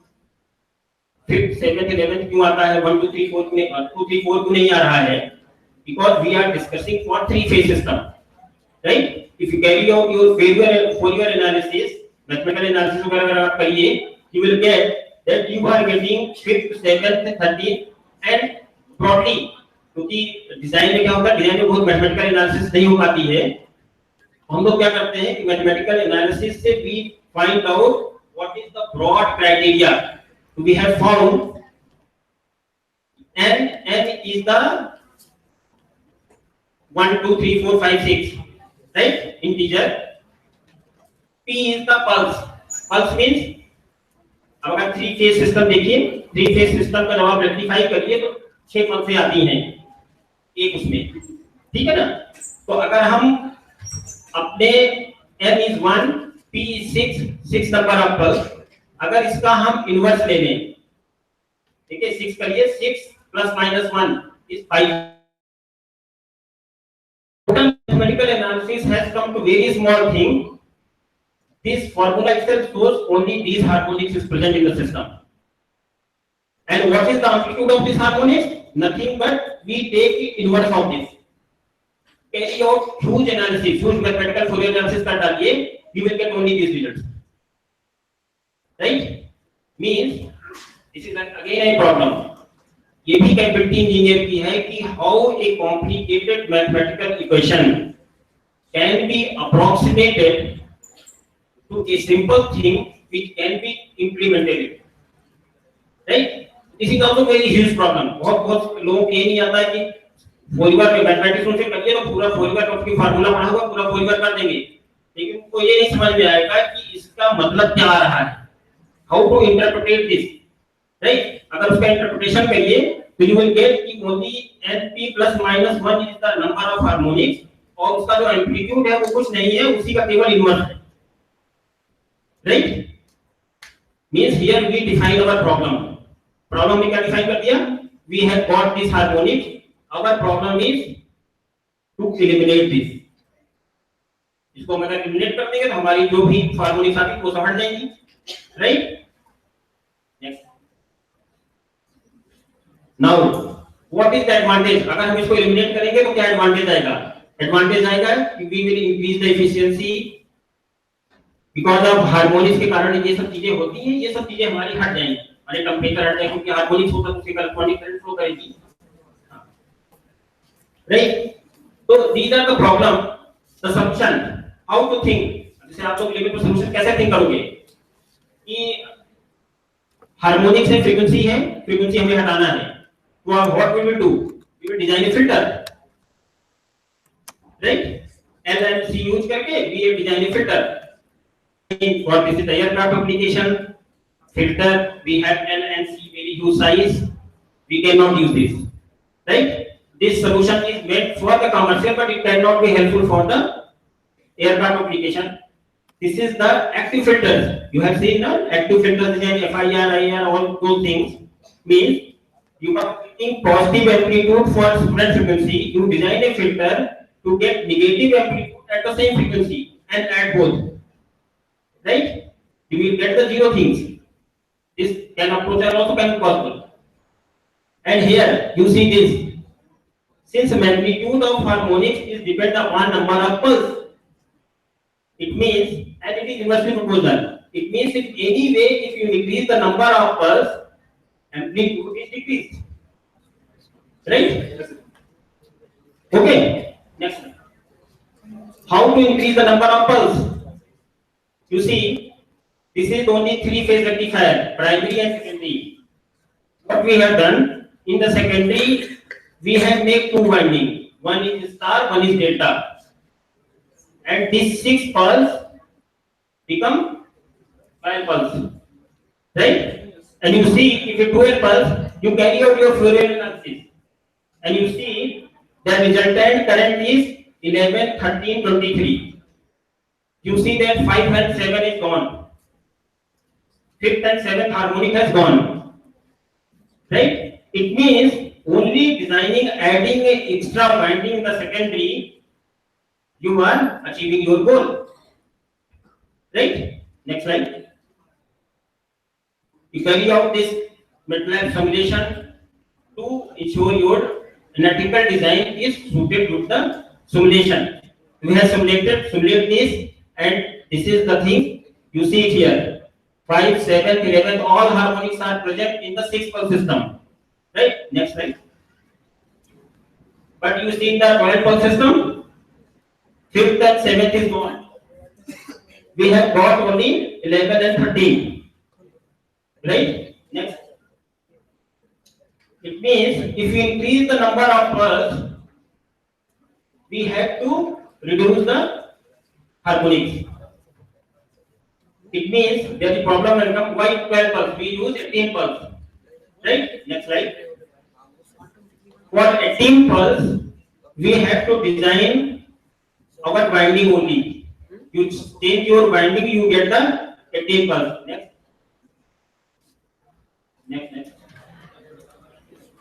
Just before. What we have done it here, next. Previous.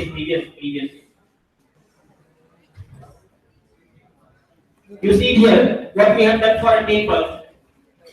This is the star, and here we again make a star. This is one phase. Next. You see, this is a star. Here we make another star, right? So we have pointed them star of stars, and we have got patent of this technology. And we have given a new word coin, star of star, designing a rectifier system. Right? You doesn't get this terminology in your textbook. Right?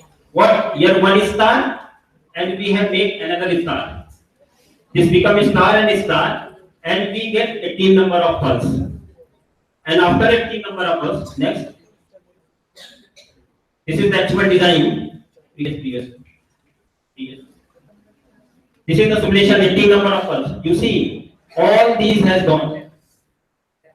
And you get only 0.10% of harmonics. Our goal is 2.3, but theoretically, bioanalytically, we have got 0.10. Right? Next. This is the implementation, actual implementation, what we have done, and we have got very tremendous result. Next. This is we have summarized this, how we are going to improve our system. So this problem is just for to show you. Please identify the problem first, requirement, how to segregate the requirement to implementation point of view, and how to follow the step by step to design or solving the problem. Okay, and every problem is very very important. किसी problem को छोटा नहीं समझिए. Right? Thank you.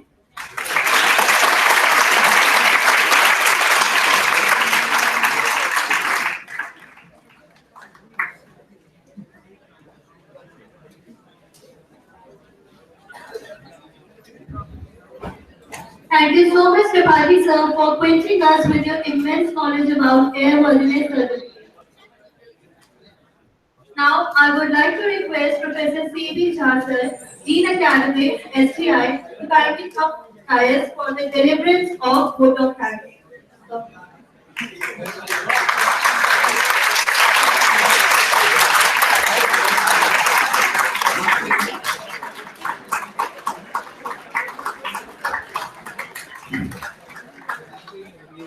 Good evening to every student and my respected dignitaries and respected panelists. It's my opportunity that at least I got it to vote thanks. See, in this seminar we have learned many of the things, and I feel you also might have enjoyed. Isn't it? And many of the things might have you fresh. Many of the things, many of the concepts you might have learned, and many of the things you might have improved. I feel, and this will 100% bring improvement in your studies. The things which you have studied today, which you have learned today, I want to revise them. The first thing which you have learned from Dr. Shambhunath, that was all about what was that? From the beginning of the wireless communication up to the research field. That what is the latest research field nowadays, which we can all participate into that, or which we can give some contribution into that research field. That is the field of terahertz frequency application. Okay. So that is, of course, it is a field for the electronics and communication engineers in future. And second thing, which we have learned about the RFID, that also was very much interesting, and the things we were not knowing, that also we could come to know that yes, how that RFID is working, whether there is a power supply within that or not. So today it is confirmed that many of the RFIDs, whatever they have been discussed, they might have cleared the things, that they might have cleared the concepts. Okay. The next thing, if we go about next session that was conducted by, say, Shikhar sir. He talked about all about the wireless network.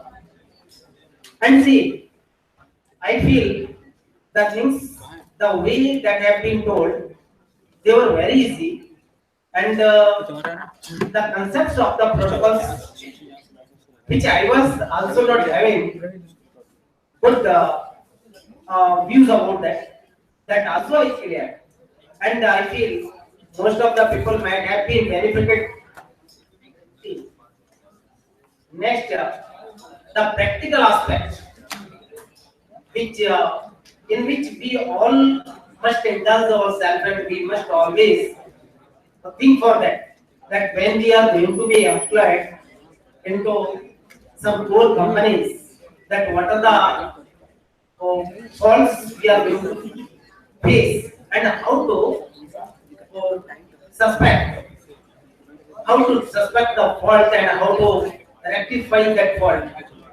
Fault rectification and the improvement, bringing the improvements in the design, that also have been discussed very nicely by our coalition. So all about if we see that in this seminar, the things which we have learned today, they were new to us, at least up to some extent. Okay. So I'd like to thank you all of you, all the students, and all my dignitaries. Thank you very much.